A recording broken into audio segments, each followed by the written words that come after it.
Read by Tom Haire. The 39 Steps by John Buchan. Chapter 1. The Man Who Died. I returned from the city about 3 o'clock on that May afternoon, pretty well disgusted with life. I had been 3 months in the old country, and was fed up with it. If anyone had told me a year ago that I would have been feeling like that, I should have laughed at him. But there was the fact. The weather made me liverish. The talk of the ordinary Englishman made me sick. I couldn't get enough exercise, and the amusements of London seemed as flat as soda water that has been standing in the sun.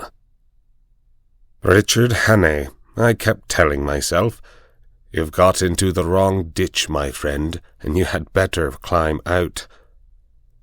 It made me bite my lips to think of the plans I had been building up those last years in Bulawayo.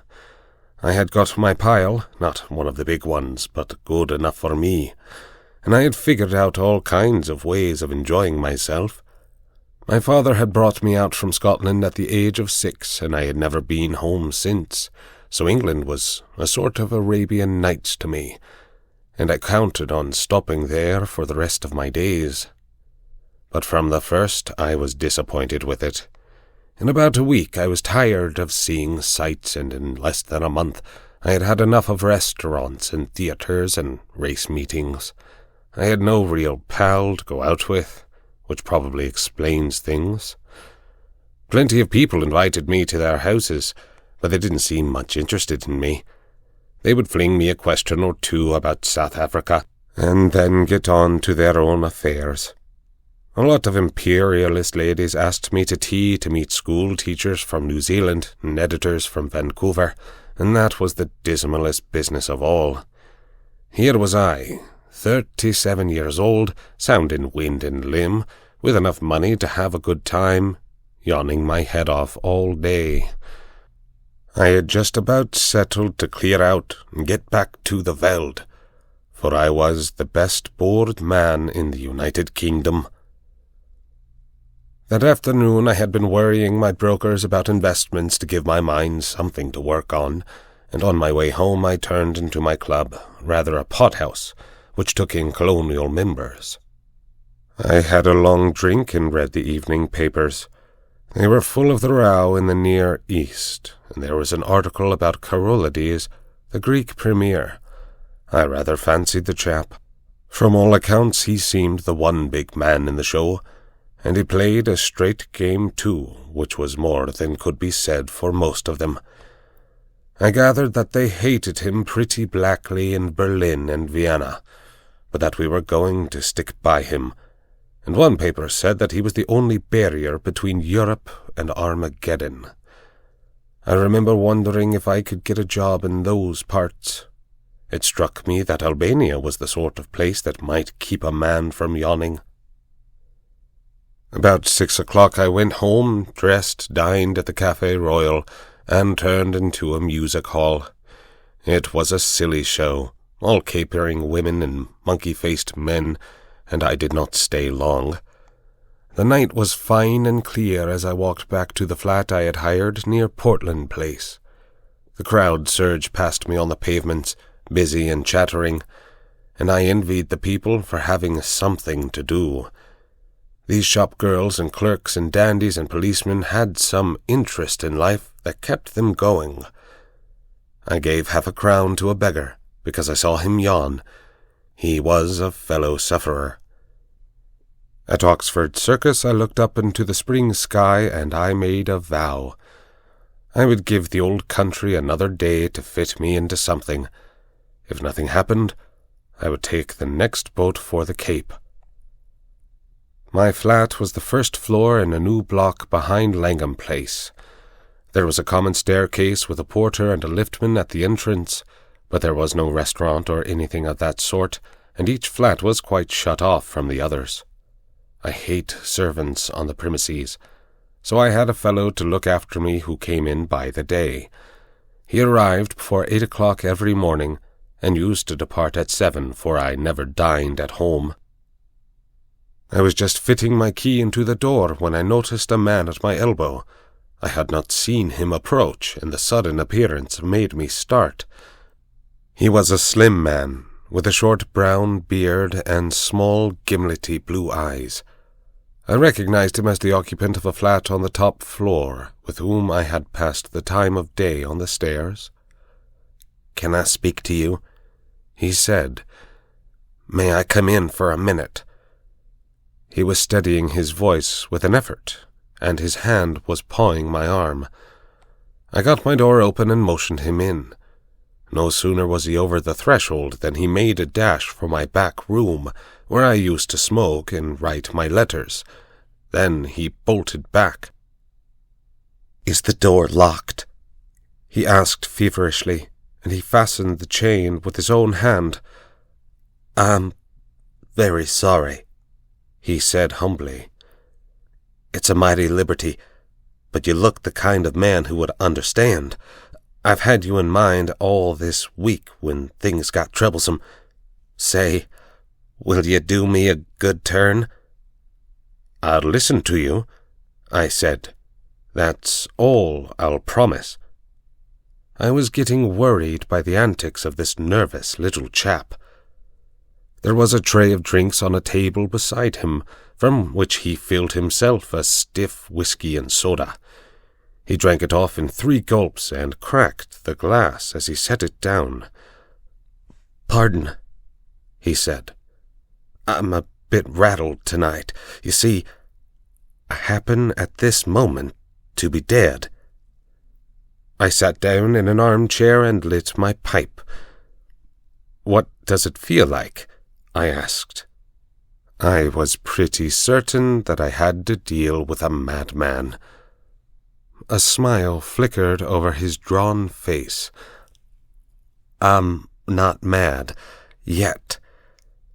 Say, sir, I've been watching you, and I reckon you're a cool customer. I reckon, too, you're an honest man, and not afraid of playing a bold hand. I'm going to confide in you. I need help worse than any man ever needed it, and I want to know if I can count you in." "Get on with your yarn," I said, "and I'll tell you." He seemed to brace himself for a great effort, and then started on the queerest rigmarole. I didn't get hold of it at first, and I had to stop and ask him questions, but here is the gist of it. He was an American from Kentucky, and after college, being pretty well off, he had started out to see the world. He wrote a bit and acted as a war correspondent for a Chicago paper, and spent a year or 2 in southeastern Europe. I gathered that he was a fine linguist, and had got to know pretty well the society in those parts. He spoke familiarly of many names that I remembered to have seen in the newspapers. He had played about with politics, he told me, at first for the interest of them, and then because he couldn't help himself. I read him as a sharp, restless fellow who always wanted to get down to the roots of things. He got a little further down than he wanted. I am giving you what he told me as well as I could make it out. Away behind all the governments and the armies, there was a big subterranean movement going on, engineered by very dangerous people. He had come on it by accident. It fascinated him. He went further, and then he got caught. I gathered that most of the people in it were the sort of educated anarchists that make revolutions, but that beside them there were financiers who were playing for money. A clever man can make big profits on a falling market, and it suited the book of both classes to set Europe by the ears. He told me some queer things that explained a lot that had puzzled me, things that happened in the Balkan War, how one state suddenly came out on top, why alliances were made and broken, why certain men disappeared, and where the sinews of war came from. The aim of the whole conspiracy was to get Russia and Germany at loggerheads. When I asked why, He said that the anarchist lot thought it would give them their chance. Everything would be in the melting pot, and they looked to see a new world emerge. The capitalists would rake in the shekels and make fortunes by buying up wreckage. Capital, he said, had no conscience and no fatherland. Besides, the Jew was behind it, and the Jew hated Russia worse than hell. "Do you wonder?" he cried. "For 300 years they have been persecuted, and this is the return match for the pogroms.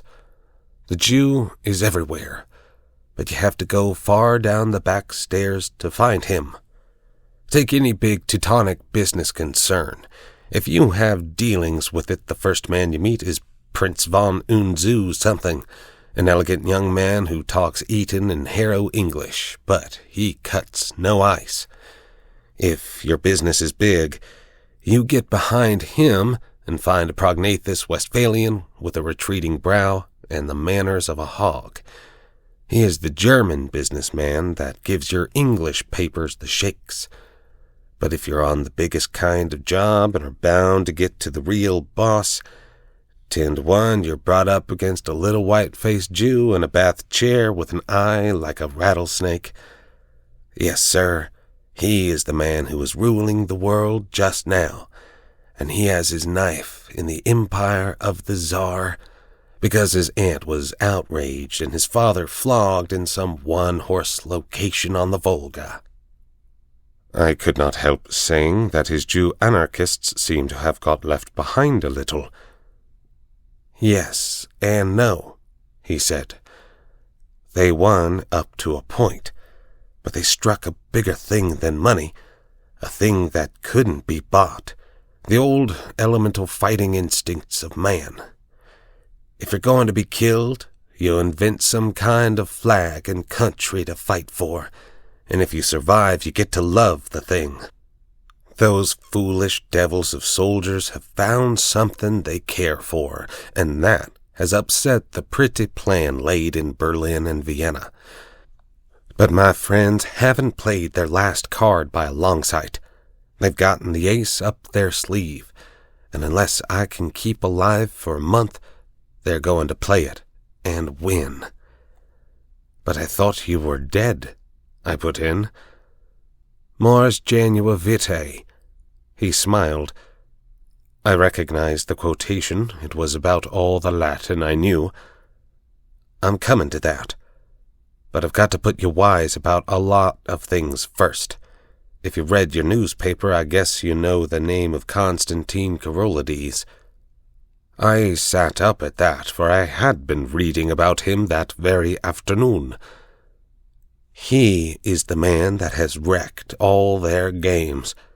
He is the one big brain in the whole show, and he happens also to be an honest man. Therefore he has been marked down these 12 months past.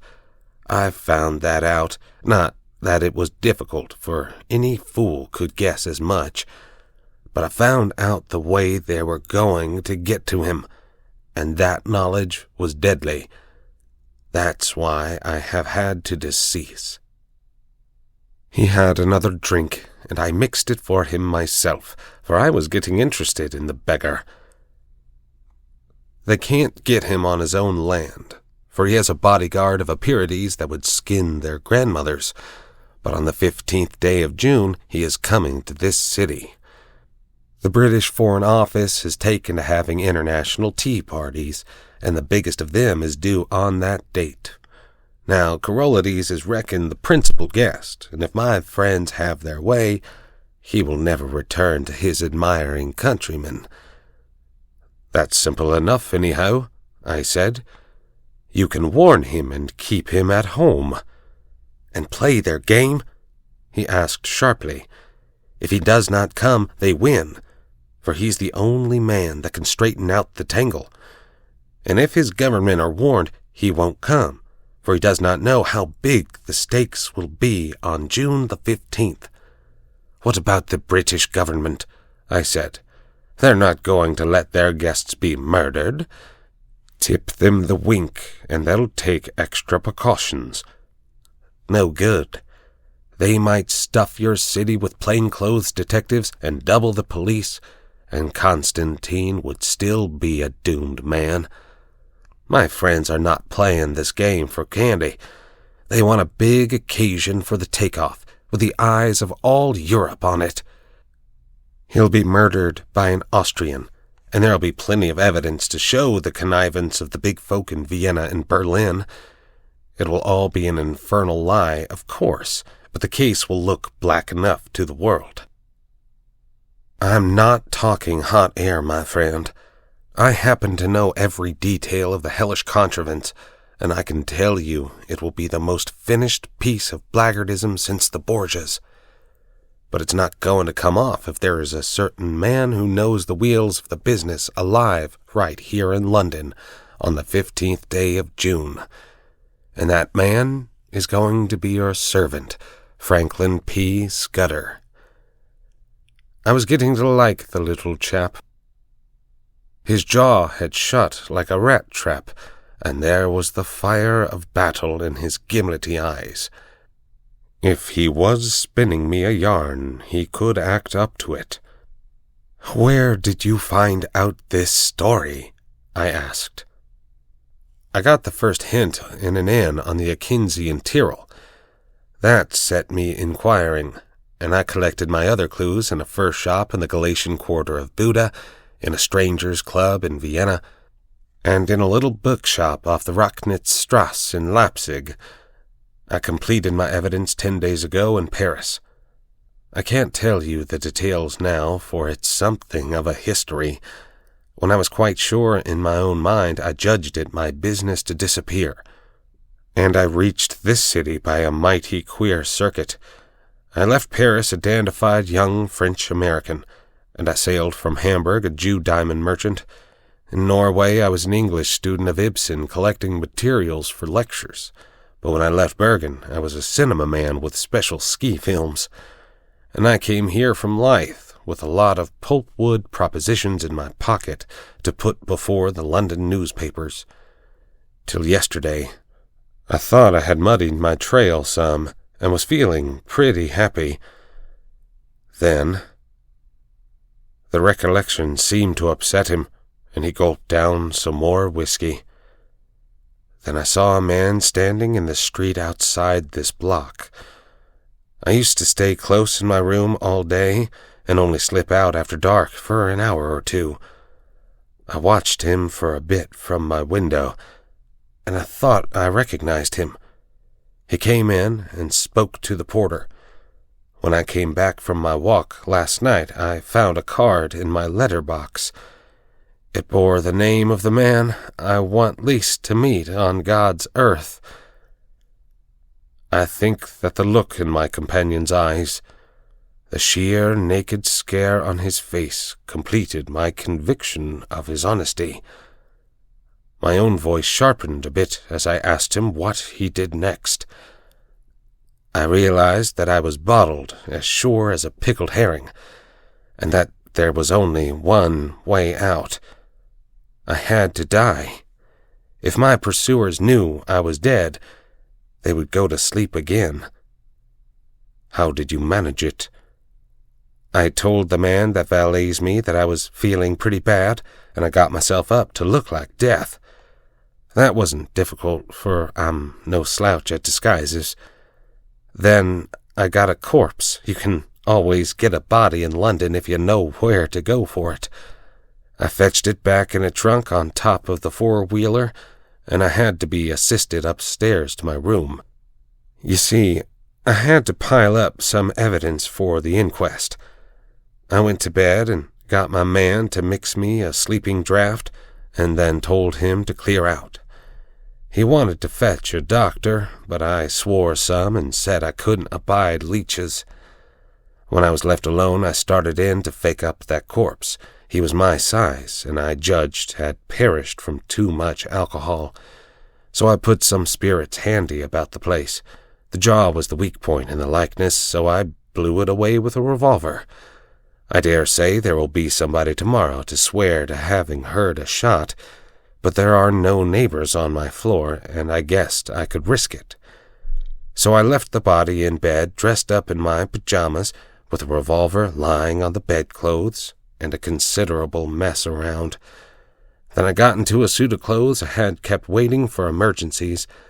I didn't dare to shave for fear of leaving tracks, and besides, it wasn't any kind of use my trying to get into the streets. I had you in mind all day, and there seemed nothing to do but to make an appeal to you. I watched from my window till I saw you come home, and then slipped down the stairs to meet you. There, sir. I guess you know about as much as me of this business." He sat blinking like an owl, fluttering with nerves and yet desperately determined. By this time I was pretty well convinced that he was going straight with me. It was the wildest sort of narrative, but I had heard in my time many steep tales which had turned out to be true, and I had made a practice of judging the man rather than the story. If he had wanted to get a location in my flat and then cut my throat, he would have pitched a milder yarn. "Hand me your key," I said, "and I'll take a look at the corpse. Excuse my caution, but I'm bound to verify a bit, if I can." He shook his head mournfully. "I reckon you'd ask for that, but I haven't got it. It's on my chain on the dressing table. I had to leave it behind, for I couldn't leave any clues to breed suspicions. The gentry who are after me are pretty bright-eyed citizens. You'll have to take me on trust for the night, and tomorrow you'll get proof of the corpse business right enough." I thought for an instant or two. "Right, I'll trust you for the night. I'll lock you into this room and keep the key. Just one word, Mr. Scudder. I believe you're straight, but if so be you are not, I should warn you that I am handy with a gun." "Sure," he said, jumping up with some briskness. "I haven't the privilege of your name, sir, but let me tell you that you're a white man. I'll thank you to lend me a razor." I took him into my bedroom and turned him loose. In half an hour's time, a figure came out that I scarcely recognized. Only his gimlety, hungry eyes were the same. He was clean-shaved, his hair was parted in the middle, and he had cut his eyebrows. Further, he carried himself as if he had been drilled, and was the very model, even to the brown complexion, of some British officer who had had a long spell in India. He had a monocle, too, which he stuck in his eye, and every trace of the American had gone out of his speech. "My hat, Mr. Scudder," I stammered. "Not Mr. Scudder," he corrected. "Captain Theophilus Digby, of the 40th Gurkhas, presently home on leave. I'll thank you to remember that, sir." I made him up a bed in my smoking room and sought my own couch, more cheerful than I had been for the past month. Things did happen occasionally, even in this God-forgotten metropolis. I woke next morning to hear my man Paddock making the deuce of a row at the smoking-room door. Paddock was a fellow I had done a good turn to out on the Solakwi, and I had inspanned him as my servant as soon as I got to England. He had about as much gift of the gab as a hippopotamus, and was not a great hand at valeting, but I knew I could count on his loyalty. "Stop that row, Paddock," I said. "There's a friend of mine, Captain... I couldn't remember the name. Dossing down in there. Get breakfast for two, and then come and speak to me." I told Paddock a fine story about how my friend was a great swell, with his nerves pretty bad from overwork, who wanted absolute rest and stillness. Nobody had got to know he was here, or he would be besieged by communications from the India office, and the Prime Minister and his cure would be ruined. I am bound to say Scudder played up splendidly when he came to breakfast.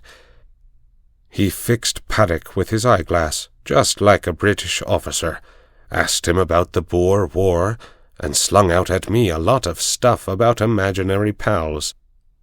Paddock couldn't learn to call me sir, but he sirred Scudder as if his life depended on it. I left him with the newspaper and a box of cigars, and went down to the city till luncheon. When I got back, the liftman had an important face. "Nasty business air this morning, sir. Gent in number 15 been and shot hisself. They've just took him to the mortuary. The police are up there now." I ascended to number 15 and found a couple of bobbies and an inspector busy making an examination. I asked a few idiotic questions, and they soon kicked me out. Then I found the man that had valeted Scudder, and pumped him, but I could see he suspected nothing. He was a whining fellow with a churchyard face, and half a crown went far to console him. I attended the inquest next day. A partner of some publishing firm gave evidence that the deceased had brought him wood pulp propositions and had been, he believed, an agent of an American business. The jury found it a case of suicide while of unsound mind, and the few effects were handed over to the American consul to deal with. I gave Scudder a full account of the affair, and it interested him greatly. He said he wished he could have attended the inquest, for he reckoned it would be about as spicy as to read one's own obituary notice. The first 2 days he stayed with me in that back room, he was very peaceful. He read and smoked a bit, and made a heap of jottings in a notebook, and every night we had a game of chess, at which he beat me hollow. I think he was nursing his nerves back to health, for he had had a pretty trying time.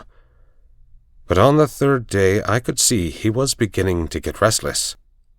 He fixed up a list of the days till June 15th and ticked each off with a red pencil, making remarks in shorthand against them.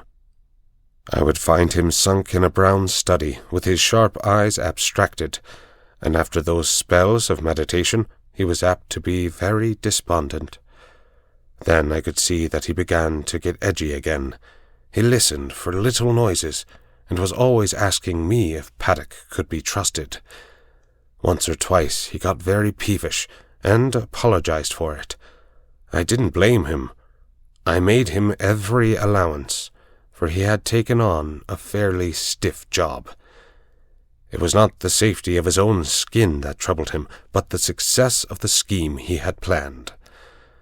That little man was clean grit all through, without a soft spot in him. One night he was very solemn. "Say, Haire," he said, "I judge I should let you a bit deeper into this business. I should hate to go out without leaving somebody else to put up a fight." And he began to tell me in detail what I had only heard from him vaguely. I did not give him very close attention. The fact is, I was more interested in his own adventures than in his high politics. I reckoned that Carolades and his affairs were not my business, leaving all that to him. So a lot that he said slipped clean out of my memory. I remember that he was very clear that the danger to Carolades would not begin till he had got to London, and would come from the very highest quarters, where there would be no thought of suspicion. He mentioned the name of a woman, Julia Cicigni, as having something to do with the danger. She would be the decoy, I gathered, to get Carolades out of the care of his guards. He talked, too, about a black stone and a man that lisped in his speech, and he describes very particularly somebody that he never referred to without a shudder, an old man with a young voice who could hood his eyes like a hawk.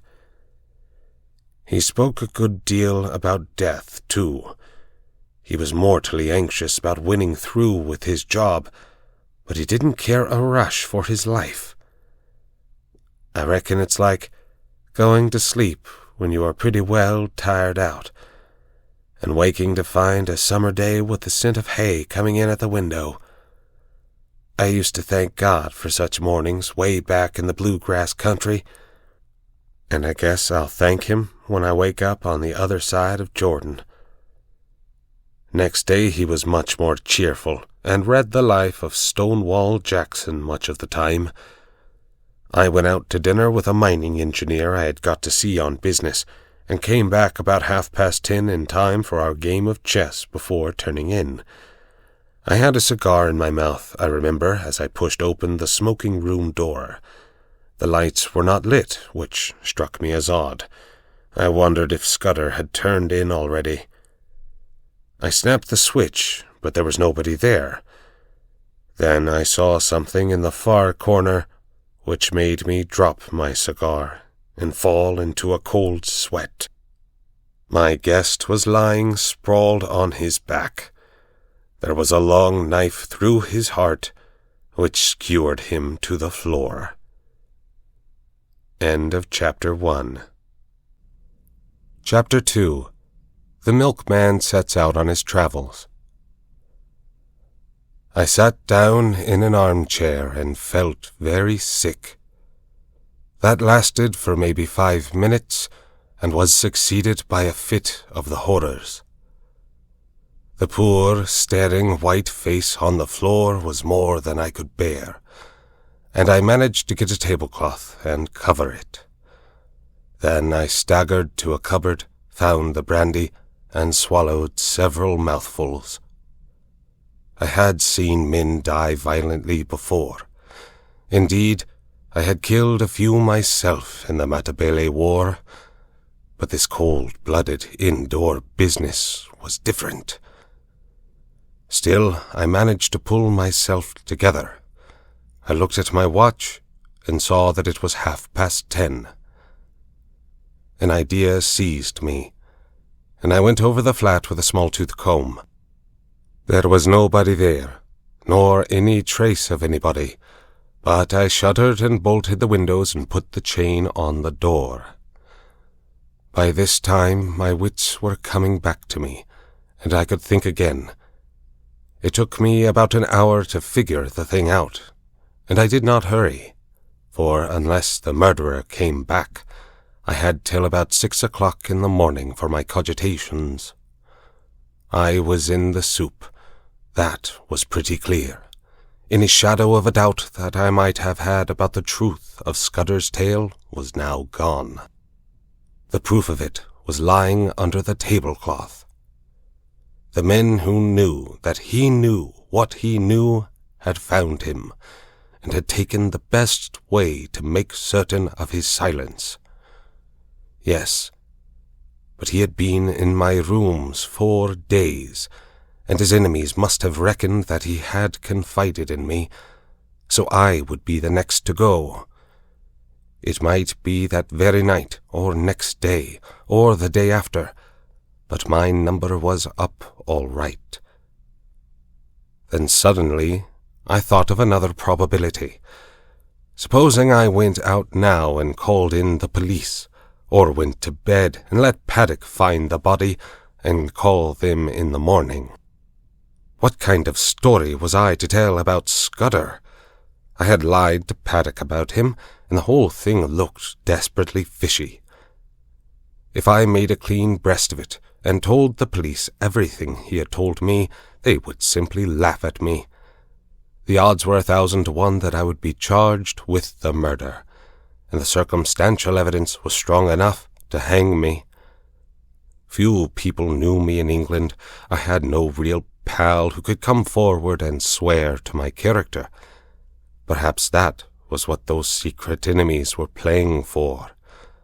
They were clever enough for anything, and an English prison was as good a way of getting rid of me till after June 15th as a knife in my chest.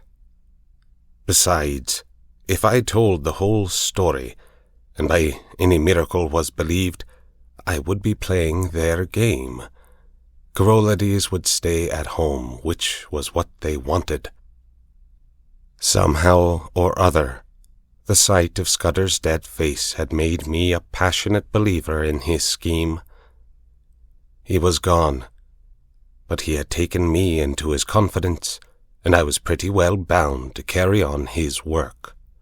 You may think this ridiculous for a man in danger of his life, but that was the way I looked at it. I am an ordinary sort of fellow, not braver than other people, but I hate to see a good man downed, and that long knife would not be the end of Scudder if I could play the game in his place. It took me an hour or two to think this out, and by that time I had come to a decision. I must vanish somehow, and keep vanished till the end of the second week in June.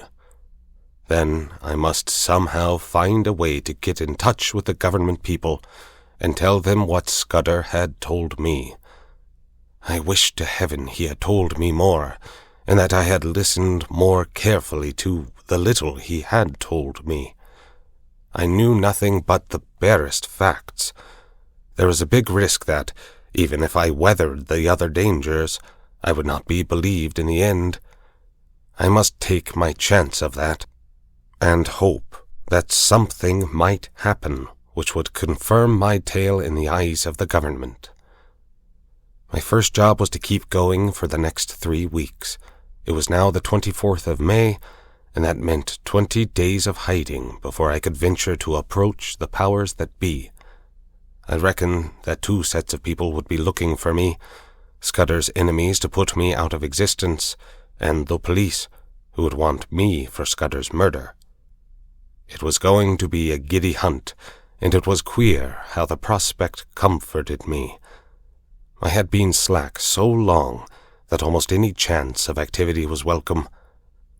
When I had to sit alone with that corpse and wait on fortune, I was no better than a crushed worm. But if my next safety was to hang on my own wits, I was prepared to be cheerful about it. My next thought was whether Scudder had any papers about him to give me a better clue to the business.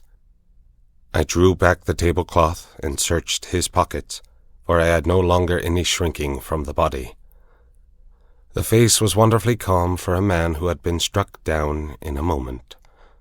There was nothing in the breast pocket, and only a few loose coins and a cigar holder in the waistcoat. The trousers held a little penknife and some silver, and the side pocket of his jacket contained an old crocodile skin cigar case. There was no sign of the little black book in which I had seen him making notes. That had no doubt been taken by his murderer. But as I looked up from my task, I saw that some drawers had been pulled out in the writing table. Scudder would never have left them in that state, for he was the tidiest of mortals. Someone must have been searching for something, perhaps for the pocketbook. I went round the flat and found that everything had been ransacked. The inside of books, drawers, cupboards, boxes, even the pockets of the clothes in my wardrobe, and the sideboard in the dining room. There was no trace of the book. Most likely the enemy had found it, but they had not found it on Scudder's body. Then I got out an atlas and looked at a big map of the British Isles. My notion was to get off to some wild district, where my veldcraft would be of some use to me, for I would be like a trapped rat in a city. I considered that Scotland would be best, for my people were Scotch, and I could pass anywhere as an ordinary Scotsman. I had half an idea at first to be a German tourist, for my father had had German partners, and I had been brought up to speak the tongue pretty fluently, not to mention having put in 3 years prospecting for copper in German Damaraland. But I calculated that it would be less conspicuous to be a Scot, and less in a line with what the police might know of my past. I fixed on Galloway as the best place to go. It was the nearest wild part of Scotland, so far as I could figure it out, and from the look of the map was not over thick with population. A search in Bradshaw informed me that a train left St. Pancras at 7:10, which would land me at any Galloway station in the late afternoon. That was well enough. But a more important matter was how I was going to make my way to St. Pancras, for I was pretty certain that Scudder's friends would be watching outside. This puzzled me for a bit. Then I had an inspiration, on which I went to bed and slept for 2 troubled hours. I got up at 4 and opened my bedroom shutters. The faint light of a fine summer morning was flooding the skies, and the sparrows had begun to chatter. I had a great revulsion of feeling, and felt a God-forgotten fool.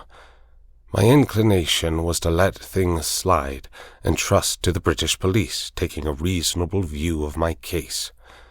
But as I reviewed the situation, I could find no arguments to bring against my decision of the previous night, so with a wry mouth I resolved to go on with my plan. I was not feeling in any particular funk, only disinclined to go looking for trouble, if you understand me. I hunted out a well-used tweed suit, a pair of strong nailed boots, and a flannel shirt with a collar. Into my pockets I stuffed a spare shirt, a cloth cap, some handkerchiefs, and a toothbrush. I had drawn a good sum in gold from the bank 2 days before, in case Scudder should want money, and I took £50 of it in sovereigns in a belt which I had brought back from Rhodesia. That was about all I wanted. Then I had a bath and cut my moustache, which was long and drooping, into a short stubbly fringe. Now came the next step. Paddock used to arrive punctually at 7:30 and let himself in with a latchkey, but about 20 minutes to 7, as I knew from bitter experience, the milkman turned up with a great clatter of cans and deposited my share outside my door. I had seen that milkman sometimes when I had gone out for an early ride. He was a young man about my own height, with an ill-nourished moustache, and he wore a white overall. On him I staked all my chances. I went into the darkened smoking room where the rays of morning light were beginning to creep through the shutters. There I breakfasted off a whiskey and soda and some biscuits from the cupboard. By this time it was getting on for 6 o'clock. I put a pipe in my pocket and filled my pouch from the tobacco jar on the table by the fireplace. As I poked into the tobacco, my fingers touched something hard, and I drew out Scudder's little black pocketbook. That seemed to be a good omen. I lifted the cloth from the body and was amazed at the peace and dignity of the dead face. "Goodbye, old chap," I said. "I'm going to do my best for you. Wish me well, wherever you are." Then I hung about in the hall waiting for the milkman. That was the worst part of the business, for I was fairly choking to get out of doors. 6:30 passed, then 6:40, but still he did not come. The fool had chosen this day of all days to be late. At 1 minute after the 6:45, I heard the rattle of the cans outside. I opened the front door, and there was my man, singling out my cans from a bunch he carried, and whistling through his teeth. He jumped a bit at the sight of me. "Come in here for a moment," I said. "I want a word with you." And I led him into the dining room. "I reckon you're a bit of a sportsman," I said, "and I want you to do me a service. Lend me your cap and overall for 10 minutes, and here's a sovereign for you." His eyes opened at the sight of the gold, and he grinned broadly. "What's the game?" he asked. "A bet," I said. "I haven't time to explain, but to win it, I've got to be a milkman for the next 10 minutes. All you've got to do is stay here till I come back. You'll be a bit late, but nobody will complain, and you'll have that quid for yourself." "Right-o," he said cheerily. "I ain't the man to spoil a bit of sport. Here's the rig, governor." I stuck on his blue hat and his white overall, picked up the cans, banged my door, and went whistling downstairs. The porter at the foot told me to shut my jaw, which sounded as if my makeup was adequate. At first I thought there was nobody in the street. Then I caught sight of a policeman 100 yards down, and a loafer shuffling past on the other side.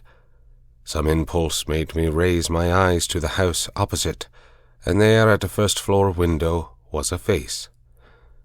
As the loafer passed, he looked up, and I fancied a signal was exchanged. Across the street, whistling gaily, and imitating the jaunty swing of the milkman. Then I took the first side street, and went up a left-hand turning which led past a bit of a vacant ground. There was no one in the little street, so I dropped the milk cans inside the hoarding and sent the cap and overall after them. I'd only just put on my cloth cap when a postman came round the corner. I gave him good morning, and he answered me unsuspiciously. At the moment, the clock of a neighbouring church struck the hour of 7. There was not a second to spare. As soon as I got to Euston Road, I took to my heels and ran. The clock at Euston Station showed 5 minutes past the hour. At St. Pancras I had no time to take a ticket, let alone that I had not settled upon my destination. A porter told me the platform, and as I entered it, I saw the train already in motion. 2 station officials blocked the way, but I dodged them and clambered into the last carriage. 3 minutes later, as we were roaring through the northern tunnels, an irate guard interviewed me.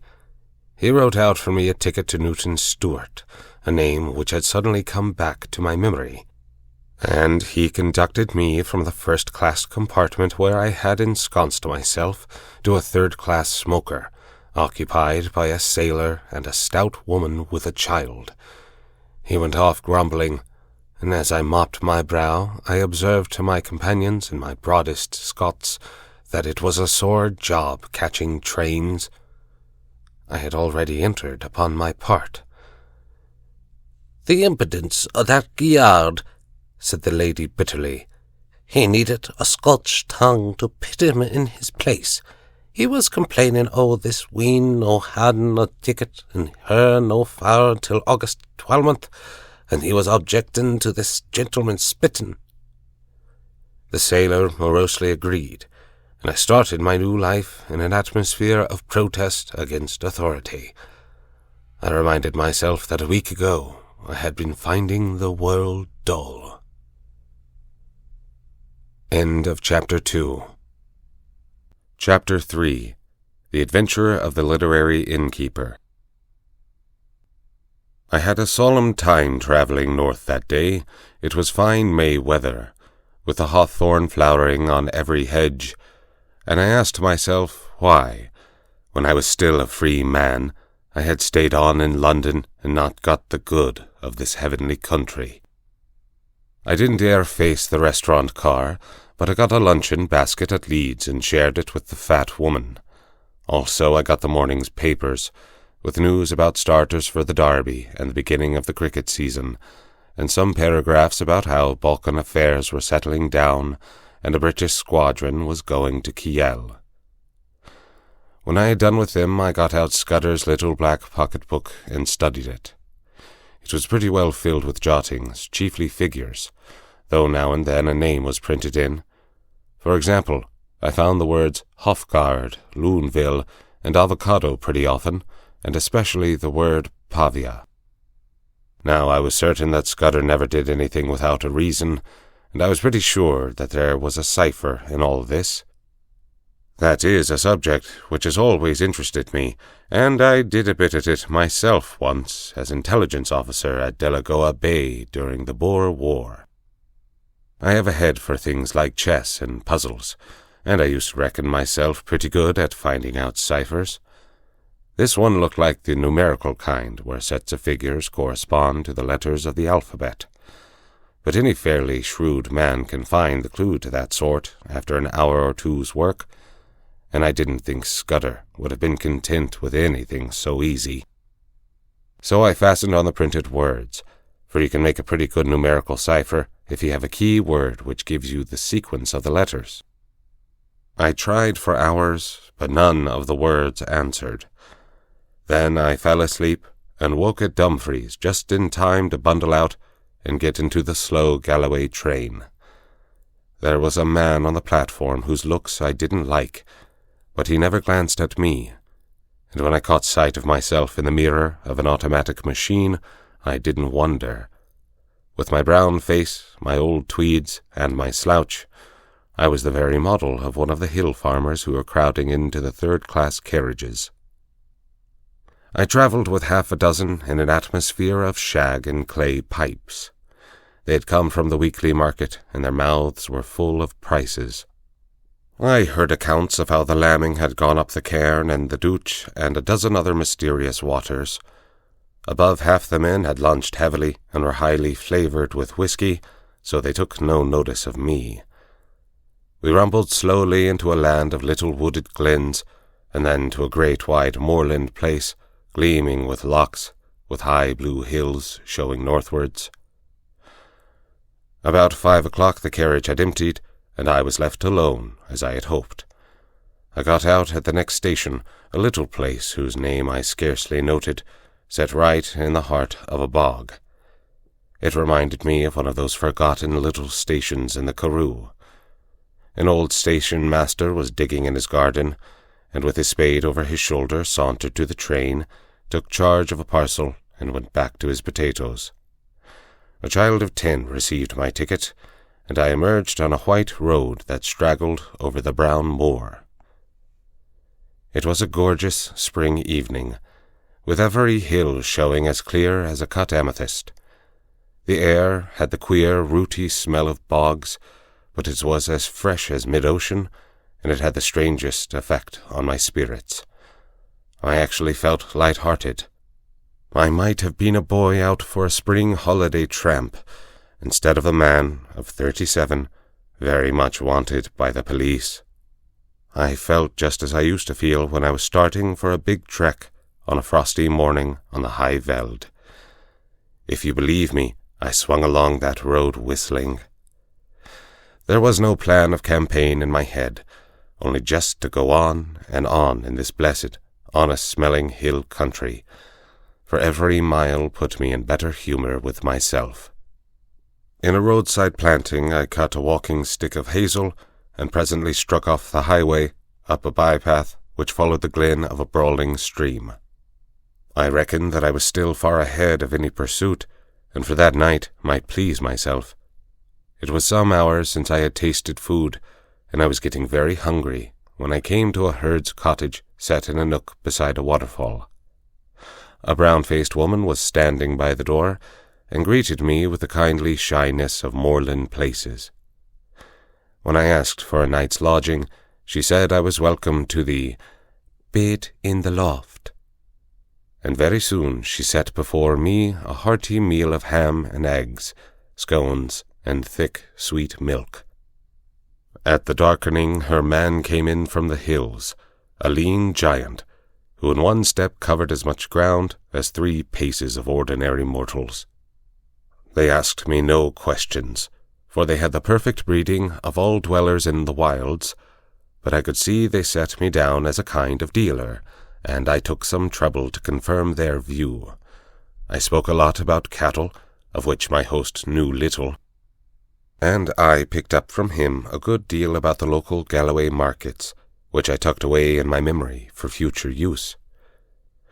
At 10 I was nodding in my chair, and the bed in the loft received a weary man, who never opened his eyes till 5 o'clock set the little homestead a-going once more. They refused any payment, and by 6 I had breakfasted and was striding southwards again. My notion was to return to the railway line a station or 2 farther on than the place where I had alighted yesterday, and to double back. I reckoned that was the safest way, for the police would naturally assume that I was always making farther from London in the direction of some western port. I thought I had still a good bit of a start, for, as I reasoned, it would take some hours to fix the blame on me, and several more to identify the fellow who got on board the train at St. Pancras.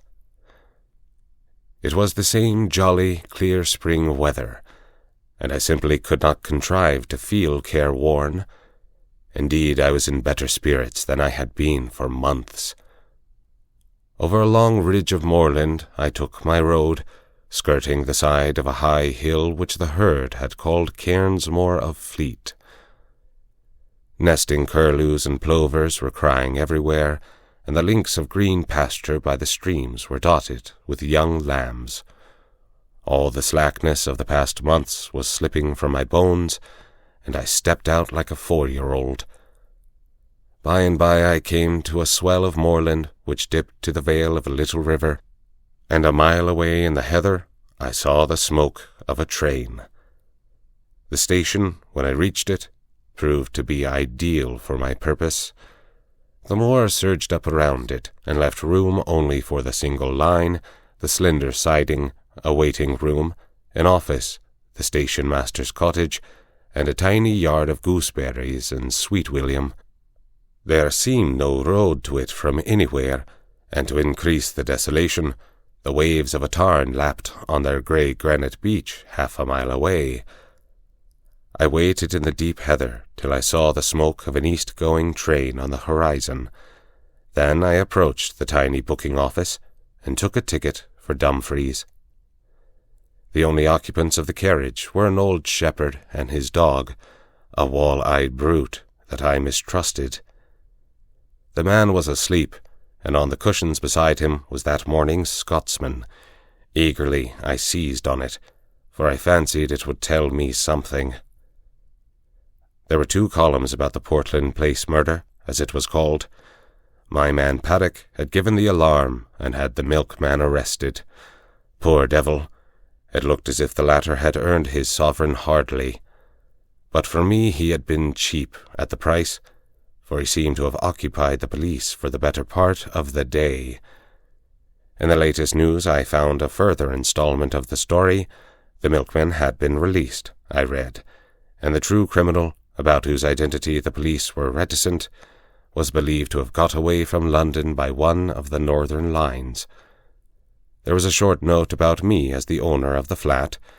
I guessed the police had stuck that in as a clumsy contrivance to persuade me that I was unsuspected. There was nothing else in the paper, nothing about foreign politics or Corolades or the things that had interested Scudder. I laid it down and found that we were approaching the station at which I had got out yesterday. The potato-digging station-master had been gingered up into some activity, for the west-going train was waiting to let us pass, and from it had descended 3 men who were asking him questions. I supposed that they were the local police, who had been stirred up by Scotland Yard, and had traced me as far as this one-horse siding. Sitting well back in the shadow, I watched them carefully. One of them had a book and took down notes. The old potato-digger seemed to have turned peevish, but the child who had collected my ticket was talking volubly. All the party looked out across the moor where the white road departed. I hoped they were going to take up my tracks there. As we moved away from that station, my companion woke up. He fixed me with a wandering glance, kicked his dog viciously, and inquired where he was. Clearly, he was very drunk. "That's what comes of being a teetotaler," he observed in bitter regret. I expressed my surprise that in him I should have met a blue-ribbon stalwart.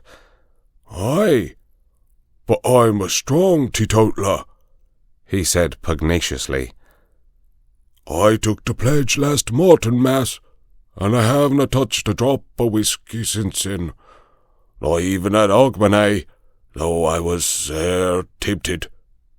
He swung his heels up on the seat and burrowed a frowsy head into the cushions.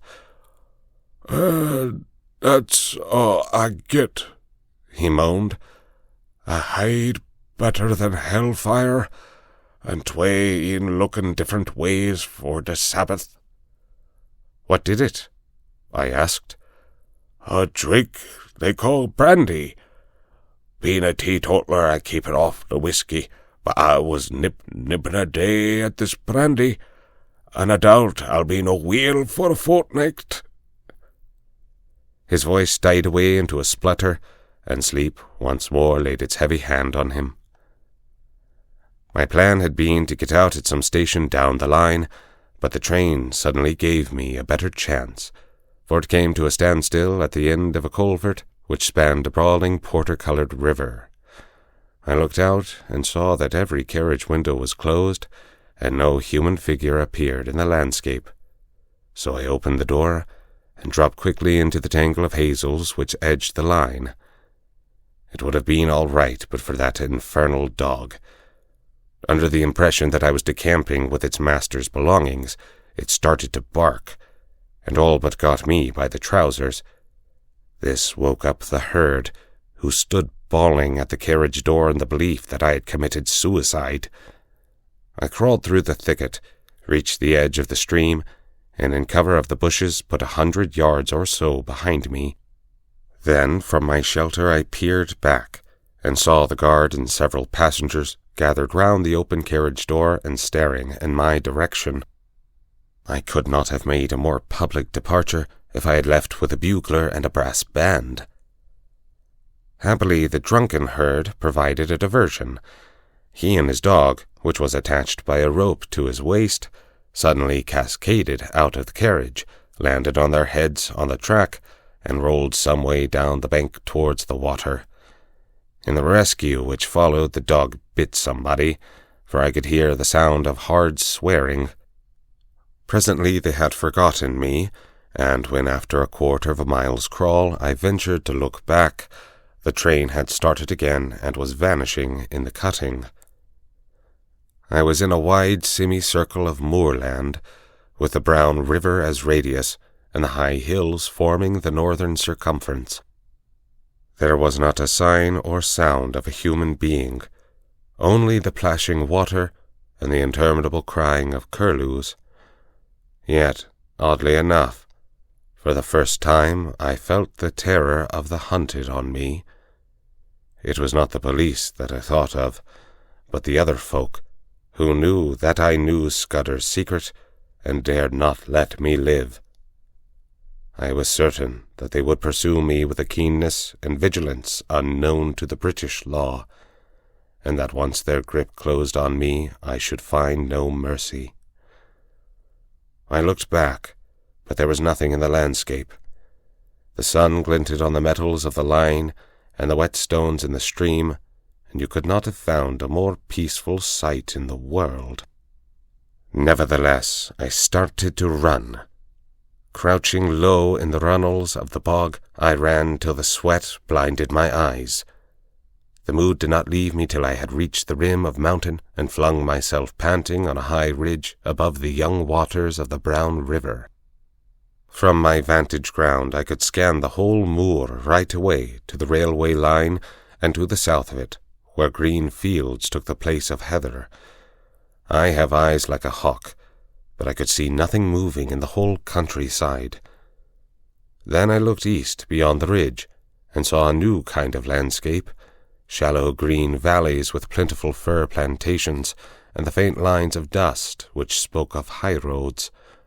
Last of all I looked into the blue May sky, and there I saw that which set my pulses racing. Low down in the south, a monoplane was climbing into the heavens. I was as certain as if I had been told that that aeroplane was looking for me, and that it did not belong to the police. For an hour or two I watched it from a pit of heather.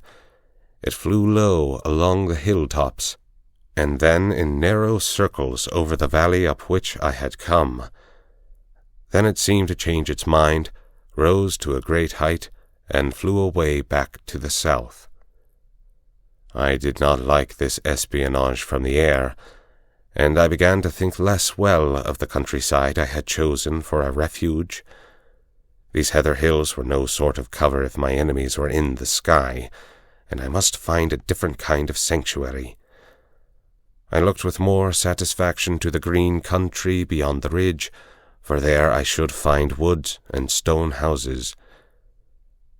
About 6 in the evening I came out of the moorland to a white ribbon of road, which wound up the narrow vale of a lowland stream. As I followed it, Fields gave place to bent, the glen became a plateau, and presently I had reached a kind of pass where a solitary house smoked in the twilight.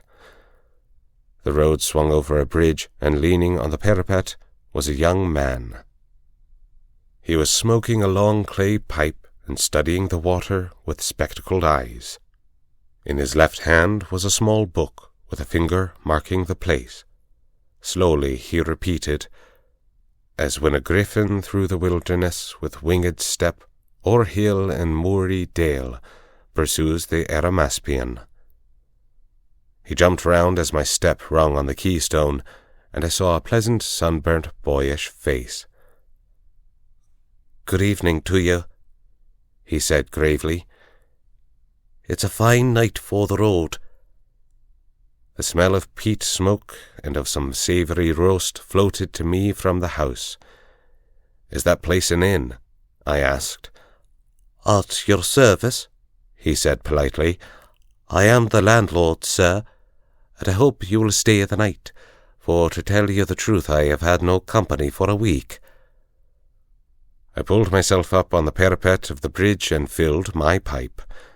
I began to detect an ally. "You're young to be an innkeeper," I said.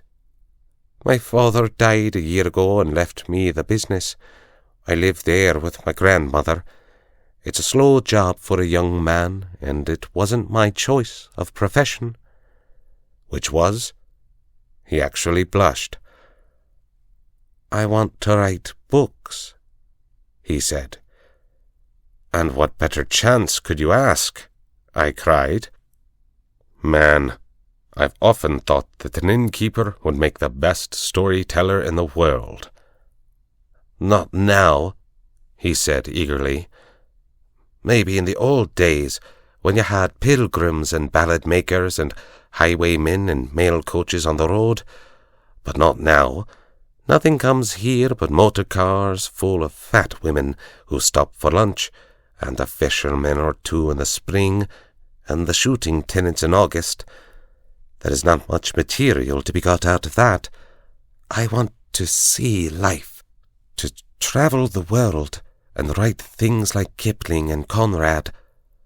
But the most I've done yet is get some verses printed in Chambers' Journal." I looked at the inn standing golden in the sunset against the brown hills. "I've knocked a bit about the world. I wouldn't despise such a hermitage. Do you think that adventure is found only in the tropics, or among gentry and red shirts?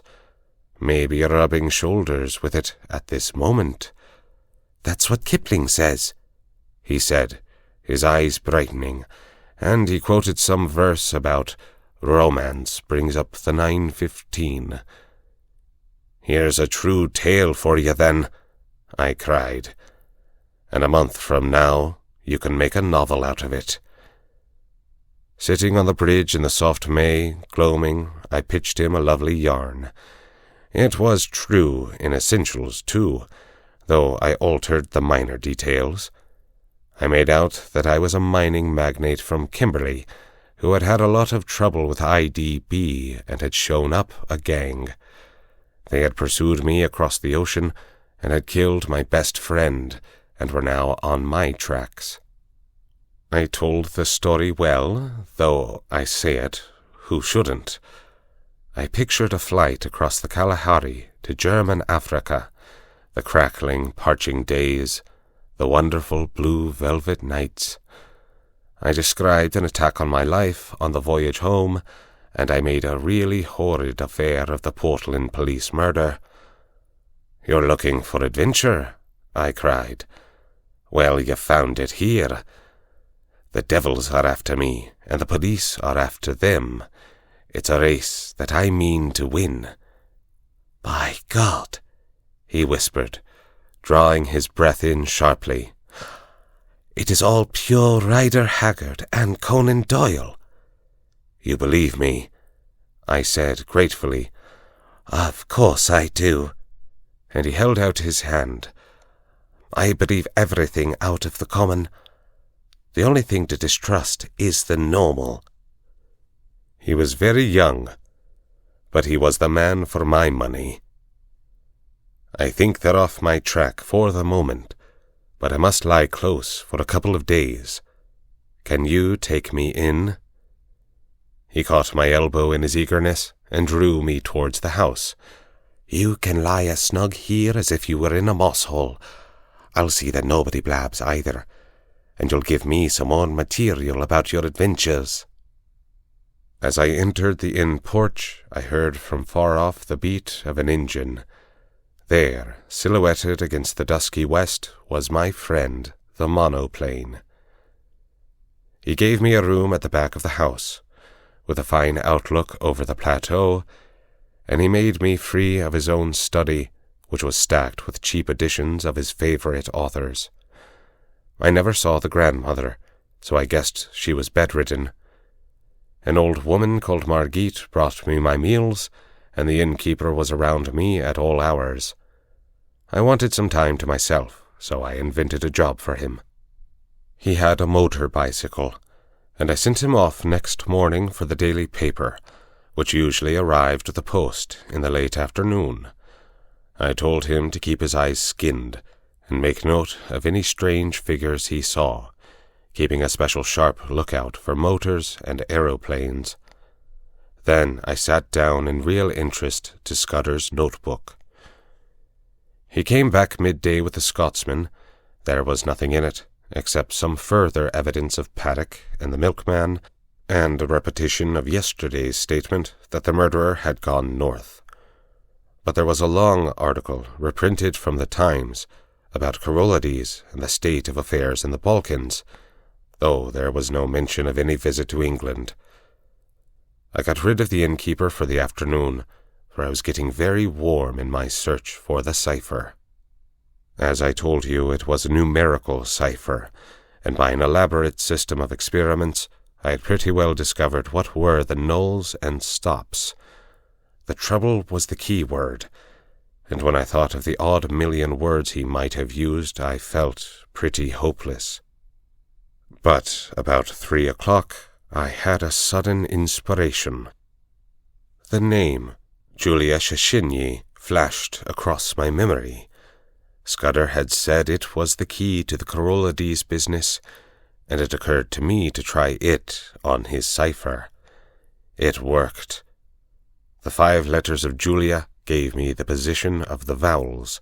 A was J, the 10th letter of the alphabet, and so represented by X in the cipher. E was U, equals XXI, and so on. Shachinyi gave me the numerals for the principal consonants. I scribbled that scheme on a bit of paper and sat down to read Scudder's pages. In half an hour I was reading with a whitish face and fingers that drummed on the table. I glanced out of the window and saw a big touring car coming up the glen towards the inn. It drew up at the door, and there was the sound of people alighting. There seemed to be 2 of them, men in aquascutums and tweed caps. 10 minutes later, the innkeeper slipped into the room, his eyes bright with excitement. "There's 2 chaps below looking for you," he whispered. "They're in the dining room, having whiskies and sodas. They asked about you and said that they hoped to meet you here. Oh, and they described you jolly well, down to your boots and shirt. I told them you had been here last night, and had gone off on a motor bicycle this morning, and one of the chaps swore like a navvy." I made him tell me what they looked like. One was a dark-eyed, thin fellow with bushy eyebrows. The other was always smiling and lisped in his talk. Neither was any kind of foreigner. On this my young friend was positive. I took a bit of paper and wrote these words in German, as if they were part of a letter. Black stone. Scudder had got on to this, but he could not act for a fortnight. I doubt if I can do any good now, especially as Carolades is uncertain about his plans. But if Mr. T advises, I will do the best I manufactured it rather neatly, so that it looked like a loose page of a private letter. take this down and say it was found in my bedroom, and ask them to return it to me if they overtake me. 3 minutes later I heard the car begin to move, and peeping from behind the curtain, caught sight of the 2 figures. One was slim, the other was sleek. That was the most I could make of my reconnaissance. The innkeeper appeared in great excitement. "Your paper woke them up," he said gleefully. "The dark fellow went as white as death and cursed like blazes, and the fat one whistled and looked ugly. They paid for their drinks with a half a sovereign and wouldn't wait for change." "Now I'll tell you what I want you to do," I said. "Get on your bicycle and go off to Newton Stewart, to the chief constable. Describe the 2 men and say you suspect them of having had something to do with the London murder. You can invent reasons. The 2 will come back, never fear. Not tonight, for they'll follow me 40 miles along the road, but the first thing tomorrow morning. Tell the police to be here bright and early." He set off like a docile child, while I worked at Scudder's notes. When he came back, we dined together, and in common decency, I had to let him pump me. I gave him a lot of stuff about lion hunts and the Matabele War, thinking all the while what tame businesses these were compared to this I was now engaged in. When he went to bed, I sat up and finished Scudder. I smoked in a chair till daylight, for I could not sleep. About 8 next morning I witnessed the arrival of 2 constables and a sergeant. They put their car in a coach-house under the innkeeper's instructions and entered the house. 20 minutes later I saw from my window a second car come across the plateau from the opposite direction. It did not come up to the inn, but stopped 200 yards off in the shelter of a patch of wood. I noticed that its occupants carefully reversed it before leaving it. A minute or 2 later, I heard their steps on the gravel outside the window. My plan had been to lie hid in my bedroom and see what happened. I had a notion that, if I could bring the police and my other more dangerous pursuers together, something might work out of it to my advantage. But now I had a better idea. I scribbled a line of thanks to my host, opened the window, and dropped quietly into a gooseberry bush. Unobserved, I crossed the dike, crawled down the side of a tributary burn, and won the high road on the far side of the patch of trees. There stood the car, very spick and span in the morning sunlight, but with the dust on her which told of a long journey. I started her, jumped into the chauffeur's seat, and stole gently out onto the plateau. Almost at once the road dipped so that I lost sight of the inn, but the wind seemed to bring me the sound of angry voices. End of section 3. Chapter 4. The Adventure of the Radical Candidate. You may picture me driving that 40-horsepower car for all she was worth over the crisp moor roads on that shining May morning, glancing back at first over my shoulder and looking anxiously to the next turning, then driving with a vague eye, just wide enough awake to keep on the highway, for I was thinking desperately of what I had found in Scudder's pocketbook. The little man had told me a pack of lies. All his yarns about the Balkans and the Jew anarchists and the Foreign Office Conference were eyewash, and so was Carolides, and yet not quite, as you shall hear. I had staked everything on my belief in his story, and had been let down. Here was his book telling me a different tale, and instead of being once bitten, twice shy, I believed it absolutely. Why, I don't know. It rang desperately true, and the first yarn, if you understand me, had been in a queer way true also in spirit. The 15th day of June was going to be a day of destiny, a bigger destiny than the killing of a dago. It was so big that I didn't blame Scudder for keeping me out of the game and wanting to play a lone hand. That, I was pretty clear, was his intention. He had told me something which sounded big enough, but the real thing was so immortally big that he, the man who had found it out, wanted it all for himself. I didn't blame him. It was risks, after all, that he was chiefly greedy about. The whole story was in the notes, with gaps, you understand, which he would have filled up from his memory. He stuck down his authorities, too, and had an odd trick of giving them all a numerical value and then striking a balance, which stood for the reliability of each stage in the yarn. The 4 names he had printed were authorities, and there was a man, de Crone, who got 5 out of a possible 5, and another fellow, Amersfoort, who got 3. The bare bones of the tale were all that was in the book. These, and one queer phrase, which occurred 6 times inside brackets. 39 steps was the phrase, and at its last time of use it ran, 39 steps. I counted them. High tide, 10:17 p.m. I could make nothing of that. The first thing I learned was that it was no question of preventing a war. That was coming, as sure as Christmas had been arranged, said Scudder, ever since February 1912. Carolades was going to be the occasion. He was booked all right, and was to hand in his checks on June 14th, 2 weeks and 4 days from that May morning. I gathered from Scudder's notes that nothing on earth could prevent that. His talk of Epirote guards that would skin their grandmothers was all billy-o. The second thing was that this war was going to come as a mighty surprise to Britain.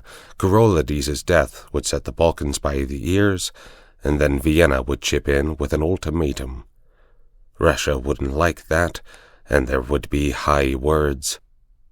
But Berlin would play the peacemaker and pour oil on the waters, till suddenly she would find a good cause for a quarrel, pick it up, and in 5 hours let fly at us. That was the idea, and a pretty good one, too.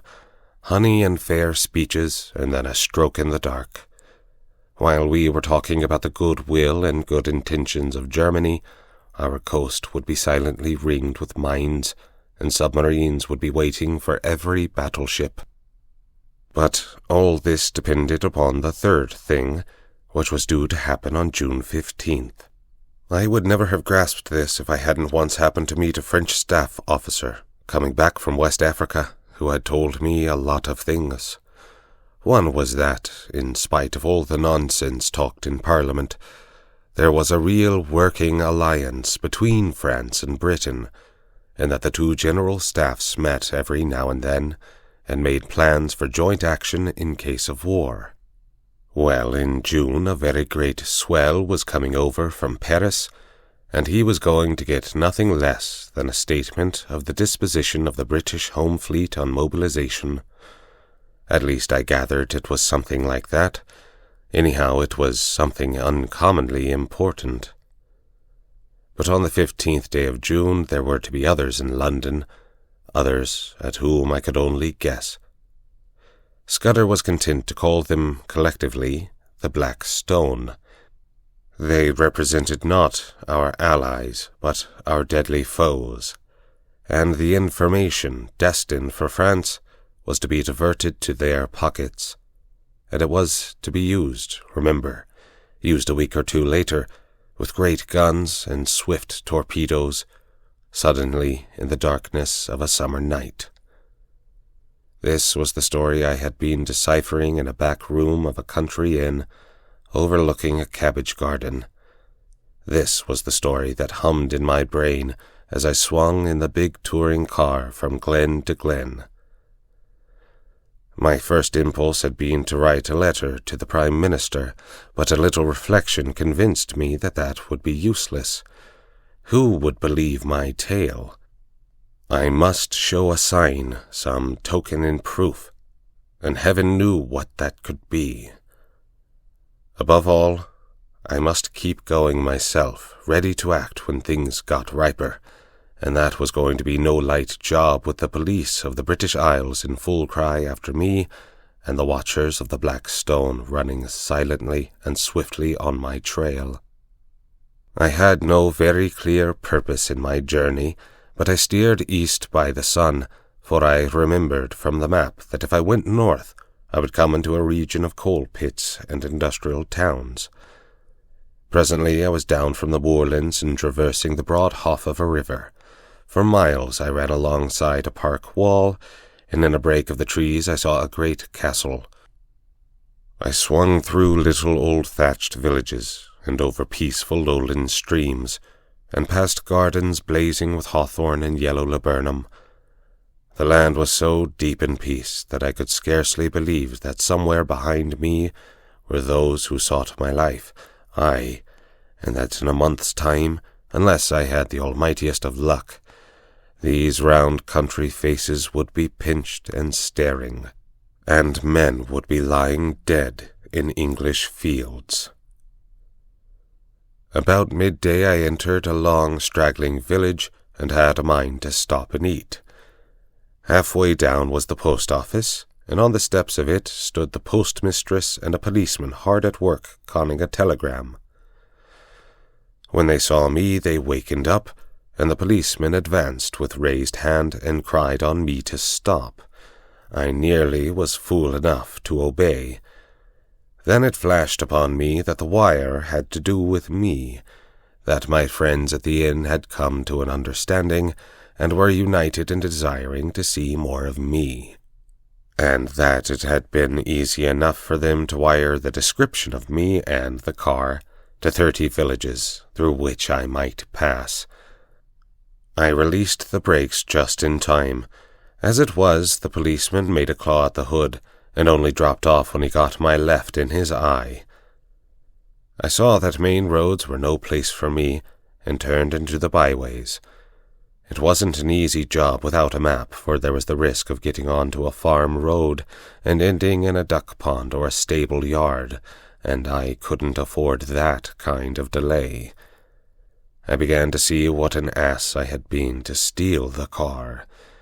The big green brute would be the safest kind of clue to me over the breadth of Scotland.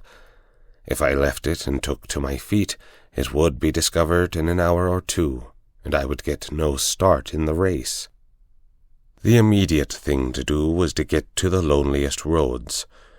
These I soon found when I struck up a tributary of the big river and got into a glen with steep hills all about me, and a corkscrew road at the end which climbed over a pass.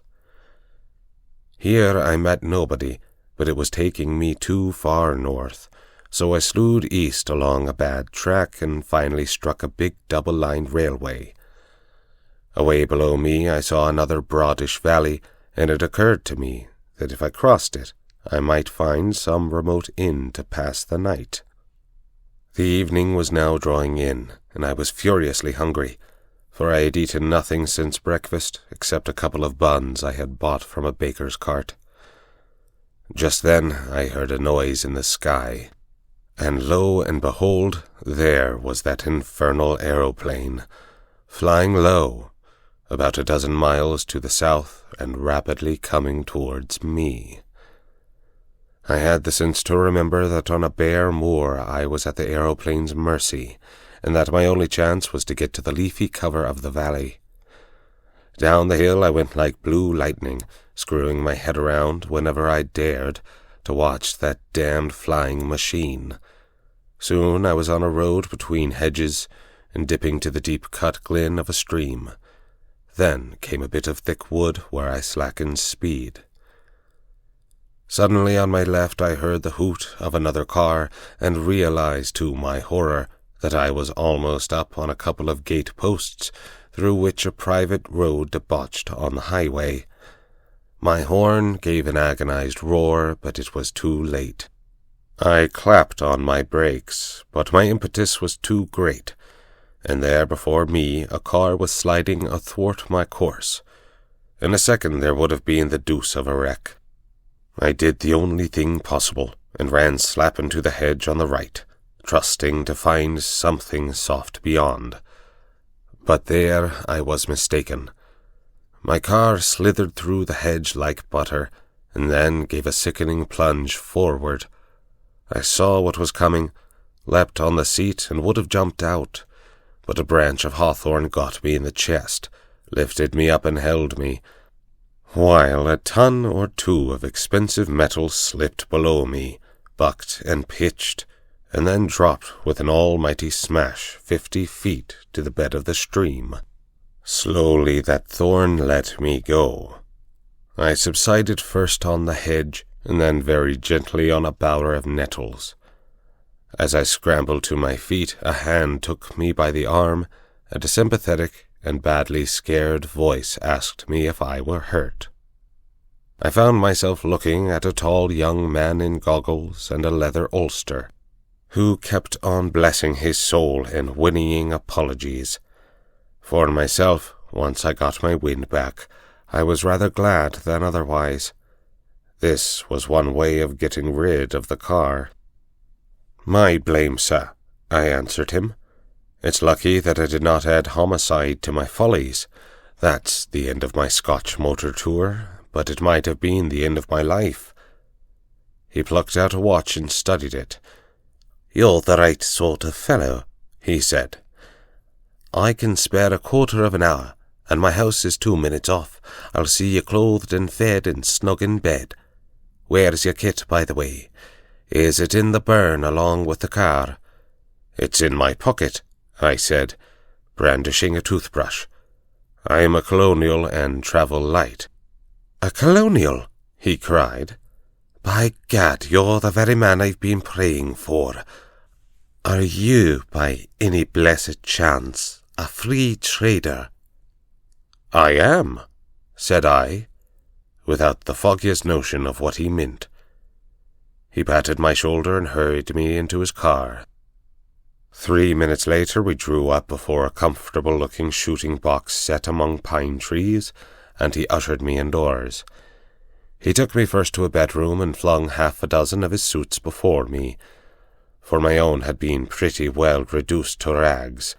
I selected a loose blue serge, which differed most conspicuously from my former garments, and borrowed a linen collar. Then he haled me to the dining room, where the remnants of a meal stood on the table, and announced that I had just 5 minutes to feed. "You can take a snack in your pocket, and we'll have supper when we get back. I've got to be at the Masonic Hall at 8 o'clock, or my agent will comb my hair." I had a cup of coffee and some cold ham, while he yarned away on the hearthrug. "You find me in a deuce of a mess, Mr. By the by, you haven't told me your name. Twisden? Any relation of old Tommy Twisden of the 60th? No? Well, you see, I'm Liberal candidate for this part of the world, and I had a meeting on tonight at Brattleburn, that's my chief town, and an infernal Tory stronghold. I had got the colonial ex-premier fellow Crumpleton coming to speak for me tonight, and had the thing tremendously billed, and the whole place ground-baited. This afternoon I had a wire from the ruffian saying he had got influenza at Blackpool, and here I am, left to do the whole thing myself. I'd meant to speak for 10 minutes, and must now go on for 40, and though I've been racking my brains for 3 hours to think of something, I simply cannot last the course. Now, you've got to be a good chap and help me. You're a free trader, and can tell our people what a washout protection is in the colonies. All you fellows have the gift of gab. I wish to heaven I had it. I'll be for evermore in your debt." I had very few notions about free trade one way or the other, but I saw no other chance to get what I wanted. My young gentleman was far too absorbed in his own difficulties to think how odd it was to ask a stranger, who had just missed death by an ace, and had lost 1,000 guinea car to address a meeting for him on the spur of the moment. But my necessities did not allow me to contemplate oddnesses, or to pick and choose my supports. "All right," I said, "I'm not much good as a speaker, but I'll tell them a bit about Australia." At my words the cares of the ages slipped from his shoulders, and he was rapturous in his thanks. He lent me a big driving coat, and never troubled to ask why I had started on a motor tour without possessing an ulster, and as we slipped down the dusty roads, poured into my ears the simple facts of his history. He was an orphan, and his uncle had brought him up. I've forgotten the uncle's name, but he was in the cabinet, and you can read his speeches in the papers. He had gone round the world after leaving Cambridge, and then, being short of a job, his uncle had advised politics. I gathered that he had no preference in parties. "Good chaps in both," he said cheerfully, "and plenty of blighters too. I'm Liberal, because my family have always been Whigs." But if he was lukewarm politically, he had strong views on other things. He found out I knew a bit about horses, and jawed away about the Derby entries, and he was full of plans for improving his shooting. Altogether a very clean, decent, callow young man. As we passed through a little town, 2 policemen signalled us to stop, and flashed their lanterns on us. "Beg pardon, Sir Harry," said one. "We've got instructions to look out for a car, and the description's no unlike yours."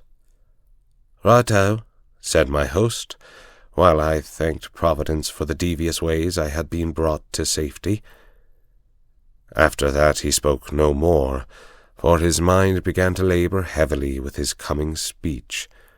His lips kept muttering, his eyes wandered, and I began to prepare myself for a second catastrophe. I tried to think of something to say myself, but my mind was dry as a stone. The next thing I knew, we had drawn up outside a door in a street, and were being welcomed by some noisy gentlemen with rosettes. The hall had about 500 in it, women mostly, a lot of bald heads, and a dozen or 2 young men. The chairman, a weaselly minister with a reddish nose, lamented Crumpleton's absence, soliloquized on his influenza, and gave me a certificate as a trusted leader of Australian thought. There were 2 policemen at the door, and I hoped they took note of that testimonial. Then Sir Harry started. I never heard anything like it. He didn't begin to know how to talk. He had about a bushel of notes from which he read, and when he let go of them he fell into one prolonged stutter. Every now and then he remembered a phrase he had learned by heart, straightened his back, and gave it off like Henry Irving, and the next moment he was bent double and crooning over his papers. It was the most appalling rot, too. He talked about the German menace, and said it was all a Tory invention to cheat the poor of their rights and keep back the great flood of social reform, but that organized labour realized this and laughed the Tories to scorn. He was all for reducing our navy as a proof of our good faith, and then sending Germany an ultimatum telling her to do the same, or we would knock her into a cocked hat. He said that, but for the Tories, Germany and Britain would be fellow workers in peace and reform. I thought of the little black book in my pocket. A giddy lot Scudder's friends cared for peace and reform. Yet in a queer way I liked the speech. You could see the niceness of the chap shining out behind the muck with which he had been spoon-fed. Also it took a load off my mind. I mightn't be much of an orator, but I was 1,000% better than Sir Harry. I didn't get on so badly when it came to my turn. I simply told them all I could remember about Australia, praying there should be no Australian there, all about its Labour Party and immigration and universal service. I doubt if I remembered to mention free trade, but I said there were no Tories in Australia, only Labour and Liberals. That fetched a cheer, and I woke them up a bit when I started in to tell them the kind of glorious business I thought could be made out of the empire if we really put our backs into it. Altogether, I fancy I was rather a success. The minister didn't like me, though, and when he proposed a vote of thanks, spoke of Sir Haire's speech as statesmanlike, and mine as having the eloquence of an immigration agent. When we were in the car again, my host was in wild spirits at having got his job over. "A ripping speech, Twisden," he said. "Now you're coming home with me. I'm all alone, and if you'll stop a day or two, I'll show you some very decent fishing." We had a hot supper, and I wanted it pretty badly, and then drank grog in a big cheery smoking room with a crackling wood fire. I thought the time had come for me to put my cards on the table. I saw by this man's eye that he was the kind you can trust. "Listen, Sir Harry," I said, "I've something pretty important to say to you. You're a good fellow, and I'm going to be frank. Where on earth did you get that poisonous rubbish you took tonight?" His face fell. "Was it that bad?" he asked ruefully. "It did sound rather thin. I got most of it out of the Progressive magazine and pamphlets that agent chap of mine keeps sending me. But you surely don't think Germany would ever go to war with us?" "Ask that question in 6 weeks and it won't need an answer," I said. "If you'll give me your attention for half an hour, I'm going to tell you a story." I can see yet that bright room with the deer's heads and the old prints on the walls, Sir Harry standing restlessly on the stone curb of the hearth, and myself lying back in an armchair, speaking. I seemed to be another person, standing aside and listening to my own voice, and judging carefully the reliability of my tale. It was the first time I had ever told anyone the exact truth, so far as I understood it, and it did me no end of good, for it straightened out the thing in my own mind. I blinked on no detail. He heard all about Scudder and the milkman and the notebook and my doings in Galloway. Presently he got very excited and walked up and down the hearth-rug.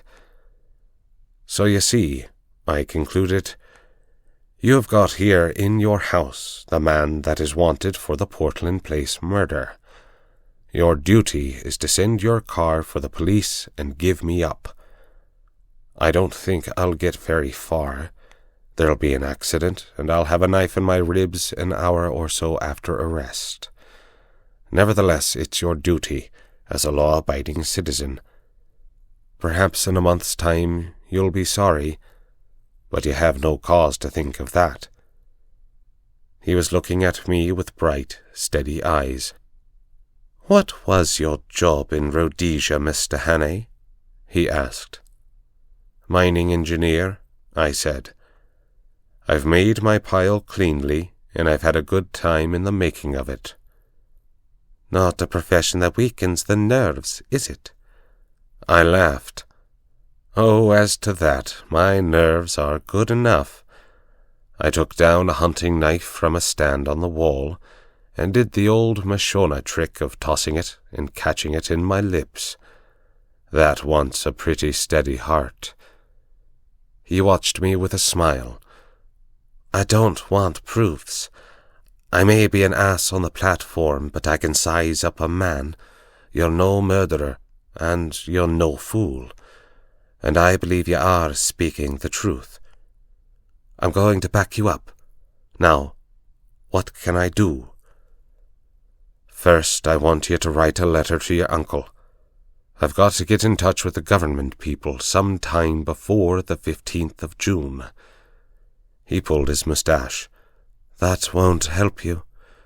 This is a Foreign Office business, and my uncle would have nothing to do with it. Besides, you'd never convince him. No, I'll go one better. I'll write to the permanent secretary at the Foreign Office. He is my godfather, and one of the best going.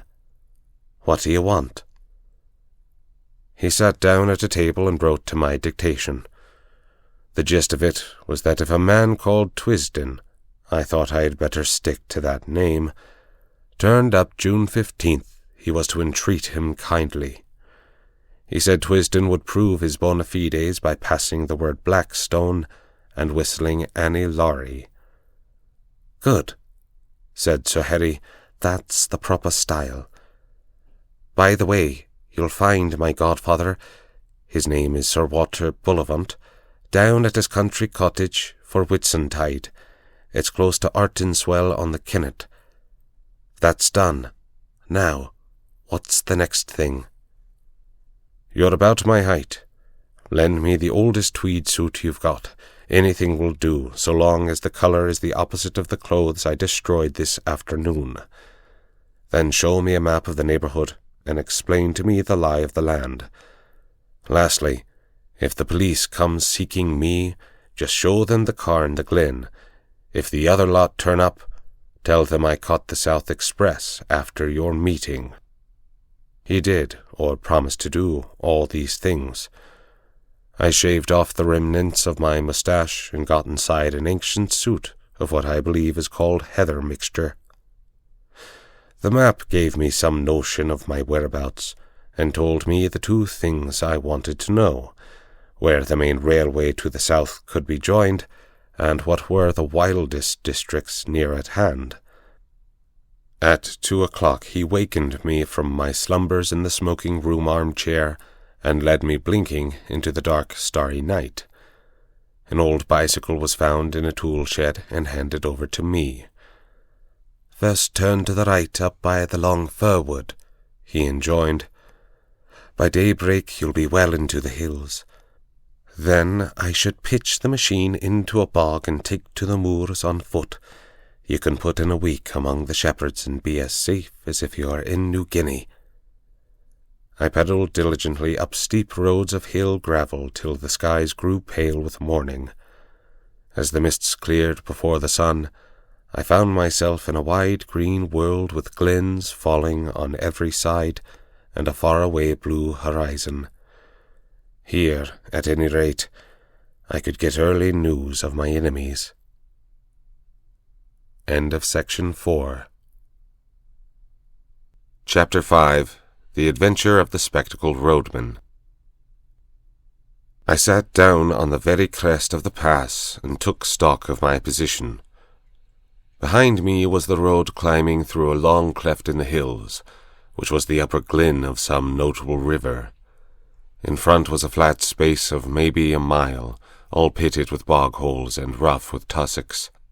And then beyond it the road fell steeply down another glen to a plain whose blue dimness melted into the distance. To left and right were round-shouldered green hills as smooth as pancakes, but to the south, that is the left hand, there was a glimpse of high heathery mountains, which I remembered from the map as the big knot of hill which I had chosen for my sanctuary. I was on the central boss of a huge upland country, and could see everything moving for miles. In the meadows below the road, half a mile back, a cottage smoked, but it was the only sign of human life. Otherwise there was only the calling of plovers and the tinkling of little streams. It was now about 7 o'clock, and as I waited I heard once again that ominous beat in the air. Then I realized that my vantage ground might be in reality a trap. There was no cover for a tomtit in those bald green places.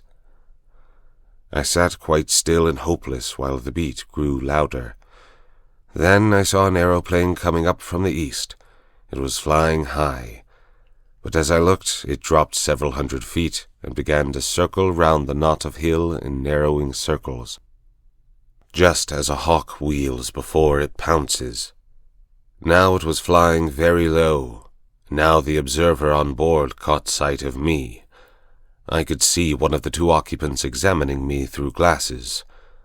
Suddenly it began to rise in swift whirls, and the next thing I knew it was speeding eastward again till it became a speck in the blue morning. That made me do some savage thinking. My enemies had located me, and the next thing would be a cordon round me.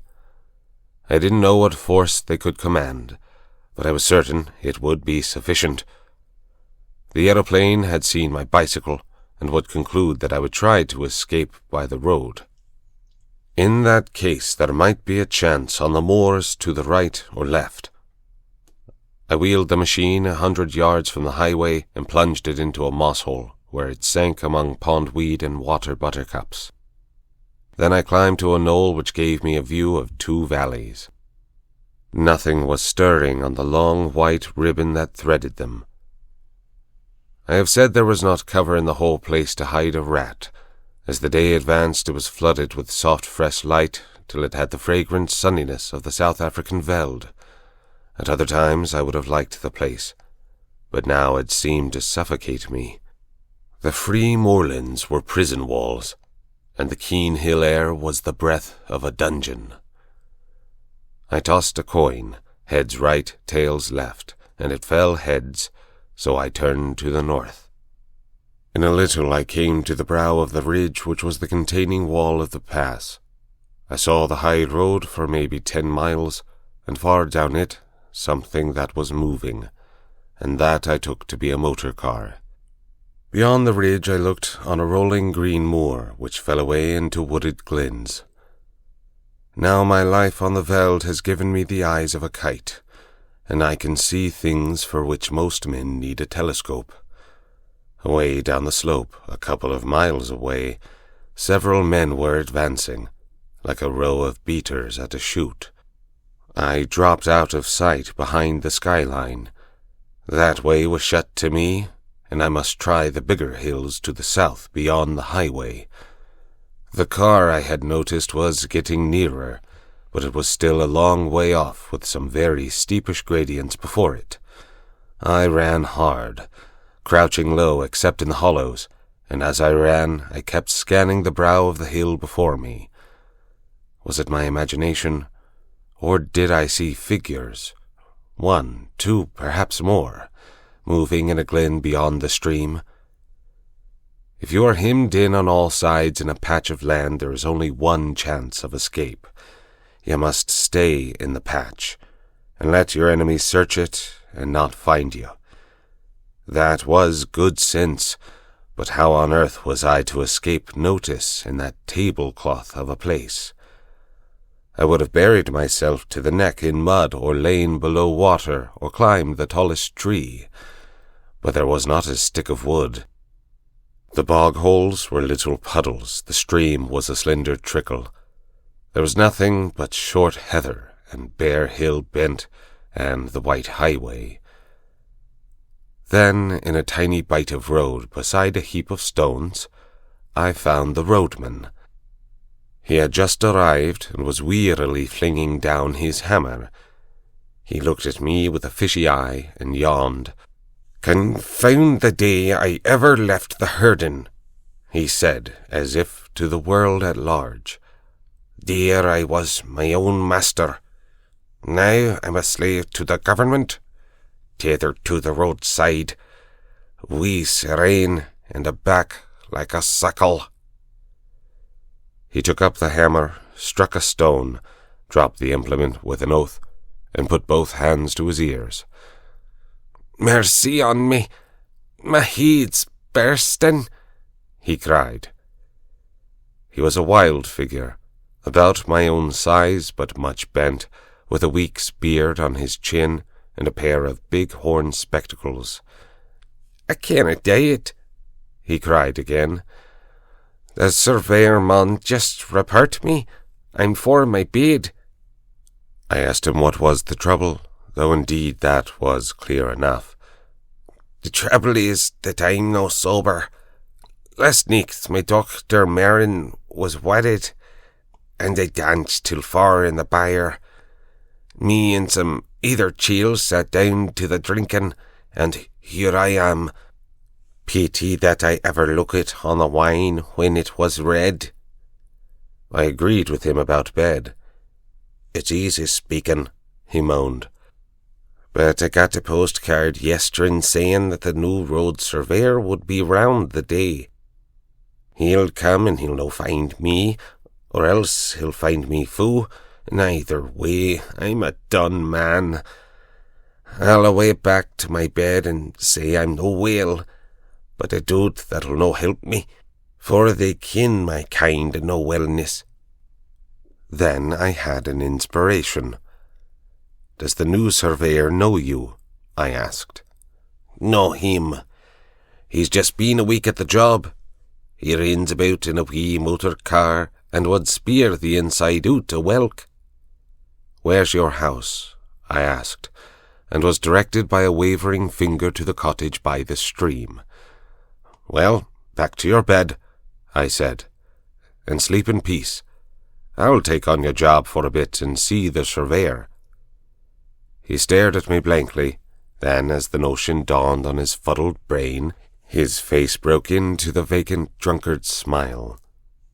You're the Billy, he cried. It'll be easy enough managed. I finished it being your stains, so you needna chap any more this forenoon. Just take the berry, and we'll enough metal free on quarry down the road to make another bing the marn. My name's Alexander Tremble, and I've been 7 year at the trade, and 20 afore that herding on lithe and water. Me friends came achy and while specky, for I wears glasses being weak o' the sight. Just you speak the surveyor fair, and ca him sir, and he'll be well pleased. I'll be back or midday.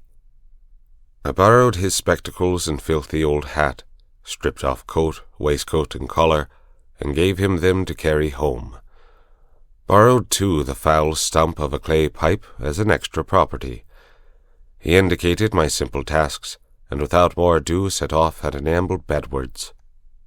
Bed may have been his chief object, but I think there was also something left in the foot of a bottle.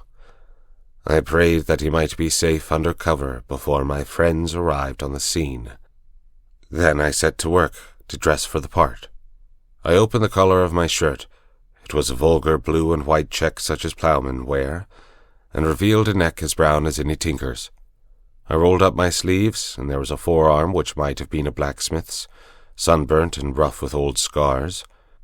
I got my boots and trouser legs all white from the dust of the road, and hitched up my trousers, tying them with string below the knee. Then I set to work on my face. With a handful of dust I made a watermark round my neck, the place where Mr. Turnbull's Sunday ablutions might be expected to stop. I rubbed a good deal of dirt also into the sunburn of my cheeks. The roadman's eyes would no doubt be a little inflamed, so I contrived to get some dust in both of mine, and by dint of vigorous rubbing produced a bleary effect. The sandwiches Sir Haire had given me had gone off with my coat, but the roadman's lunch, tied up in a red handkerchief, was at my disposal. I ate with great relish several of the thick slabs of scone and cheese and drank a little of the cold tea. In the handkerchief was a local paper tied with string and addressed to Mr. Turnbull, obviously meant to solace his midday leisure. I did up the bundle again and put the paper conspicuously beside it. My boots did not satisfy me, but by dint of kicking among the stones I reduced them to the granite-like surface which marks a roadman's footgear. Then I bit and scraped my fingernails till the edges were all cracked and uneven. The men I was matched against would miss no detail. I broke one of the bootlaces and retied it in a clumsy knot, and loosed the other so that my thick grey socks bulged over the uppers. Still no sign of anything on the road. The motor I had observed half an hour ago must have gone home. My toilet complete, I took up the barrow and began my journeys to and from the quarry 100 yards off. I remember an old scout in Rhodesia, who had done many queer things in his day, once telling me that the secret of playing a part was to think yourself into it. You could never keep it up, he said, unless you could manage to convince yourself that you were it. So I shut off all other thoughts and switched them on to the road mending. I thought of the little white cottage as my home. I recalled the years I had spent herding on Leithen water. I made my mind dwell lovingly on sleep in a box bed and a bottle of cheap whiskey. Still nothing appeared on that long white road. Now and then a sheep wandered off the heather to stare at me. A heron flopped down to a pool in the stream and started to fish, taking no more notice of me than if I had been a milestone. On I went, trundling my loads of stone, with the heavy step of the professional. Soon I grew warm, and the dust on my face changed into solid and abiding grits. I was already counting the hours till evening should put a limit to Mr. Turnbull's monotonous toil. Suddenly a crisp voice spoke from the road, and looking up I saw a little white Ford two-seater and a round-faced young man in a bowler hat. "Are you Alexander Turnbull?" he asked. "I'm the new county road surveyor. You live at Blackhopefoot and have charge of the section from Lade Lobier to the Reeks? Good. A fair bit of road, Turnbull, and not badly engineered. A little soft about a mile off, and the edges want cleaning. See you look after that. Good morning. You'll know me the next time you see me." Clearly my get-up was good enough for the dreaded surveyor. I went on with my work, and as the morning grew towards noon, I was cheered by a little traffic.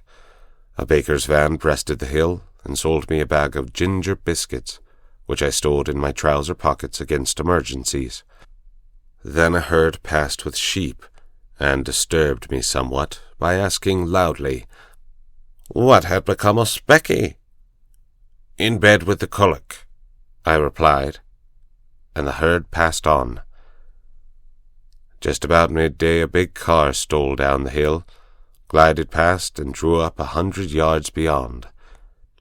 Its 3 occupants descended as if to stretch their legs, and sauntered towards me. 2 of the men I had seen before from the window of the Galloway Inn, one lean, sharp, and dark, the other comfortable and smiling. The third had the look of a countryman, a vet, perhaps, or a small farmer. He was dressed in ill-cut knickerbockers, and the eye in his head was as bright and wary as a hen's. "Morning," said the last. "That's a fine, easy job of yours." I had not looked up on their approach, and now, when accosted, I slowly and painfully straightened my back after the manner of the roadman, spat vigorously after the manner of the low Scot, and regarded them steadily before replying. I confronted 3 pairs of eyes that missed nothing. "There's word jobs, and there's better," I said sententiously. "I would rather hae yours. Sitting a day on your hinderlands and the cushions. It's you and your muckle cars that wreck my roads. If we had our wits, ye should be made to mend what ye break." The bright-eyed man was looking at the newspaper lying beside Turnbull's bundle. "I see you get your papers in good time," he said. I glanced at it casually. "Aye, in good time. Seeing that paper came out last Saturday, I'm just 6 days late." He picked it up, glanced at the superscription, and laid it down again. One of the others had been looking at my boots, and a word in German called the speaker's attention to them. "You've a fine taste in boots," he said. "These were never made by a country shoemaker." "They were not," I said readily. "They were made in London. I got them frae the gentleman that was here last year for the shooting. What was his name now?" And I scratched a forgetful head. Again the sleek one spoke in German. "Let us go on," he said. "This fellow is all right." They asked one last question. "Did you see anyone pass early this morning? He might be on a bicycle, or he might be on foot." I very nearly fell into the trap and told a story of a bicyclist hurrying past in the grey dawn. but I had the sense to see my danger. I pretended to consider very deeply. "I wasna up very early," I said. "You see, my daughter was married last night, and we keep it up late. I opened the house door about 7, and there was naebody on the road then. Since I came up here, there has just been the baker and the rookle herd, besides you gentlemen." One of them gave me a cigar, which I smelt gingerly and stuck in Turnbull's bundle. They got into their car and were out of sight in 3 minutes. My heart leapt with an enormous relief, but I went on wheeling my stones. It was as well, for 10 minutes later the car returned, one of the occupants waving a hand to me. Those gentry left nothing to chance. I finished Turnbull's bread and cheese, and pretty soon had finished the stones. The next step was what puzzled me. I could not keep up this road-making business for long. A merciful providence had kept Mr. Turnbull indoors, but if he appeared on the scene, there would be trouble. I had a notion that the cordon was still tight round the glen, and that if I walked in any direction, I should meet with questioners. But get out I must. No man's nerve could stand more than a day of being spied on. I stayed at my post till 5 o'clock. By that time I had resolved to go down to Turnbull's cottage at nightfall and take my chance of getting over the hills in the darkness. But suddenly a new car came up the road, and slowed down a yard or two from me. A fresh wind had risen, and the occupant wanted to light a cigarette. It was a touring car with the tonneau full of an assortment of baggage. One man sat in it, and, by an amazing chance, I knew him. His name was Marmaduke Jopley, and he was an offence to creation. He was a sort of blood stockbroker who did his business by toadying eldest sons and rich young peers and foolish old ladies. Marmee was a familiar figure, I understood, at balls and polo weeks and country houses. He was an adroit scandalmonger, and would crawl a mile on his belly to anything that had a title or a million. I had a business introduction to his firm when I came to London, and he was good enough to ask me to dinner at his club. There he showed off at a great rate, and pattered about his duchesses till the snobbery of the creature turned me sick. I asked a man afterwards why nobody kicked him, and was told that Englishmen reverenced the weaker sex. Anyhow, there he was now, nattily dressed in a fine new car, obviously on his way to visit some of his smart friends. A sudden daftness took me, and then a second I had jumped into the tonneau and had him by the shoulder. "Hello, Jopley," I sang out. "Well met, my lad." He got a horrid fright. His chin dropped as he stared at me. "Who the devil are you?" he gasped. "My name's Haire," I said. "From Rhodesia, you remember." "Good God, the murderer!" he choked. "Just so. And there'll be a second murder, my dear, if you don't do as I tell you. Give me that coat of yours, that cap, too." He did as he was bid, for he was blind with terror. Over my dirty trousers and vulgar shirt, I put on his smart driving coat, which buttoned high at the top, and thereby hid the deficiencies of my collar. I stuck the cap on my head and added his gloves to my get-up. The dusty roadman, in a minute, was transformed into one of the neatest motorists in Scotland. On Jopley's head I clapped Turnbull's unspeakable hat, and told him to keep it there. Then, with some difficulty, I turned the car. My plan was to go back the road he had come, for the watchers, having seen it before, would probably let it pass unremarked, and Marmee's figure was in no way like mine. "Now, my child," I said, "sit quite still and be a good boy. I mean you no harm. I'm only borrowing your car for an hour or two. But if you play me any tricks, and above all if you open your mouth, As sure as there's a God above me, I'll wring your neck. Savvy?" I enjoyed that evening's ride. We ran 8 miles down the valley, through a village or two, and I could not help noticing several strange-looking folk lounging by the roadside. These were the watchers, who would have had much to say to me if I had come in other garb or company. As it was, they looked incuriously on. One touched his cap in salute, and I responded graciously. As the dark fell, I turned up a side glen, which, as I remember from the map, led into an unfrequented corner of the hills. Soon the villages were left behind, then the farms, and then even the wayside cottage. Presently we came to a lonely moor where the night was blackening the sunset gleams in the bog pools. Here we stopped, and I obligingly reversed the car and restored to Mr. Jopley his belongings. "1,000 thanks," I said. "There's more use in you than I thought. Now be off and find the police."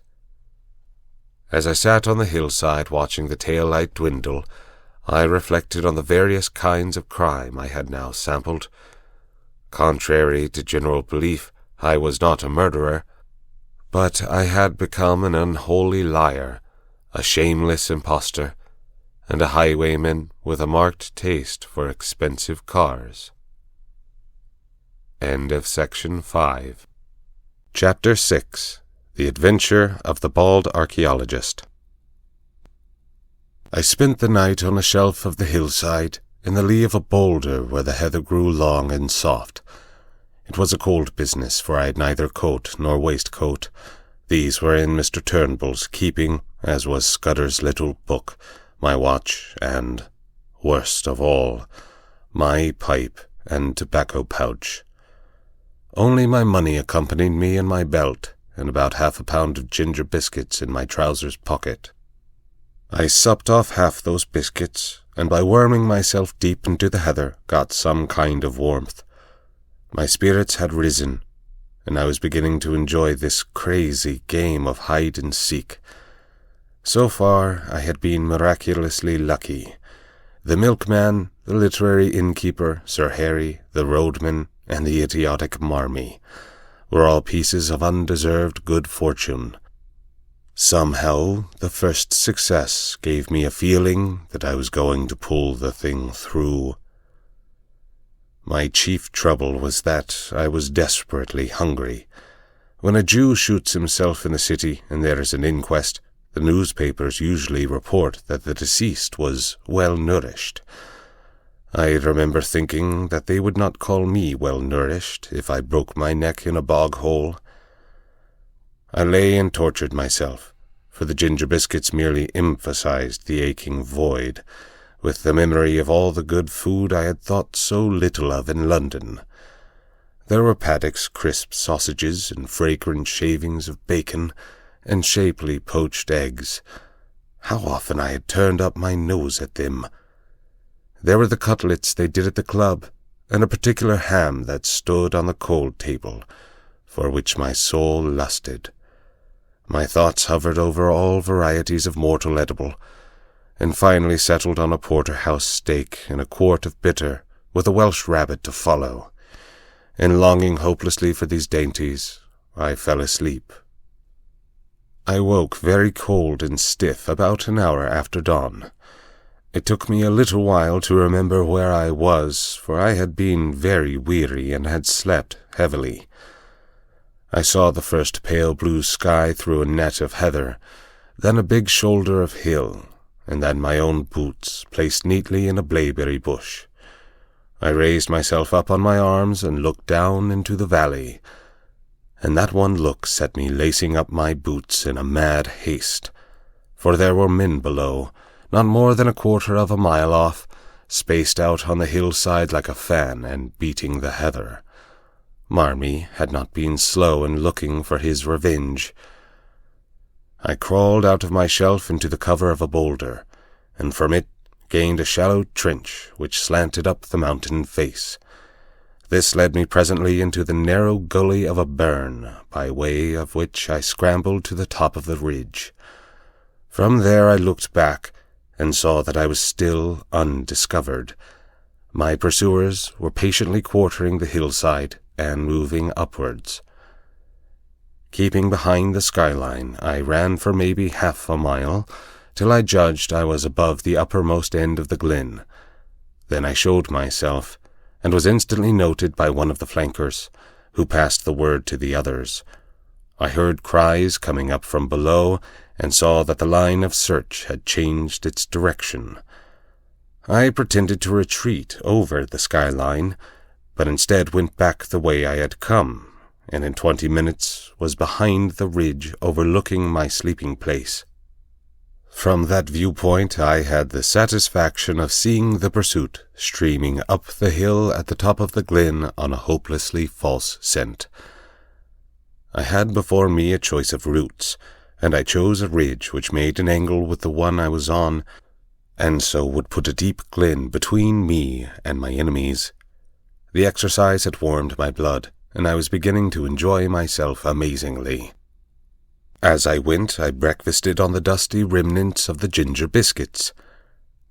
I knew very little about the country, and I hadn't a notion what I was going to do. I trusted to the strength of my legs, but I was well aware that those behind me would be familiar with the lie of the land, and that my ignorance would be a heavy handicap. I saw in front of me a sea of hills, rising very high towards the south, but northwards breaking down into broad ridges which separated wide and shallow dales. The ridge I had chosen seemed to sink after a mile or two to a moor, which lay like a pocket in the uplands. That seemed as good a direction to take as any other. My stratagem had given me a fair start, call it 20 minutes, and I had the width of a glen behind me before I saw the first heads of the pursuers. The police had evidently called in local talent to their aid, and the men I could see had the appearance of herds or gameskeepers. They hallooed at the sight of me, and I waved my hand. 2 dived into the glen and began to climb my ridge, while the others kept their own side of the hill. I felt as if I were taking part in a schoolboy game of hare and hounds. But very soon it began to seem less of a game. Those fellows behind me were hefty men on their native heath.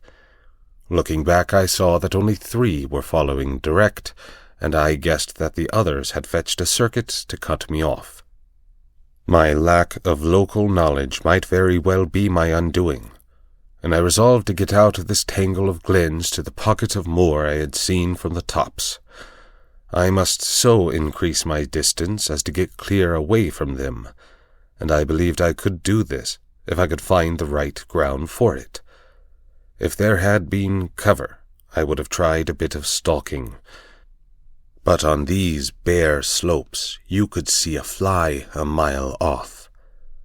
My hope must be in the length of my legs and the soundness of my wind, but I needed easier ground for that, for I was not bred a mountaineer.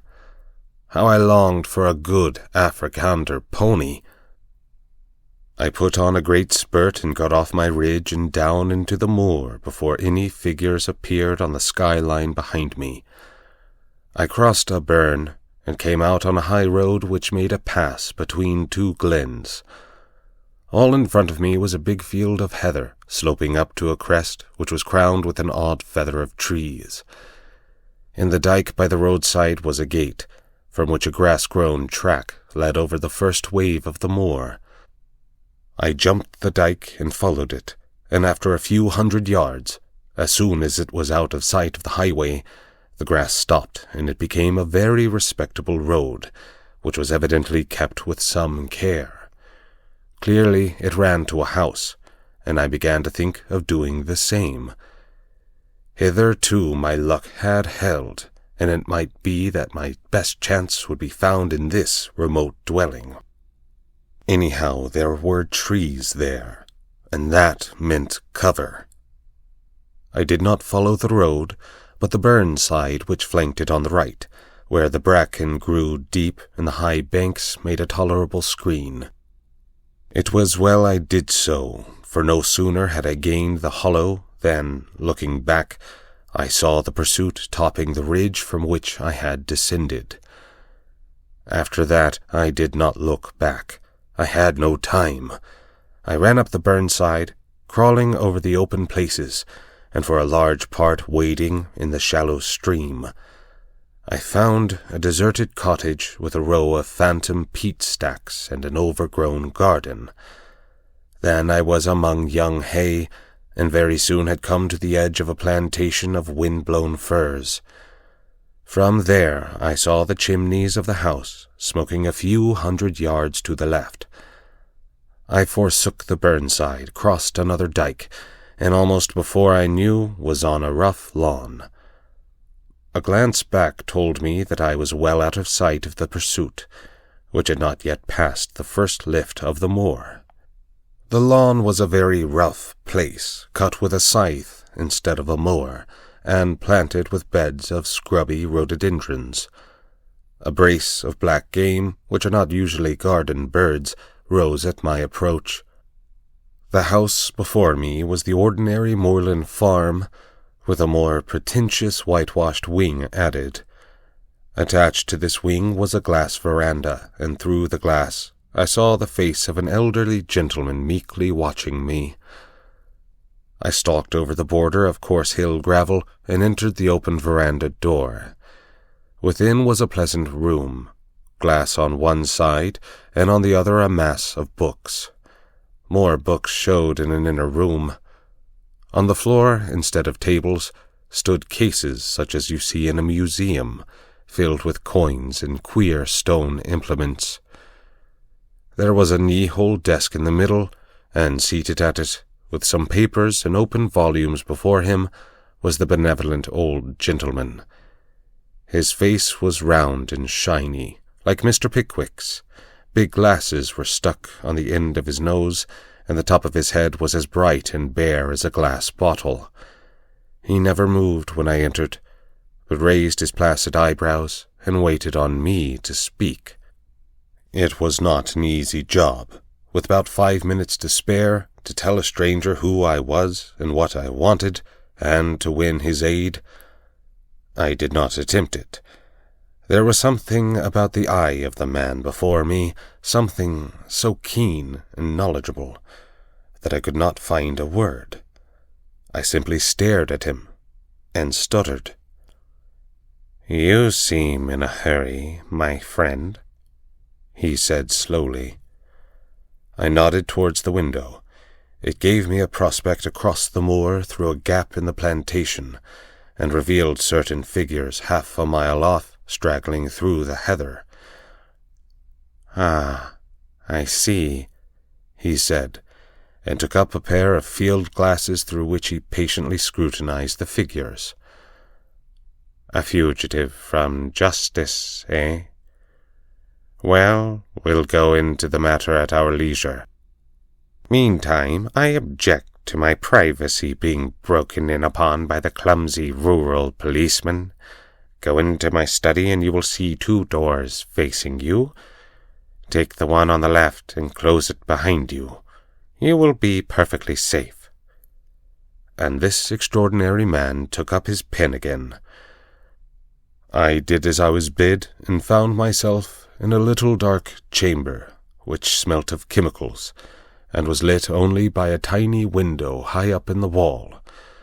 The door had swung behind me with a click, like the door of a safe. Once again, I had found an unexpected sanctuary. All the same, I was not comfortable. There was something about the old gentleman which puzzled and rather terrified me. He had been too easy and ready, almost as if he had expected me. And his eyes had been horribly intelligent. No sound came to me in that dark place. For all I knew, the police might be searching the house, and if they did, they would want to know what was behind this door. I tried to possess my soul in patience, and to forget how hungry I was. Then I took a more cheerful view. The old gentleman could scarcely refuse me a meal, and I fell to reconstructing my breakfast. Bacon and eggs would content me, but I wanted the better part of a flitch of bacon and 100 eggs. And then, while my mouth was watering in anticipation, there was a click, and the door stood open. I emerged into the sunlight to find the master of the house sitting in a deep armchair in the room he called his study, and regarding me with curious eyes. "Have they gone?" I asked. "They have gone. I convinced them that you had crossed the hill. I do not choose that the police should come between me and one whom I am delighted to honor. This is a lucky morning for you, Mr. Richard Haire." As he spoke, his eyelids seemed to tremble and to fall a little over his keen grey eyes. In a flash, the phrase of Scudder's came back to me, when he had described the man he most dreaded in the world. He had said that he could hood his eyes like a hawk. Then I saw that I had walked straight into the enemy's headquarters. My first impulse was to throttle the old ruffian and make for the open air. He seemed to anticipate my intention, for he smiled gently and nodded to the door behind me. I turned and saw 2 men-servants who had me covered with pistols. He knew my name, but he had never seen me before, and as the reflection darted across my mind, I saw a slender chance. "I don't know what you mean," I said roughly. "And who are you calling Richard Haire? My name's Ensley." "So," he said, still smiling. "But of course you have others. We won't quarrel about a name." I was pulling myself together now, and I reflected that my garb, lacking coat and waistcoat and collar, would at any rate not betray me. I put on my surliest face and shrugged my shoulders. "I suppose you're going to give me up after all and call it a damned dirty trick. My God, I wish I had never seen that cursed motor car. Here's the money, and be damned to you." And I flung 4 sovereigns on the table. He opened his eyes a little. "Oh, no, I shall not give you up. My friends and I have a little private settlement with you, that is all. You know a little too much, Mr. Haire. You are a clever actor, but not quite clever enough." He spoke with assurance, but I could see the dawning of a doubt in his mind. "Oh, for God's sake, stop jawing," I cried. "Everything's against me. I haven't had a bit of luck since I came on shore at Leith. What's the harm in a poor devil with an empty stomach picking up some money he finds in a bust-up motor car? That's all I done. And for that, I've been chivied for 2 days by those blasted bobbies over those blasted hills. I tell you, I'm fair sick of it. You can do what you like, old boy. Ned Ainsley's got no fight left in him." I could see that the doubt was gaining. "Will you oblige me with the story of your recent doings?" he asked. "I can't, governor," I said in real beggar's whine. "I've not had a bite to eat for 2 days. Give me a mouthful of food, and then you'll hear the God's truth." I must have showed my hunger in my face, for he signaled to one of the men in the doorway. A bit of cold pie was brought and a glass of beer, and I wolfed them down like a pig, or rather like Ned Ainsley, for I was keeping up my character. In the middle of my meal he spoke suddenly to me in German, but I turned on him a face as blank as a stone wall. Then I told him my story, how I had come off an Archangel ship at Leith a week ago, and was making my way overland to my brother at Wigton. I had run short of cash, I hinted vaguely at a spree, and I was pretty well on my uppers when I had come on a hole in a hedge, and, looking through, had seen a big motor car lying in the burn. I had poked about to see what had happened, and had found 3 sovereigns lying on the seat and 1 on the floor. There was nobody there or any sign of an owner, so I had pocketed the cash. But somehow the law had got after me. When I had tried to change a sovereign in a baker's shop, the woman had cried on the police, and a little later, when I was washing my face in a burn, I had been nearly gripped, and had only got away by leaving my coat and waistcoat behind me. "They can have the money back," I cried. "For a fat lot of good it's done me. Those perishers are all down on a poor man. Now, if it had been you, Governor, that had found the quids, nobody would have troubled you." "You're a good liar, Mr. Haire," he said. I flew into a rage. "Stop fooling, damn you! I tell you my name's Ainsley, and I never heard of anyone called Haire in my born days. I'd sooner have the police than you with your Haires and your monkey-faced pistol tricks. No, Governor, I beg pardon, I don't mean that. I'm much obliged to you for the grub, and I'll thank you to let me go now the coast's clear." It was obvious that he was badly puzzled. You see, he had never seen me, and my appearance must have altered considerably from my photographs if he had got one of them.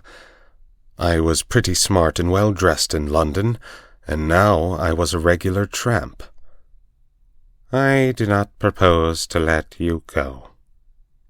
If you are what you say you are, you will soon have a chance of clearing yourself. If you are what I believe you are, I do not think you will see the light much longer." He rang a bell, and a 3rd servant appeared from the veranda. "I want the Lanchester in 5 minutes," he said. "There will be 3 to luncheon." Then he looked steadily at me, and that was the hardest ordeal of all. There was something weird and devilish in those eyes, cold, malignant, unearthly, and most hellishly clever. They fascinated me like the bright eyes of a snake. I had a strong impulse to throw myself on his mercy and offer to join his side. And if you consider the way I felt about the whole thing, you will see that that impulse must have been purely physical, the weakness of a brain mesmerized and mastered by a stronger spirit. But I managed to stick it out, and even to grin. "You'll know me the next time, Governor," I said. "Carl," he spoke in German to one of the men in the doorway, "will you put this fellow in the storeroom till I return? And you will be answerable to me for his keeping." I was marched out of the room with a pistol at each ear. The storeroom was a damp chamber in what had been the old farmhouse. There was no carpet on the uneven floor, and nothing to sit down on but a school form. It was black as pitch, for the windows were heavily shuttered. I made out by groping that the walls were lined with boxes and barrels and sacks of some heavy stuff. The whole place smelt of mould and disuse. My jailers turned the key in the door, and I could hear them shifting their feet as they stood on guard outside. I sat down in that chilly darkness in a very miserable frame of mind. The old boy had gone off in a motor to collect the 2 ruffians who had interviewed me yesterday. Now they had seen me as the roadman, and they would remember me, for I was in the same rig. What was a roadman doing 20 miles from his beat, pursued by the police? A question or 2 would put them on the track. Probably they had seen Mr. Turnbull, probably Marmee too. Most likely they could link me up with Sir Haire, and then the whole thing would be crystal clear. What chance had I in this moorland house with 3 desperadoes and their armed servants? I began to think wistfully of the police, now plodding over the hills after my wraith. They, at any rate, were fellow countrymen and honest men, and their tender mercies would be kinder than these ghoulish aliens. But they wouldn't have listened to me. That old devil with the eyelids had not taken long to get rid of them. I thought he probably had some kind of graft with the constabulary. Most likely he had letters from cabinet ministers saying he was to be given every facility for plotting against Britain. That's the sort of owlish way we run our politics in this jolly old country. The 3 would be back for lunch, so I hadn't more than a couple of hours to wait. It was simply waiting on destruction, for I could see no way out of this mess. I wished that I had Scudder's courage, for I am free to confess I didn't feel any great fortitude. The only thing that kept me going was that I was pretty furious.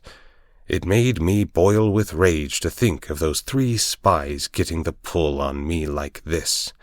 I hoped that at any rate I might be able to twist one of their necks before they downed me. The more I thought of it, the angrier I grew, and I had to get up and move about the room. I tried the shutters, but they were the kind that lock with a key, and I couldn't move them. From the outside came the faint clucking of hens in the warm sun.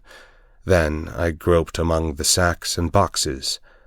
I couldn't open the latter, and the sacks seemed to be full of things like dog biscuits that smelt of cinnamon. But as I circumnavigated the room, I found a handle in the wall which seemed worth investigating. It was the door of a wall cupboard, what they call a press in Scotland, and it was locked. I shook it, and it seemed rather flimsy. For want of something better to do, I put my strength on that door, getting some purchase on the handle by looping my braces around it. Presently the thing gave with a crash, which I thought would bring in my warders to inquire. I waited for a bit, and then started to explore the cupboard shelves. There was a multitude of queer things there. I found an odd vesta or 2 in my trouser pockets and struck a light. It was out in a second, but it showed me one thing. There was a little stock of electric torches on one shelf. I picked one up and found it was in working order. With the torch to help me, I investigated further. There were bottles and cases of queer-smelling stuffs, chemicals no doubt for experiments, and there were coils of fine copper wire and yanks of thin oiled silk. There was a box of detonators and a lot of cord for fuses. Then away at the back of the shelf, I found a stout brown cardboard box, and inside it a wooden case. I managed to wrench it open, and within lay 6 little grey bricks, each a couple of inches square. I took one up, and found that it crumbled easily in my hand. Then I smelt it and put my tongue to it. After that, I sat down to think. I hadn't been a mining engineer for nothing, and I knew lintonite when I saw it. With one of these bricks I could blow the house to smithereens. I had used the stuff in Rhodesia and knew its power. But the trouble was that my knowledge wasn't exact. I had forgotten the proper charge and the right way of preparing it, and I wasn't sure about the timing. I had only a vague notion, too, as to its power, for though I had used it, I had not handled it with my own fingers. But it was a chance, the only possible chance. It was a mighty risk, but against it was an absolute black certainty. If I used it, the odds were, as I reckoned, about 5 to 1 in favor of my blowing myself into the treetops. but if I didn't, I should very likely be occupying a 6-foot hole in the garden by the evening. That was the way I had to look at it. The prospect was pretty dark either way, but anyhow there was a chance, both for myself and for my country. The remembrance of little Scudder decided me. It was about the beastliest moment of my life, for I'm no good at these cold-blooded resolutions. Still I managed to rake up the pluck to set my teeth and choke back the horrid doubts that flooded in on me. I simply shut off my mind and pretended I was doing an experiment as simple as Guy Fawkes fireworks. I got a detonator and fixed it to a couple of feet of fuse. Then I took a quarter of a lintonite brick and buried it near the door below one of the sacks in a crack of the floor, fixing the detonator to it. For all I knew, half those boxes might be dynamite. If the cupboard held such deadly explosives, why not the boxes? In that case there would be a glorious skyward journey for me and the German servants and about an acre of surrounding country. There was also the risk that the detonation might set off the other bricks in the cupboard, for I had forgotten most that I knew about lintonite. But it didn't do to begin thinking about the possibilities. The odds were horrible, but I had to take them. I ensconced myself just below the sill of the window and lit the fuse. Then I waited for a moment or two. There was dead silence, only a shuffle of heavy boots in the passage, and the peaceful cluck of hens from the warm out-of-doors. I commended my soul to my Maker, and wondered where I would be in 5 seconds. A great wave of heat seemed to surge upwards from the floor and hang for a blistering instant in the air. Then the wall opposite me flashed into a golden yellow and dissolved with a rending thunder that hammered my brain into a pulp. Something dropped on me, catching the point of my left shoulder, and then I think I became unconscious. My stupor can scarcely have lasted beyond a few seconds. I felt myself being choked by thick yellow fumes, and struggled out of the debris to my feet. Somewhere behind me I felt fresh air. The jambs of the window had fallen, and through the ragged rent the smoke was pouring out into the summer noon. I stepped over the broken lintel, and found myself standing in a yard in a dense and acrid fog. I felt very sick and ill, but I could move my limbs, and I staggered blindly forward, away from the house. A small mill lade ran in a wooden aqueduct at the other side of the yard, and into this I fell. The cool water revived me, and I had just enough wits left to think of escape. I squirmed up the lade among the slippery green slime till I reached the mill wheel. Then I wriggled through the axle hole into the old mill and tumbled to a bed of chaff. A nail caught the seat of my trousers, and I left a wisp of heather mixture behind me. The mill had been long out of use. The ladders were rotten with age, and in the loft the rats had gnawed great holes in the floor. Nausea shook me, and a wheel in my head kept turning, while my left shoulder and arm seemed to be stricken with the palsy. I looked out of the window and saw a fog still hanging over the house, and smoke escaping from an upper window. Please God, I had set the place on fire, for I could hear confused cries coming from the other side. But I had no time to linger, since this mill was obviously a bad hiding place. Anyone looking for me would naturally follow the lade, and I made certain the search would begin as soon as they found that my body was not in the storeroom. From another window I saw that on the far side of the mill stood an old stone dovecot. If I could get there without leaving tracks, I might find a hiding place, for I argued that my enemies, if they thought I could move, would conclude I had made for open country, and would go seeking me on the moor. I crawled down the broken ladder, scattering chaff behind me to cover my footsteps. I did the same on the mill floor and on the threshold where the door hung on broken hinges.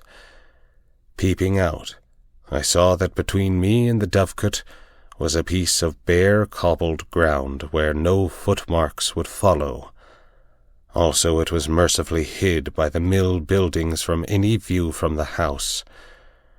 I slipped across the space, got to the back of the dovecot, and prospected a way of ascent. That was one of the hardest jobs I ever took on. My shoulder and arm ached like hell, and I was so sick and giddy that I was always on the verge of falling. But I managed it somehow.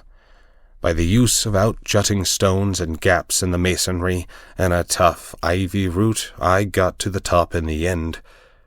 There was a little parapet behind which I found space to lie down. Then I proceeded to go off into an old-fashioned swoon.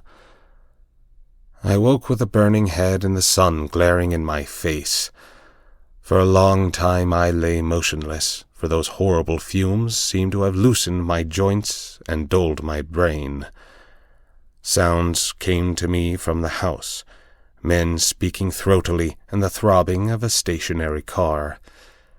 There was a little gap in the parapet to which I wriggled, and from which I had some sort of prospect of the yard. I saw figures come out, a servant with his head bound up, and then a younger man in knickerbockers. They were looking for something, and moved towards the mill. Then one of them caught sight of the wisp of cloth on the nail, and cried out to the other. They both went back to the house, and brought two more to look at it. I saw the rotund figure of my late captor, and I thought I made out the man with the lisp. I noticed that all had pistols. For half an hour they ransacked the mill. I could hear them kicking over the barrels and pulling up the rotten planking. Then they came outside, and stood just below the dovecot, arguing fiercely. The servant with the bandage was being soundly rated. I heard them fiddling with the door of the dovecot, and for one horrid moment I fancied they were coming up. Then they thought better of it, and went back to the house. All that long, blistering afternoon I lay baking on the rooftop. Thirst was my chief torment. My tongue was like a stick, and to make it worse, I could hear the cool drip of water from the mill lade. I watched the course of the little stream as it came in from the moor, and my fancy followed it up to the top of a glen, where it must issue from an icy fountain fringed with cool ferns and mosses. I would have given £1,000 to plunge my face into that. I had a fine prospect of the whole ring of moorland. I saw the car speed away with 2 occupants and a man on a hill pony riding east. I judged they were looking for me, and I wished them joy of their quest. But I saw something else more interesting. The house stood almost on the summit of a swell of moorland which crowned a sort of plateau, and there was no higher point nearer than the big hill 6 miles off. The actual summit, as I have mentioned, was a biggish clump of trees, firs mostly, with a few ashes and beeches. On the dovecot I was almost on a level with the tree-tops, and could see what lay beyond. The wood was not solid, but only a ring, and inside was an oval of green turf, for all the world like a big cricket field. It didn't take long to guess what it was. It was an aerodrome, and a secret one. The place had been most cunningly chosen, for suppose anyone were watching an aeroplane descending here, he would think it had gone over the hill beyond the trees. As the place was on the top of a rise in the midst of a big amphitheatre, any observer from any direction would conclude it had passed out of view behind the hill. Only a man very close at hand would realize that the aeroplane had not gone over, but had descended in the midst of the wood. An observer with a telescope on one of the higher hills might have discovered the truth, but only herds went there, and herds do not carry spy glasses. When I looked from the dovecot, I could see far away a blue line which I knew was the sea, and I grew furious to think that our enemies had this secret conning tower to rake our waterways. Then I reflected that if that aeroplane came back, the chances were 10 to 1 that I would be discovered. So through the afternoon I lay and prayed for the coming of darkness, and glad I was when the sun went down over the big western hills and the twilight haze crept over the moor. The aeroplane was late. The gloaming was far advanced when I heard the beat of wings and saw it volplaning downward to its home in the wood. Lights twinkled for a bit, and there was much coming and going from the house. Then the dark fell, and silence. Thank God it was a black night. The moon was well on its last quarter, and would not rise till late. My thirst was too great to allow me to tarry. So about 9 o'clock, so far as I could judge, I started to descend. It wasn't easy, and halfway down I heard the back door of the house open, and saw the gleam of a lantern against the mill wall. For some agonizing minutes I hung by the ivy, and prayed that whoever it was would not come round by the dovecot. Then the light disappeared, and I dropped as softly as I could onto the hard soil of the yard. I crawled on my belly in the lee of a stone dyke till I reached the fringe of trees which surrounded the house. If I had known how to do it, I would have tried to put that aeroplane out of action, but I realized that any attempt would probably be futile. I was pretty certain that there would be some kind of defense round the house, so I went through the wood on hands and knees, feeling carefully every inch before me. It was as well, for presently I came on a wire about 2 feet from the ground. If I had tripped over that, it would doubtless have rung some bell in the house, and I would have been captured. 100 yards farther on I found another wire cunningly placed on the edge of a small stream. Beyond that lay the moor, and in 5 minutes I was deep in bracken and heather. Soon I was round the shoulder of the rise, and in the little glen from which the mill lade flowed. 10 minutes later my face was in the spring, and I was soaking down pints of the blessed water. But I did not stop till I had put 6 miles between me and that accursed dwelling. End of section 6. Chapter 7. The Dry Fly Fisherman. I sat down on a hilltop and took stock of my position. I wasn't feeling very happy, for my natural thankfulness at my escape was clouded by my severe bodily discomfort. Those lentatite fumes had fairly poisoned me, and the baking hours on the dovecot hadn't helped matters. I had a crushing headache, and felt as sick as a cat. Also, my shoulder was in a bad way. At first I thought it was only a bruise, but it seemed to be swelling, and I had no use of my left arm. My plan was to seek Mr. Turnbull's cottage, recover my garments, and especially Scudder's notebook, and then make for the main line and get back to the south. It seemed to me that the sooner I got in touch with the Foreign Office man, Sir Walter Bullivant, the better. I didn't see how I could get more proof than I had got already. He must just take or leave my story, and anyway, with him I would be in better hands than those devilish Germans. I had begun to feel quite kindly towards the British police. It was a wonderful starry night, and I had not much difficulty about the road. Sir Harry's map had given me the lie of the land, and all I had to do was to steer a point or two west of southwest to come to the stream where I had met the roadman. In all these travels I never knew the names of the places, but I believe this stream was no less than the upper waters of the River Tweed. I calculated I must be about 18 miles distant, and that meant I could not get there before morning. So I must lie up a day somewhere, for I was too outrageous a figure to be seen in the sunlight. I had neither coat, waistcoat, collar, nor hat. My trousers were badly torn, and my face and hands were black with the explosion. I dare say I had other beauties, for my eyes felt as if they were furiously bloodshot.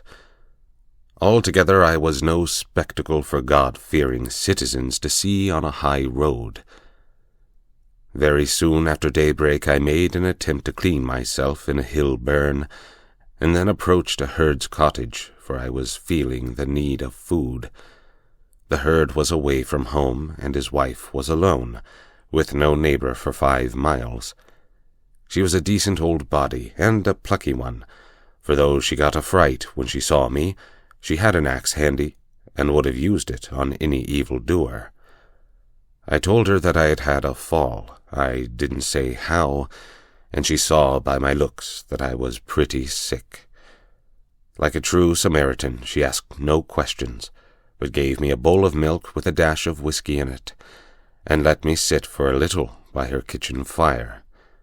She would have bathed my shoulder, but it ached so badly I would not let her touch it. I don't know what she took me for, a repentant burglar, perhaps, for when I wanted to pay her for the milk and tendered a sovereign, which was the smallest coin I had, she shook her head and said something about giving it to them that had a right to it.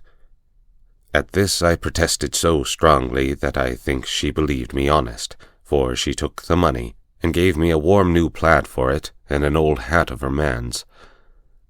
She showed me how to wrap the plaid around my shoulders, and when I left that cottage, I was the living image of the kind of Scotsman you see in the illustrations to Burns' poems. But at any rate, I was more or less clad. It was all as well, for the weather changed before midday to a thick drizzle of rain. I found shelter below an overhanging rock in the crook of a burn, where a drift of dead brackens made a tolerable bed. There I managed to sleep till nightfall, waking very cramped and wretched, with my shoulder gnawing like a toothache. I ate the oat-cake and cheese the old wife had given me, and set out again just before the darkening. I pass over the miseries of that night among the wet hills. There were no stars to steer by, and I had to do the best I could from my memory of the map. Twice I lost my way, and I had some nasty falls into peat bogs. I had only about 10 miles to go as the crow flies, but my mistakes made it nearer 20. The last bit was completed with set teeth and a very light and dizzy head, but I managed it, and in the early dawn I was knocking at Mr. Turnbull's door. The mist lay close and thick, and from the cottage I could not see the high road. Mr. Turnbull himself opened to me, sober and something more than sober. He was primely dressed in an ancient but well-tended suit of black. He had been shaven not later than the night before. He wore a linen collar, and in his left hand he carried a pocket Bible. At first he did not recognize me. "Why are ye that come stravagant here on the Sabbath morning?" he asked. I had lost all count of the days, so the Sabbath was the reason for this strange decorum. My head was swimming so wildly that I could not frame a coherent answer, but he recognized me, and he saw that I was ill. "Hae ye got my specs?" he asked. I fetched them out of my trouser pocket and gave him them. "Ye'll hae come for your jacket and waistcoat," he said. "Come in by. Losh, man, you're terrible done i' the legs. Hot up till I get ye to a chair." I perceived I was in for a bout of malaria. I had a good deal of fever in my bones, and the wet night had brought it out, while my shoulder and the effects of the fumes combined to make me feel pretty bad.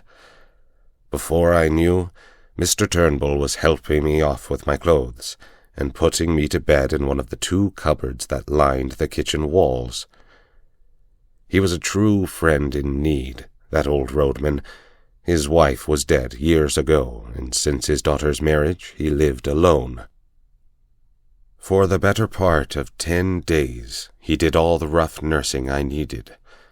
I simply wanted to be left in peace while the fever took its course, and when my skin was cool again I found that the bout had more or less cured my shoulder. But it was a baddish go, and though I was out of bed in 5 days, it took me some time to get my legs again. He went out each morning, leaving me milk for the day, and locking the door behind him, and came in the evening to sit silent in the chimney corner. Not a soul came near the place. When I was getting better, he never bothered me with a question. Several times he fetched me a 2-days-old Scotsman, and I noticed that the interest in the Portland Place murder seemed to have died down. There was no mention of it, and I could find very little about anything except a thing called the General Assembly, some ecclesiastical spree, I gathered. One day he produced my belt from a lock-fast drawer. "There's a terrible heap o' siller in it," he said. "Ye'd better count it to see it's all there." He never even sought my name. I asked him if anybody had been around making inquiries subsequent to my spell at the road-making. "Aye, there was a man in a motor car. He spied we had taken my place that day, and I let on I thought him daft. But he keep it on at me, and syne I said he mun be thinking o' my God, brether, frae the clooch that whiles lent me a hon. He was a worse-looking soul, and I couldna understand the half o' his English tongue. I was getting restless those last days, and as soon as I felt myself fit, I decided to be off. That was not till the 12th day of June, and as luck would have it, a drover went past that morning taking some cattle to Moffat. He was a man named Hislop, a friend of Turnbull's, and he came in to his breakfast with us and offered to take me with him. I made Turnbull accept £5 for my lodging, and a hard job I had of it. There never was a more independent being. He grew positively rude when I pressed him, and shy and red, and took the money at last, without a thank you. When I told him how much I owed him, he grunted something about, "A good turn deserving another." You would have thought from our leave-taking that we had parted in disgust. Hislop was a cheery soul, who chattered all the way over the pass and down the sunny Vale of Annan. I talked of Galloway markets and sheep prices, and he made up his mind I was a pack-shepherd from those parts, whatever that may be. My plaid and my old hat, as I have said, gave me a fine theatrical Scots look, but driving cattle is a mortally slow job, and we took the better part of the day to cover 12 miles. If I had not had such an anxious heart, I would have enjoyed that time. It was shining blue weather, with a constantly changing prospect of brown hills and far green meadows, and a continual sound of larks and curlews and falling streams. But I had no mind for the summer, and little for Hislop's conversation, for as the fateful 15th of June drew near, I was overweighed with the hopeless difficulties of my enterprise. I got some dinner in a humble Moffat public-house, and walked the 2 miles to the junction on the main line. The night express for the south was not due till near midnight, and to fill up the time I went up on the hillside and fell asleep, for the walk had tired me. I all but slept too long, and had to run to the station and catch the train with 2 minutes to spare. The feel of the hard third-class cushions and the smell of tobacco cheered me up wonderfully. At any rate, I felt now that I was getting to grips with my job. I was decanted at Crewe in the small hours and had to wait till 6 to get a train for Birmingham. In the afternoon I got to Reading and changed into a local train which journeyed into the deeps of Berkshire. Presently I was in a land of lush water meadows and slow, reedy streams. About 8 o'clock in the evening, a weary and travel-stained being, a cross between a farm labourer and a vet, with a checked black and white plaid over his arm, for I did not dare to wear it south of the border, descended at the little station of Artonswell. There were several people on the platform, and I thought I had better wait to ask my way till I was clear of the place. The road led through a wood of great beeches and then into a shallow valley, with the green backs of downs peeping over the distant trees. After Scotland the air smelt heavy and flat, but infinitely sweet, for the limes and chestnuts and lilac bushes were domes of blossom. Presently I came to a bridge, below which a clear, slow stream flowed between snowy beds of water buttercups. A little above it was a mill, and the lasher made a pleasant, cool sound in the scented dusk. Somehow the place soothed me and put me at my ease. I fell to whistling as I looked into the green depths, and the tune which came to my lips was Annie Laurie. A fisherman came up from the waterside, and as he neared me, he too began to whistle. The tune was infectious, for he followed my suit. He was a huge man in untidy old flannels and a wide-brimmed hat, with a canvas bag slung on his shoulder. He nodded to me, and I thought I had never seen a shrewder or better-tempered face. He leaned his delicate 10-foot split-caned rod against the bridge, and looked with me at the water. "Clear, isn't it?" he said pleasantly. "I back our Kennet any day against the test. Look at that big fellow. £4 if he's an ounce, but the evening rise is over, and you can't tempt him." "I don't see him," said I. "Look, there, a yard from the reeds just above that stickle." "I've got him now. You might swear he was a black stone." "So," he said, and whistled another bar of Annie Laurie. "Twisden's the name, isn't it?" he said over his shoulder, his eyes still fixed on the stream. "No," I said. "I mean to say yes. I had forgotten all about my alias." "It's a wise conspirator that knows his own name," he observed, grinning broadly at a moor hen that emerged from the bridge's shadow. I stood up and looked at him, at the square cleft jaw and broad, lined brow and the firm folds of cheek, and began to think that here, at last, was an ally worth having. His whimsical blue eyes seemed to go very deep. Suddenly he frowned. "I call it disgraceful," he said, raising his voice. "Disgraceful that an able-bodied man like you should dare to beg. You can get a meal from my kitchen, but you'll get no money from me." A dog-cart was passing, driven by a young man who raised his whip to salute the fisherman. When he had gone, he picked up his rod. "That's my house," he said, pointing to a white gate 100 yards on. "Wait 5 minutes and then go round to the back door." And with that, he left me. I did as I was bidden. I found a pretty cottage with a lawn running down to the stream, and a perfect jungle of guelder rose and lilac flanking the path. The back door stood open, and a grave butler was awaiting me. "Come this way, sir," he said, and he led me along a passage and up a back staircase to a pleasant bedroom looking towards the river. There I found a complete outfit laid out for me, dress clothes with all the fixings, a brown flannel suit, shirts, collars, ties, shaving things and hair brushes, even a pair of patent shoes.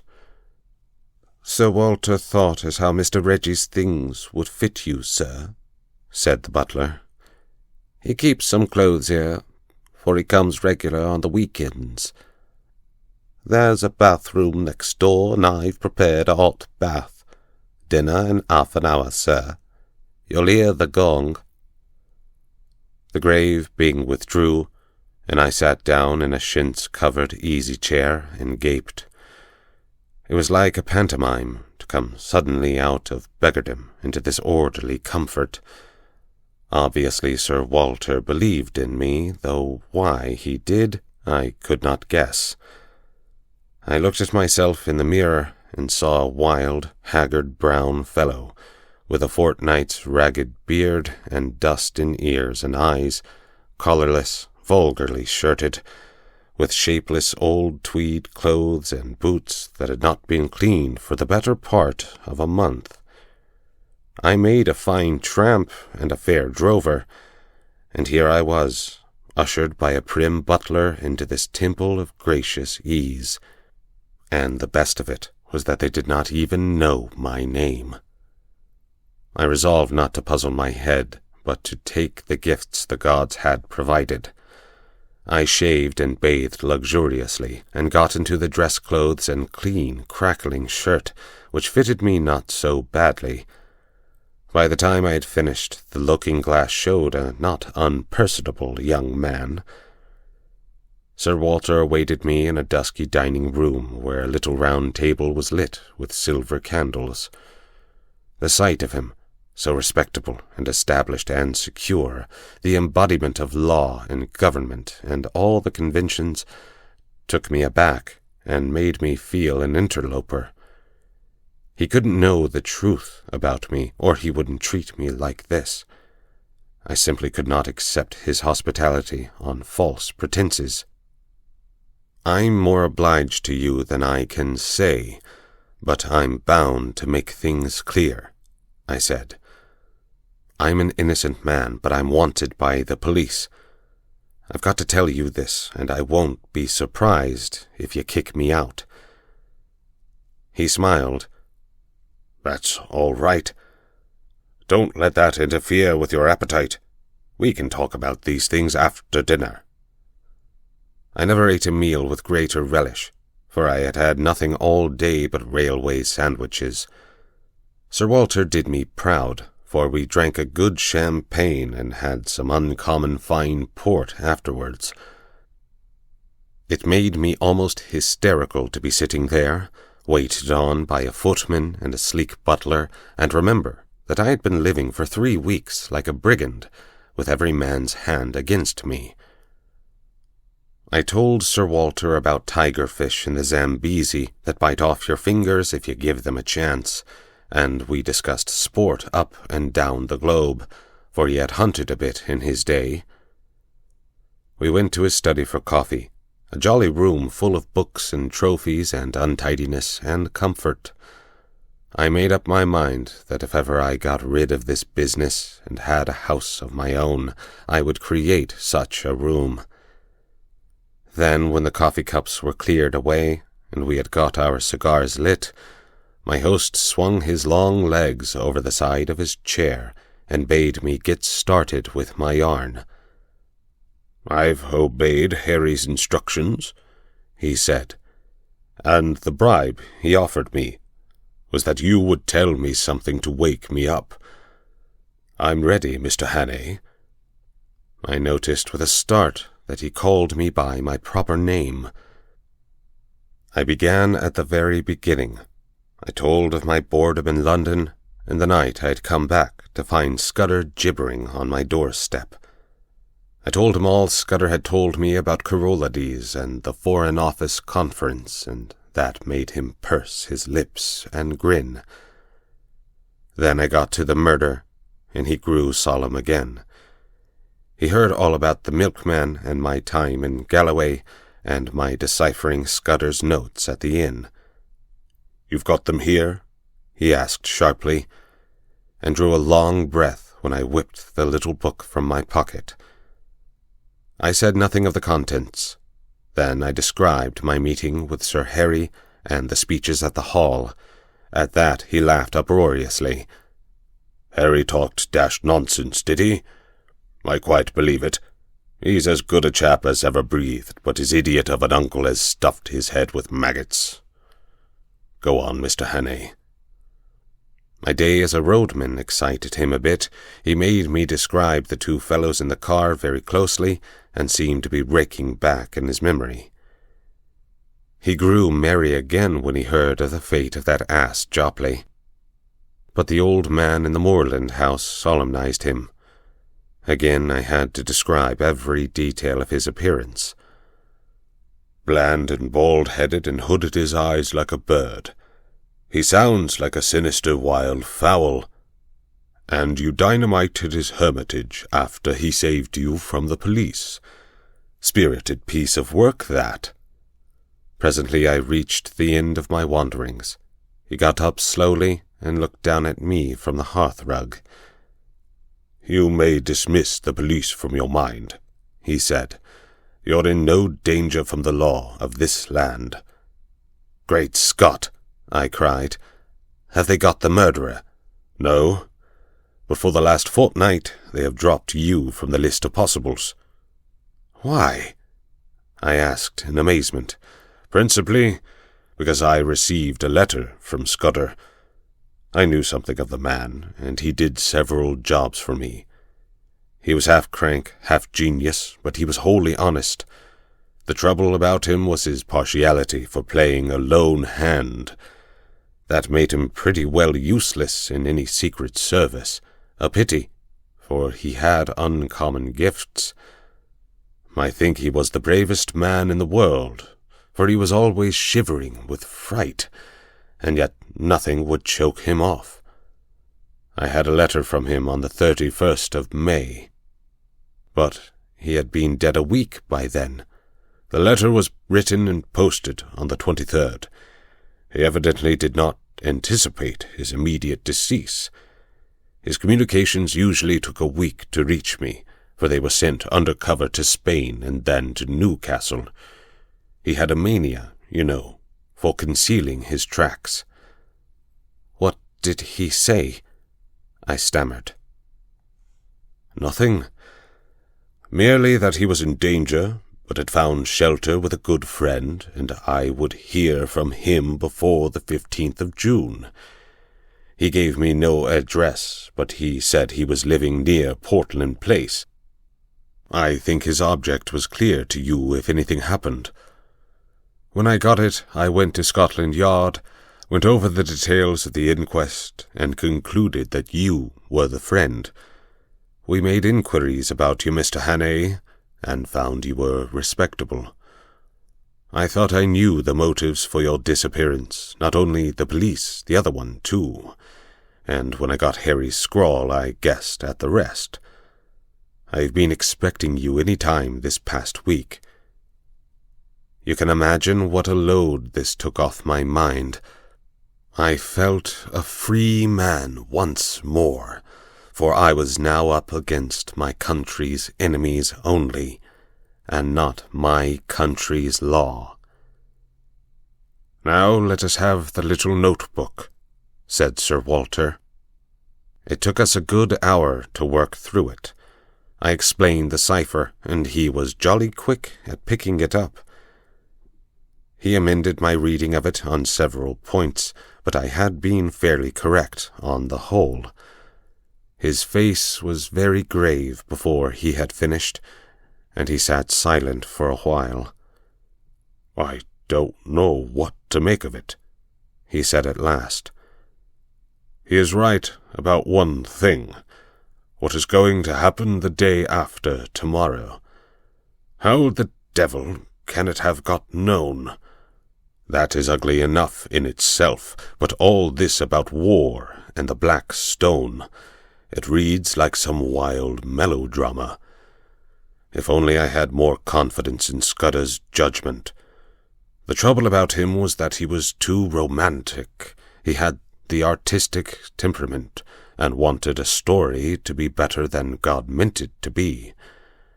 He had a lot of odd biases, too. Jews, for example, made him see red. Jews and the high finance. The Black Stone, he repeated.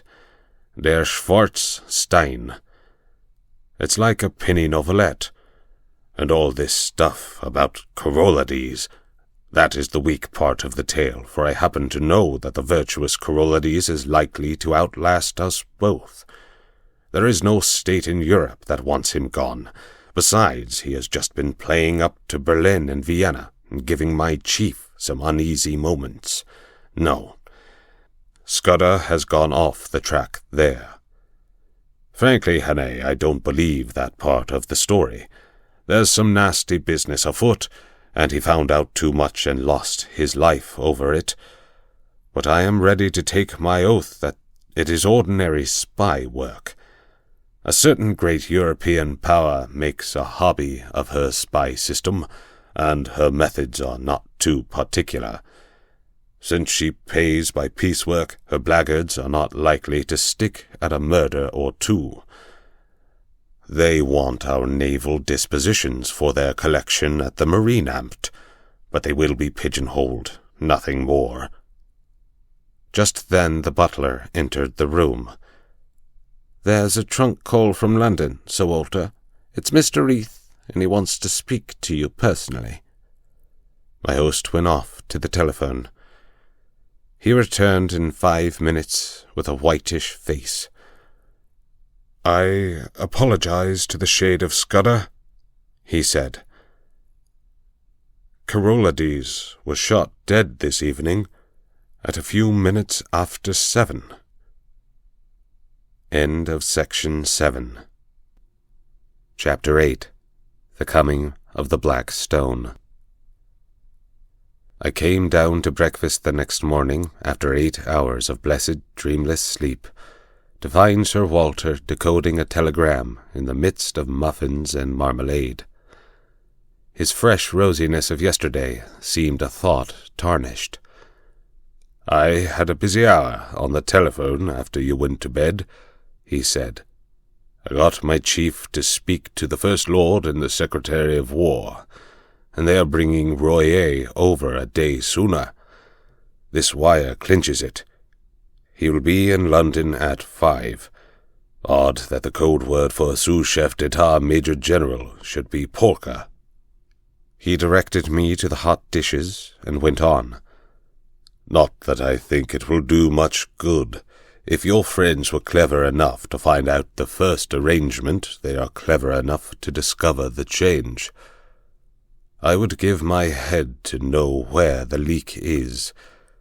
We believed there were only 5 men in England who knew about Royer's visit, and you may be certain there were fewer in France, for they manage these things better there."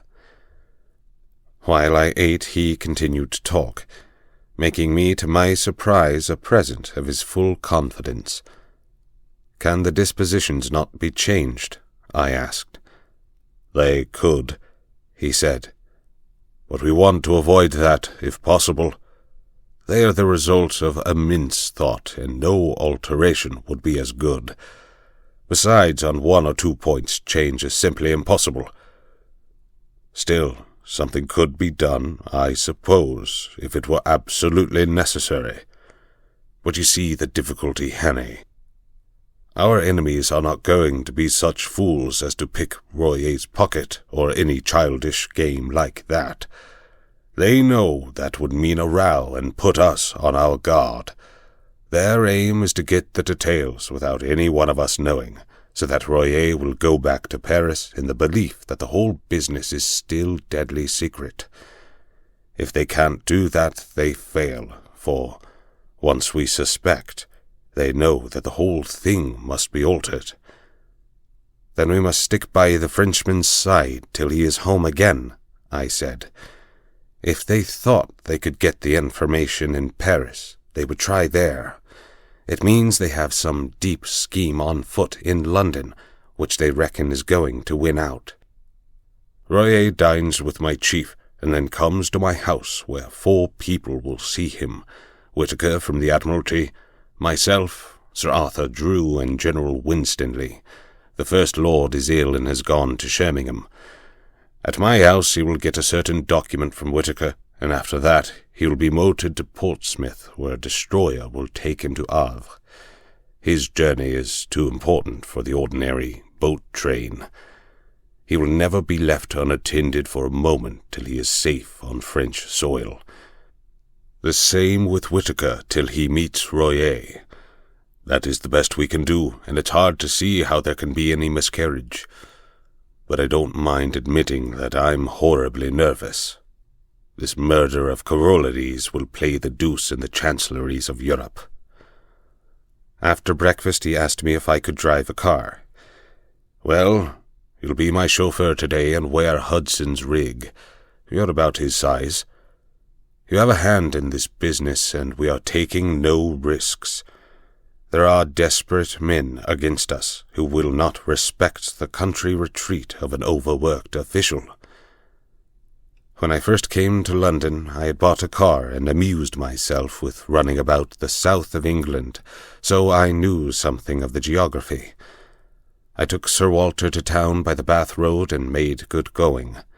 It was a soft, breathless June morning, with a promise of sultriness later, but it was delicious enough, swinging through the little towns with their freshly watered streets, and past the summer gardens of the Thames Valley. I landed Sir Walter at his house in Queen Anne's Gate punctually by 11:30.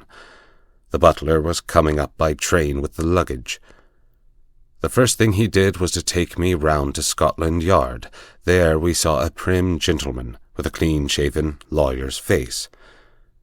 "I've brought you the Portland Place murderer," was Sir Walter's introduction. The reply was a wry smile. "It would have been a welcome present, Bullivant. This, I presume, is Mr. Richard Haire, who for some days greatly interested my department." "Mr. Haire will interest it again. He has much to tell you, but not today. For certain grave reasons his tale must wait for 4 hours. Then, I can promise you, you will be entertained and possibly edified. I want you to assure Mr. Haire that he will suffer no further inconvenience." This assurance was promptly given. "You can take up your life where you left off," I was told.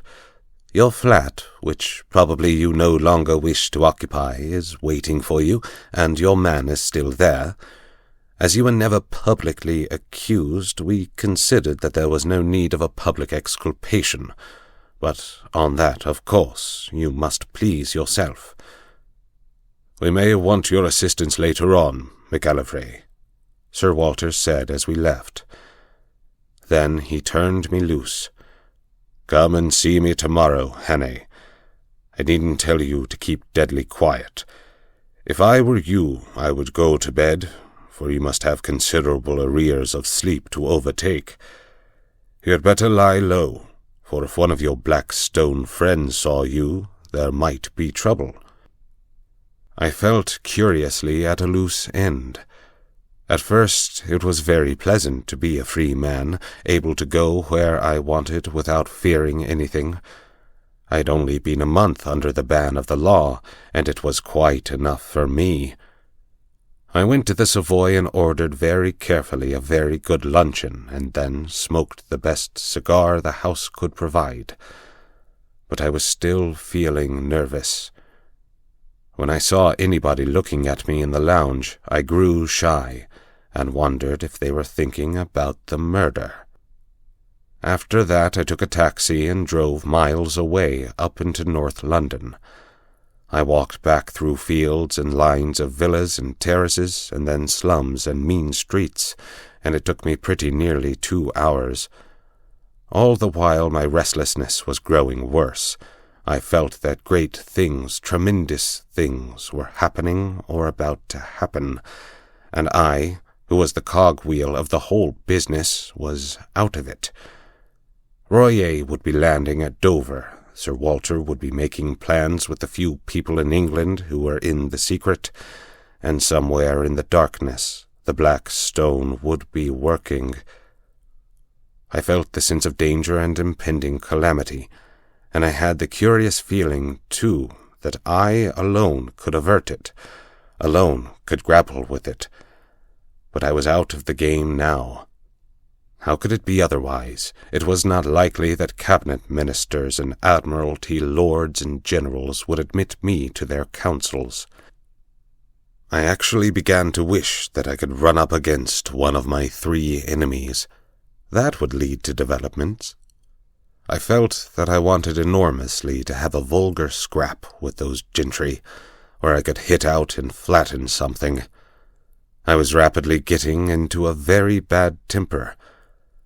I didn't feel like going back to my flat. That had to be faced some time, but as I still had sufficient money, I thought I would put it off till next morning and go to a hotel for the night. My irritation lasted through dinner, which I had at a restaurant in Jermyn Street. I was no longer hungry and let several courses pass untasted. I drank the best part of a bottle of Burgundy, but it did nothing to cheer me. An abominable restlessness had taken possession of me. Here was I, a very ordinary fellow, with no particular brains, and yet I was convinced that somehow I was needed to help this business through, that without me it would all go to blazes. I told myself it was sheer silly conceit, that 4 or 5 of the cleverest people living, with all the might of the British Empire at their back, had the job in hand. Yet I couldn't be convinced.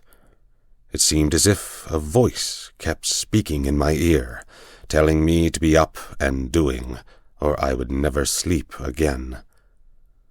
The upshot was that about 9:30 I made up my mind to go to Queen Anne's Gate.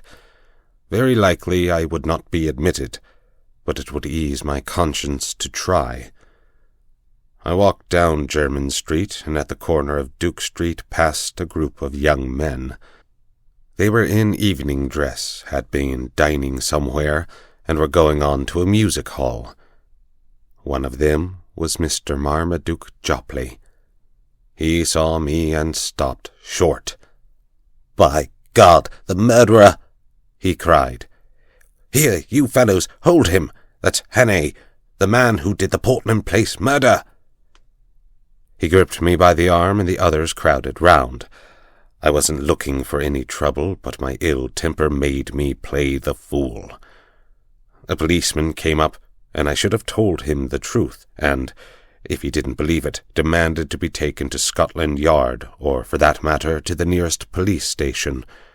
But a delay at that moment seemed to me unendurable, and the sight of Marmy's imbecile face was more than I could bear. I let out with my left, and had the satisfaction of seeing him measure his length in the gutter. Then began an unholy row. They were all on me at once, and the policeman took me in the rear. I got in 1 or 2 good blows, for I think, with fair play, I could have licked the lot of them. But the policeman pinned me behind, and one of them got his fingers on my throat. Through a black cloud of rage I heard the officer of the law asking what was the matter, and Marmy, between his broken teeth, declaring that I was Haire the murderer. "Oh, damn it all!" I cried. "Make the fellow shut up. I advise you to leave me alone, constable. Scotland Yard knows all about me, and you'll get a proper wigging if you interfere with me." "You've got to come along with me, young man," said the policeman. "I saw you strike that gentleman cruel hard. You began it too, for he wasn't doing nothing. I seen you. Best go quietly, or I'll have to fix you up." Exasperation and an overwhelming sense that at no cost must I delay gave me the strength of a bull elephant.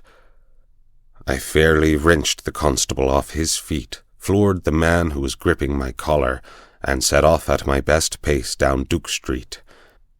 I heard a whistle being blown and the rush of men behind me. I have a very fair turn of speed, and that night I had wings. In a jiffy I was in Pall Mall and had turned down towards St. James's Park. I dodged the policeman at the palace gates, dived through a press of carriages at the entrance to the mall, and was making for the bridge before my pursuers had crossed the roadway. In the open ways of the park I put on a spurt. Happily there were few people about, and no one tried to stop me. I was staking all on getting to Queen Anne's Gate. When I entered that quiet thoroughfare, it seemed deserted. Sir Walter's house was in the narrow part, and outside it 3 or 4 motor cars were drawn up. I slackened speed some yards off and walked briskly up to the door. If the butler refused me admission, or if he even delayed to open the door, I was done. He didn't delay. I had scarcely rung before the door opened. "I must see Sir Walter," I panted. "My business is desperately important." That butler was a great man. Without moving a muscle, he held the door open, and then shut it behind me. "Sir Walter is engaged, sir, and I have orders to admit no one. Perhaps you will wait." The house was of the old-fashioned kind, with a wide hall and rooms on both sides of it. At the far end was an alcove with a telephone and a couple of chairs, and there the butler offered me a seat. "See here," I whispered. "There's trouble about, and I'm in it, but Sir Walter knows, and I'm working for him. If anyone comes and asks if I'm here, tell him a lie." He nodded, and presently there was a noise of voices in the street and a furious ringing at the bell. I never admired a man more than that butler. He opened the door and, with a face like a graven image, waited to be questioned. Then he gave them it. He told them whose house it was and what his orders were, and simply froze them off the doorstep. I could see it all from my alcove, and it was better than any play. I hadn't waited long till there came another ring at the bell. The butler made no bones about admitting this new visitor. While he was taking off his coat, I saw who it was. You couldn't open a newspaper or a magazine without seeing that face, the grey beard cut like a spade, the firm fighting mouth, the blunt square nose, and the keen blue eyes. I recognized the First Sea Lord, the man, they say, that made the new British Navy. He passed my alcove and was ushered into a room at the back of the hall. As the door opened, I could hear the sound of low voices. It shut, and I was left alone again. For 20 minutes I sat there, wondering what I was to do next. I was still perfectly convinced that I was wanted, but when or how, I had no notion. I kept looking at my watch, and as the time crept on to 10:30, I began to think that the conference must soon end. In a quarter of an hour, Royer should be speeding along the road to Portsmouth. Then I heard a bell ring, and the butler appeared. The door of the back room opened, and the First Sea Lord came out. He walked past me, and in passing, he glanced in my direction, and for a second we looked each other in the face. Only for a second, but it was enough to make my heart jump. I had never seen the great man before, and he had never seen me, but in that fraction of time something sprang into his eyes, and that something was recognition. You can't mistake it. It is a flicker, a spark of light, a minute shade of difference, which means one thing, and one thing only. It came involuntarily, for in a moment it died, and he passed on. In a maze of wild fancies, I heard the street door close behind him. I picked up the telephone book and looked up the number of his house. We were connected at once, and I heard a servant's voice. "Is his lordship at home?" I asked. "His lordship returned half an hour ago," said the voice, "and has gone to bed. He is not very well tonight. Will you leave a message, sir?" I rang off and almost tumbled into a chair. My part in this business was not yet ended. It had been a close shave, but I had been in time. Not a moment could be lost, so I marched boldly to the door of that back room and entered without knocking. 5 surprised faces looked up from a round table. There was Sir Walter and Drew, the War Minister, whom I knew from his photographs. There was a slim, elderly man who was probably Whitaker, the Admiralty official. And there was General Winstanley, conspicuous from the long scar on his forehead. Lastly, there was a short, stout man with an iron grey moustache and bushy eyebrows, who had been arrested in the middle of a sentence. Sir Walter's face showed surprise and annoyance. "This is Mr. Haire, of whom I have spoken to you," he said apologetically to the company. "I'm afraid, Mr. Haire, this visit is ill-timed." I was getting back my coolness.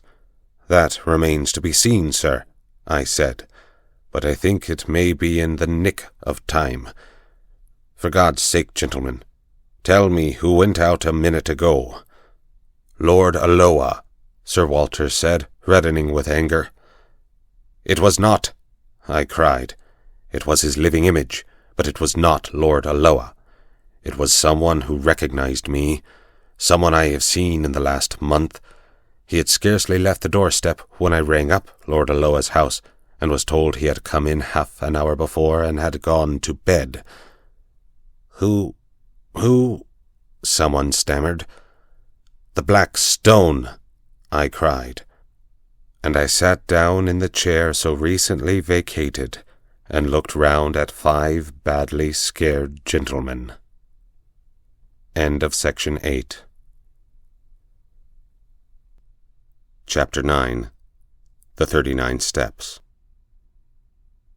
"Nonsense," said the official from the Admiralty. Sir Walter got up and left the room while we looked blankly at the table. He came back in 10 minutes with a long face. "I have spoken to Alloa," he said. "Had him out of bed, very grumpy. He went straight home after Mulross's dinner." "But it's madness," broke in General Winstanley. "Do you mean to tell me that that man came here and sat beside me for the best part of half an hour, and that I didn't detect the imposture?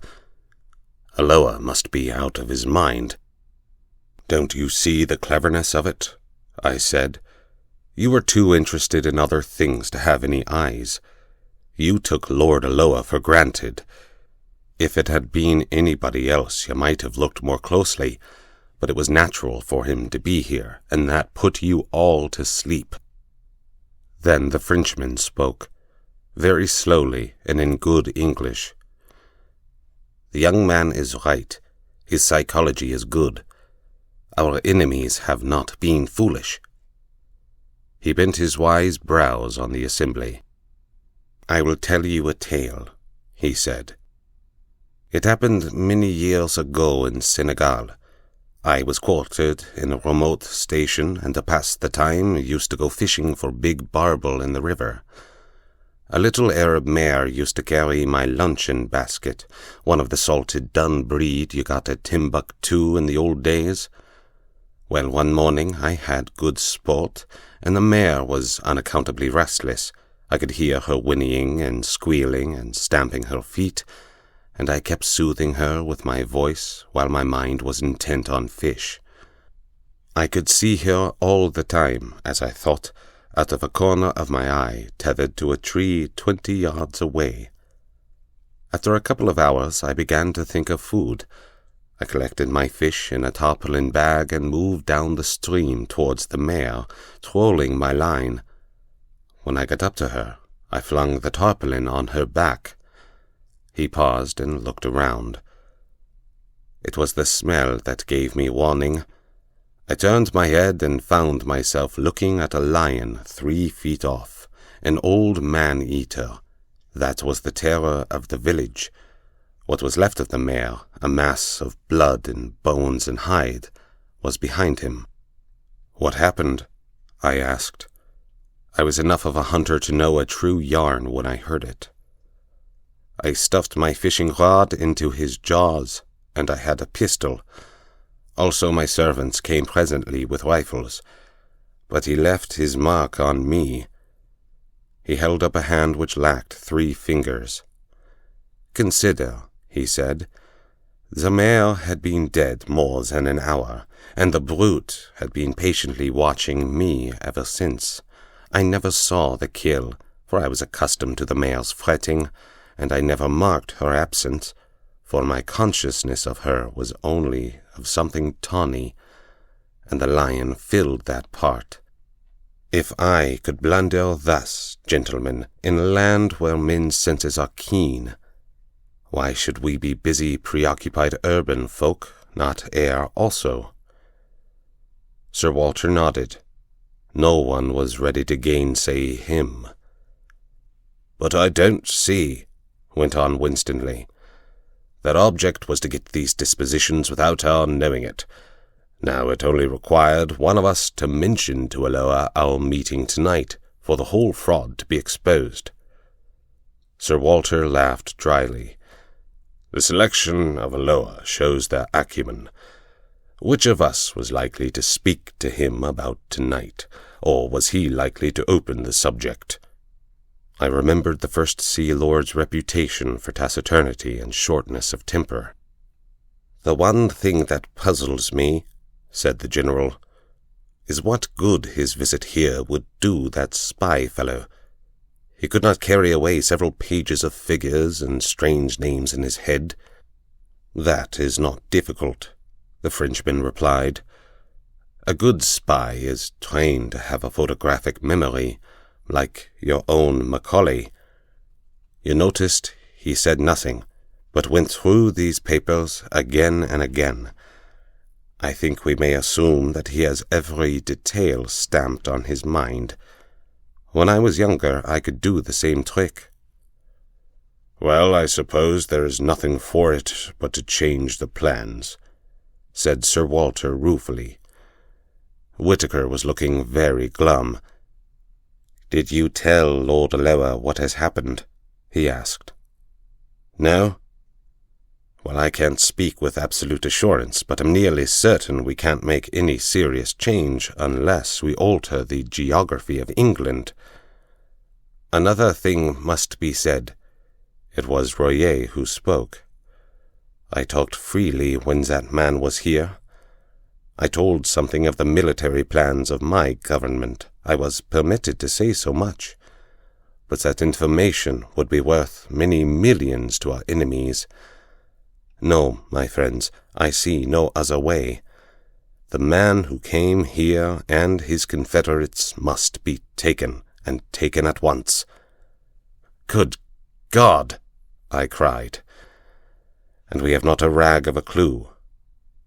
"Besides," said Sir Whitaker, "there is a post. By this time the news will be on its way." "No," said the Frenchman. "You do not understand the habits of the spy.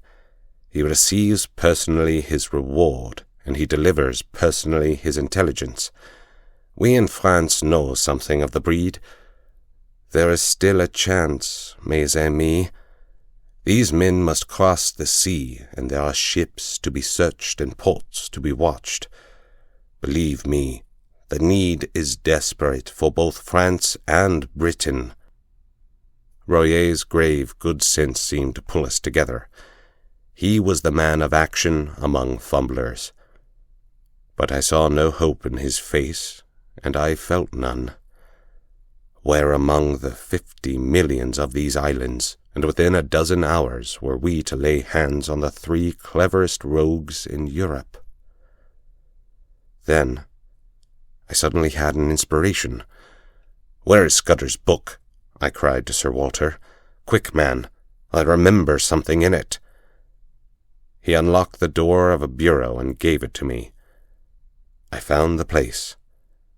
39 steps, I read, and again. 39 steps. I counted them. High tide, 10:17 p.m. The Admiralty man was looking at me as if he thought I had gone mad. "Don't you see it's a clue?" I shouted. Scudder knew where these fellows laired. He knew where they were going to leave the country, though he kept the name to himself. Tomorrow was the day, and it was some place where high tide was at 10:17. They may have gone tonight, someone said. Not they.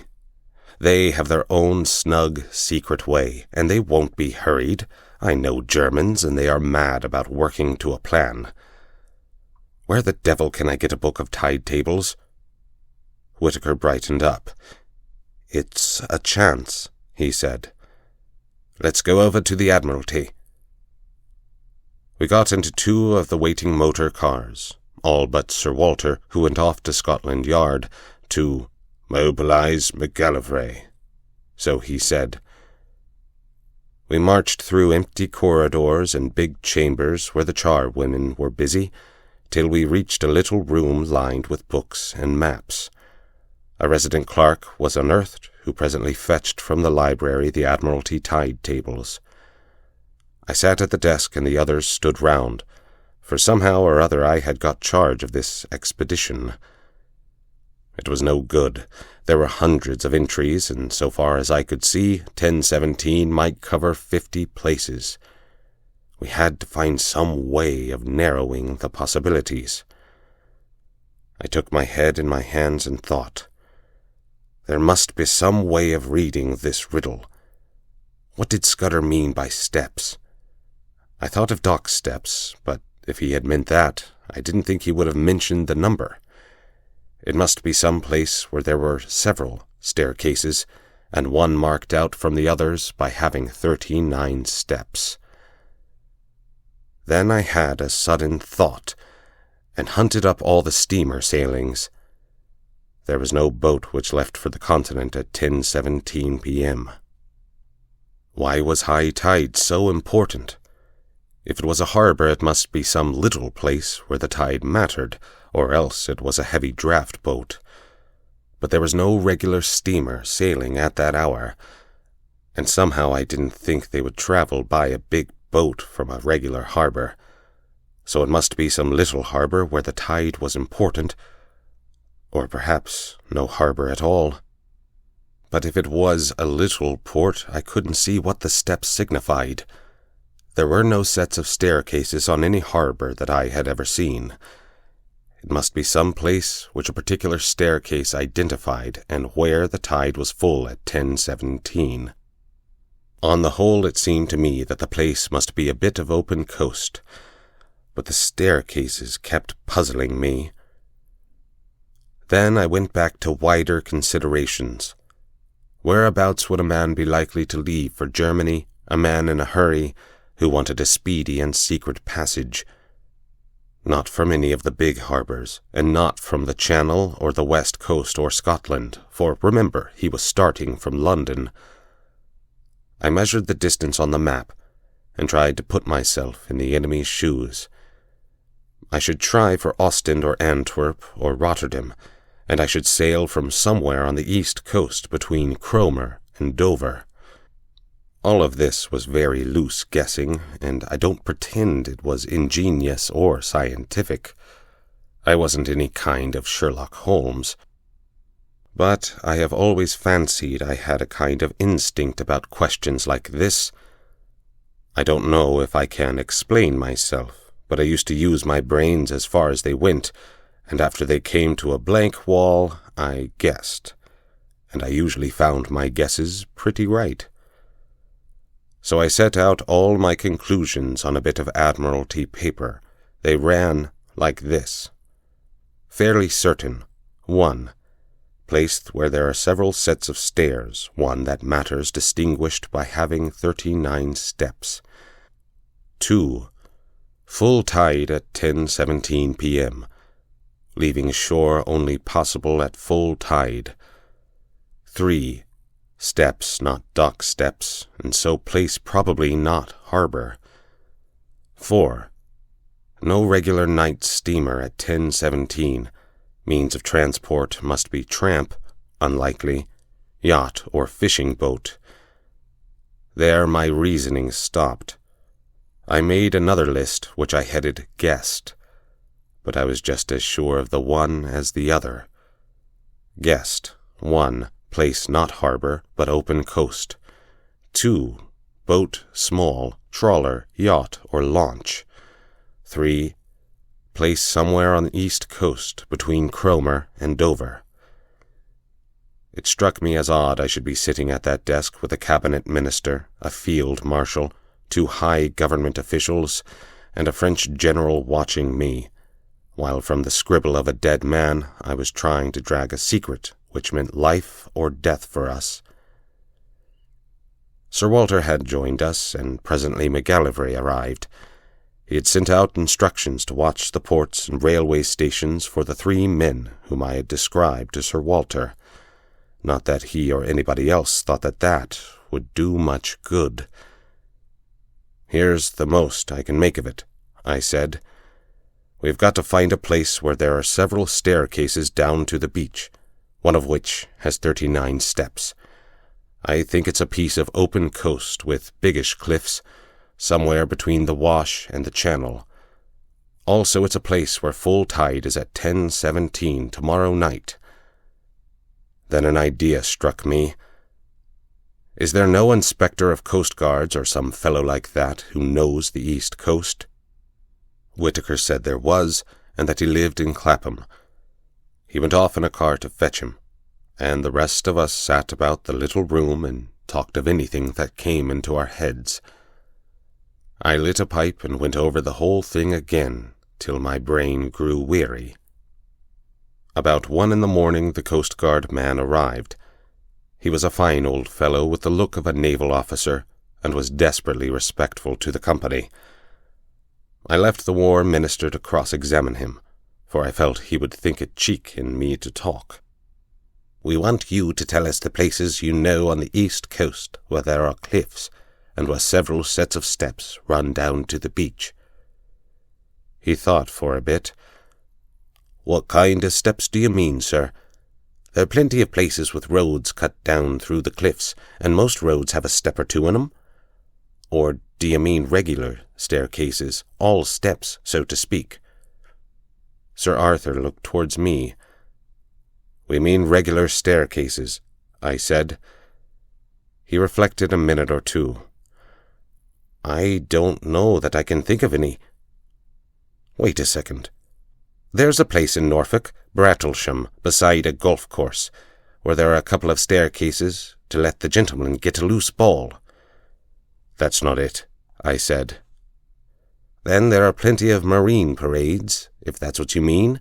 Every seaside resort has them." I shook my head. "It's got to be more retired than that," I said. "Well, gentlemen, I can't think of anywhere else." "Of course there's the Rough." "What's that?" I asked. "The big chalk headland in Kent, close to Bradgate. It's got a lot of villas on the top, and some of the houses have staircases down to a private beach. It's a very high-toned sort of place, and the residents there like to keep by themselves." I tore open the tide tables and found Bradgate. High tide there was at 10:27 p.m. on the 15th of June. "We're on the scent at last," I cried excitedly. "How can I find out what is the tide at the Rough?" "I can tell you that, sir," said the Coast Guard man. "I was once lent a house there in this very month, and I used to go out at night to the deep-sea fishing. The tide's 10 minutes before Bradgate." I closed the book and looked round at the company. "If one of those staircases has 39 steps, we have solved the mystery, gentlemen," I said. "I want the loan of your car, Sir Walter, and a map of the roads. If Mr. McGallivray will spare me 10 minutes, I think we can prepare something for tomorrow." It was ridiculous in me to take charge of the business like this, but they didn't seem to mind. And after all, I had been in the show from the start. Besides, I was used to rough jobs, and these eminent gentlemen were too clever not to see it. It was General Royer who gave me my commission. "I, for one," he said, "am content to leave the matter in Mr. Anne's hands." By 3:30 I was tearing past the moonlit hedgerows of Kent, with McGallivray's best man on the seat beside me. End of Section 9. Chapter 10. Various Parties Converging on the Sea. A pink and blue June morning found me at Bradgate, looking from the Griffin Hotel over a smooth sea to the lightship on the Cock Sands, which seemed the size of a bell buoy. A couple of miles farther south, and much nearer the shore, a small destroyer was anchored. Scaife, McAllivray's man who had been in the Navy, knew the boat and told me her name and her commander's, so I sent off a wire to Sir Walter. After breakfast, Scaife got from a house agent a key for the gates of the staircases on the Rough. I walked with him along the sands, and sat down in a nook of the cliffs while he investigated the half-dozen of them. I didn't want to be seen, but the place at this hour was quite deserted, and all the time I was on that beach I saw nothing but the seagulls.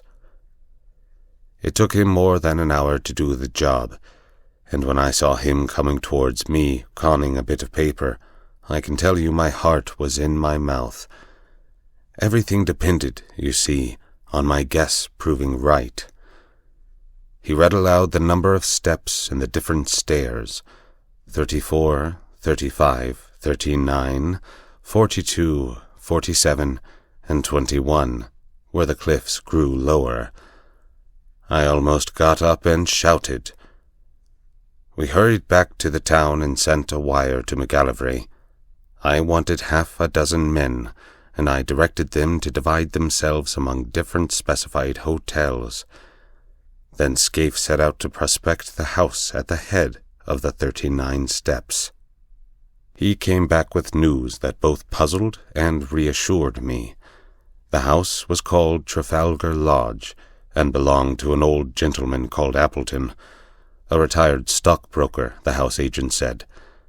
Mr. Appleton was there a good deal in the summer-time, and was in residence now, had been for the better part of a week. Scaife could pick up very little information about him, except that he was a decent old fellow, who paid his bills regularly, and was always good for a fiver for local charity. Then Scaife seemed to have penetrated to the back door of the house, pretending he was an agent for sewing machines. Only 3 servants were kept, a cook, a parlour-maid, and a housemaid, and they were just the sort that you find in a respectable middle-class household. The cook was not the gossiping kind, and had pretty soon shut the door in his face. But Scaife said he was positive she knew nothing. Next door there was a new house building which would give a good cover for observation, and the villa on the other side was to let, and its garden was rough and shrubby. I borrowed Scaife's telescope, and before lunch went for a walk along the Rough. I kept well behind the rows of villas, and found a good observation point on the edge of the golf course. There I had a view of the line of turf along the cliff top, with seats placed at intervals, and the little square plots railed in and planted with bushes, whence the staircases descended to the beach. I saw Trafalgar Lodge very plainly, a red brick villa with a veranda, a tennis lawn behind, and in front the ordinary seaside flower garden full of marguerites and scraggy geraniums. There was a flagstaff, from which an enormous Union Jack hung limply in the still air. Presently I observed someone leave the house and saunter along the cliff. When I got my glasses on him, I saw it was an old man wearing white flannel trousers, a blue serge jacket, and a straw hat. He carried field glasses and a newspaper, and sat down on one of the iron seats and began to read. Sometimes he would lay down the paper and turn his glasses on the sea. He looked for a long time at the destroyer. I watched him for half an hour, till he got up and went back to the house for his luncheon, when I returned to the hotel for mine. I wasn't feeling very confident. This decent, commonplace dwelling was not what I had expected. The man might be the bald archaeologist of that horrible moorland farm, or he might not. He was exactly the kind of satisfied old bird you will find in every suburb, in every holiday place. If you wanted a type of the perfectly harmless person, you would probably pitch on that. But after lunch, as I sat in the hotel porch, I perked up, for I saw the thing I had hoped for and dreaded to miss. A yacht came up from the south and dropped anchor pretty well opposite the Rough. She seemed about 150 tons, and I saw she belonged to the squadron from the white ensign. So Scaife and I went down to the harbour and hired a boatman for an afternoon's fishing. I spent a warm and peaceful afternoon. We caught between us about 20 pounds of cod and lithe, and out in the dancing blue sea I took a cheerier view of things. Above the white cliffs of the Rough I saw the green and red of the villas, and especially the great flagstaff of Trafalgar Lodge. About 4 o'clock, when we had fished enough, I made the boatman row us round the yacht, which lay like a delicate white bird, ready at a moment to flee. Scaife said she must be a fast boat for her build, and that she was pretty heavily engined. Her name was the Ariadne, as I discovered from the cap of one of the men who was polishing brasswork. I spoke to him and got an answer in the soft dialect of Essex. Another hand that came along passed me the time of day in an unmistakable English tongue. Our boatman had an argument with one of them about the weather, and for a few minutes we lay on our oars close to the starboard bow.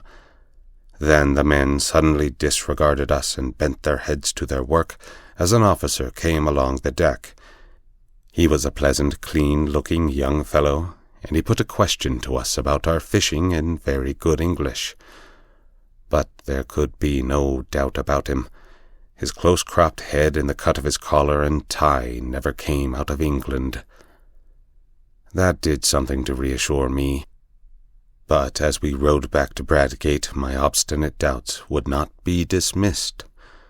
The thing that worried me was the reflection that my enemies knew that I had got my knowledge from Scudder, and it was Scudder who had given me the clue to this place.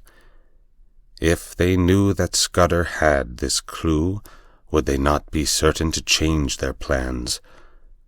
Too much depended on their success for them to take any risks. The whole question was how much they understood about Scudder's knowledge. I had talked confidently last night about Germans always sticking to a scheme. But if they had any suspicions that I was on their track, they would be fools not to cover it. I wondered if the man last night had seen that I recognized him. Somehow I did not think that he had, and to that I had clung. But the whole business had never seemed so difficult as that afternoon, when by all calculations I should have been rejoicing in assured success. In the hotel I met the commander of the destroyer, to whom Scaife introduced me, and with whom I had a few words. Then I thought I would put an hour or two watching Trafalgar Lodge. I found a place farther up the hill, in the garden of an empty house. From there I had a full view of the court, on which two figures were having a game of tennis. One was the old man, whom I had already seen. The other was a younger fellow, wearing some club colours and the scarf round his middle. They played with tremendous zest, like two city gents who wanted hard exercise to open their pores. You couldn't conceive a more innocent spectacle. They shouted and laughed and stopped for drinks when a maid brought out 2 tankards on a salver. I rubbed my eyes and asked myself if I was not the most immortal fool on earth. Mystery and darkness had hung about the men who hunted me over the Scotch moor in an aeroplane and a motor car, and notably about that infernal antiquarian. It was easy enough to connect those folk with the knife that pinned Scudder to the floor, and with fell designs on the world's peace. But here were 2 guileless citizens taking their innocuous exercise, and soon about to go indoors to a humdrum dinner, where they would talk of market prices and the last cricket scores, and the gossip of their native Surbiton. I had been making a net to catch vultures and falcons, and lo and behold, 2 plump thrushes had blundered into it.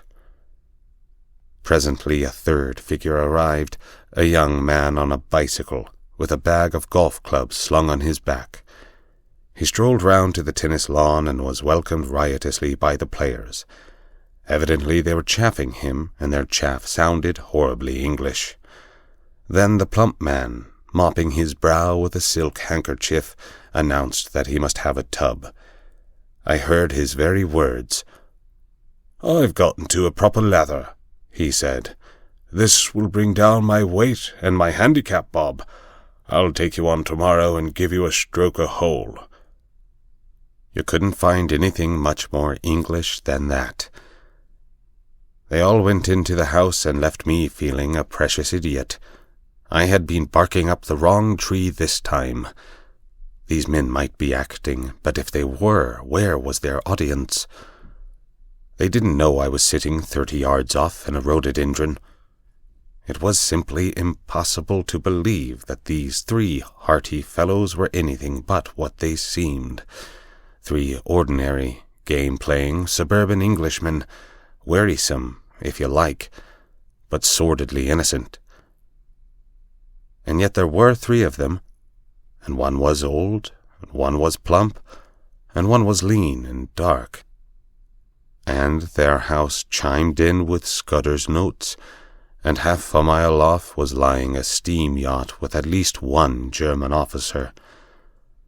I thought of Corolades lying dead and all Europe trembling on the edge of earthquake, and the men I had left behind me in London who were waiting anxiously for the events of the next hours. There was no doubt that hell was afoot somewhere. The Black Stone had won, and if it survived this June night would bank its winnings. There seemed only one thing to do, go forward as if I had no doubts, and if I was going to make a fool of myself, to do it handsomely. Never in my life have I faced a job with greater disinclination. I would rather in my then mind have walked into a den of anarchists, each with his Browning handy, or faced a charging lion with a pop-gun, than enter that happy home of 3 cheerful Englishmen and tell them that their game was up. How they would laugh at me! But suddenly I remembered a thing I once heard in Rhodesia from old Peter P.N.R. I have quoted Peter already in this narrative.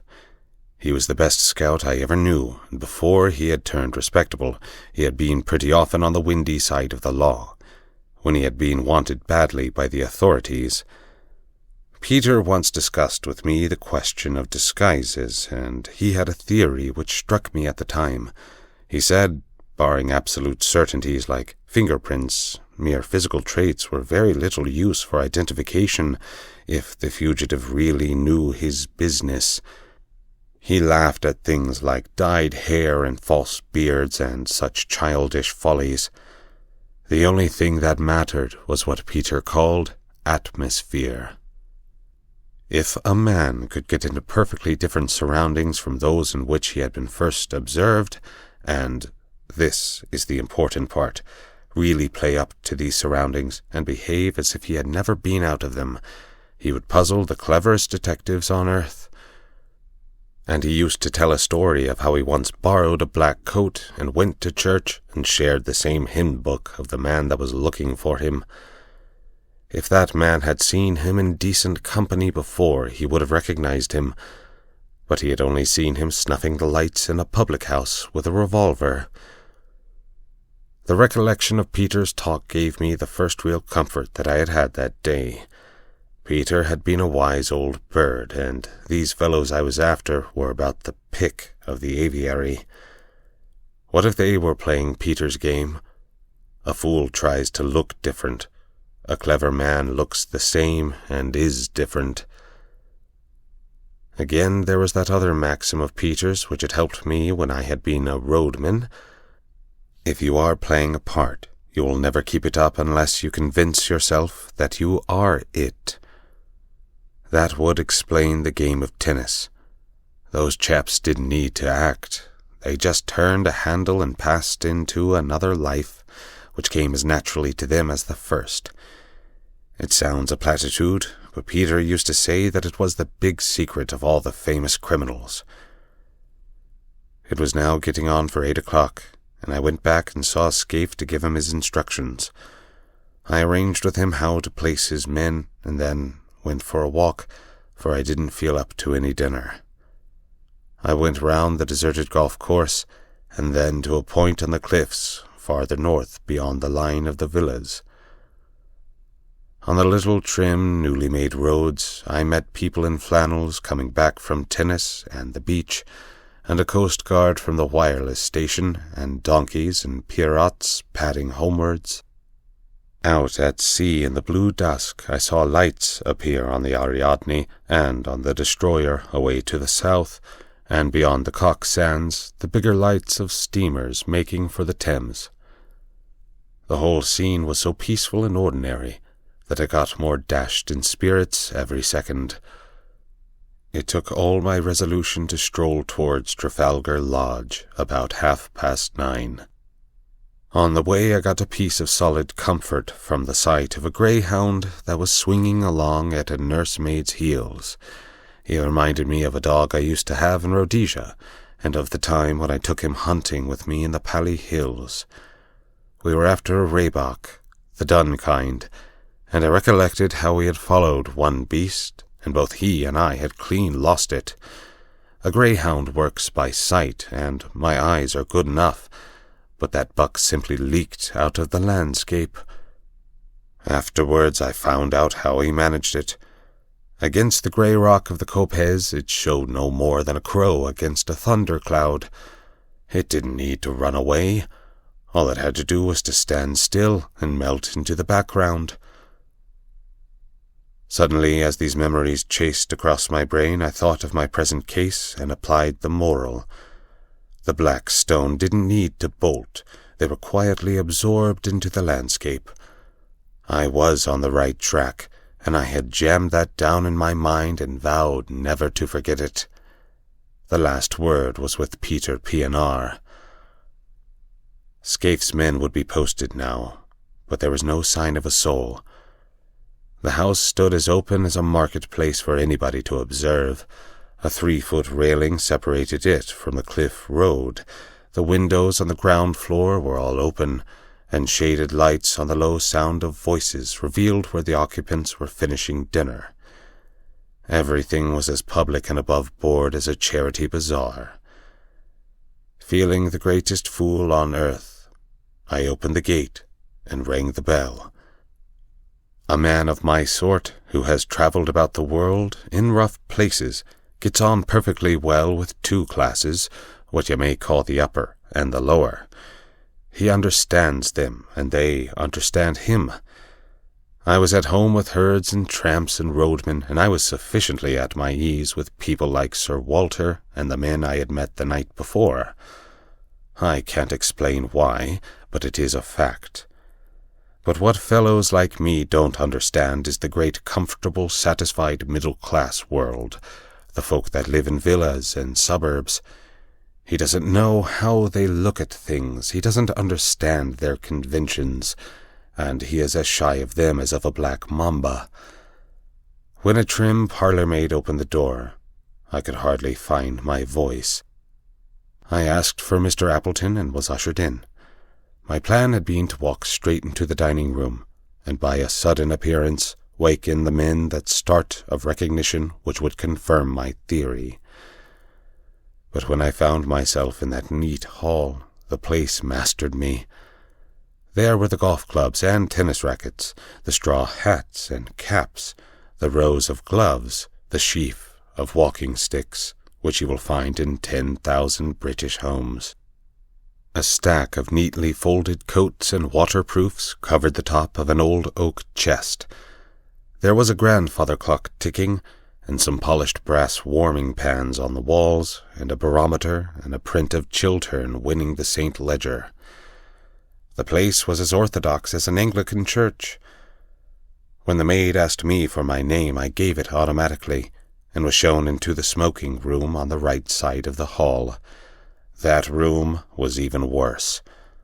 I hadn't time to examine it, but I could see some framed group photographs above the mantelpiece, and I could have sworn they were English public school or college. I had only one glance, for I managed to pull myself together and go after the maid. But I was too late. She had already entered the dining room and given my name to her master, and I had missed the chance of seeing how the three took it. When I walked into the room, the old man at the head of the table had risen and turned round to meet me. He was in evening dress, a short coat and black tie, as was the other, whom I called in my mind the plump one.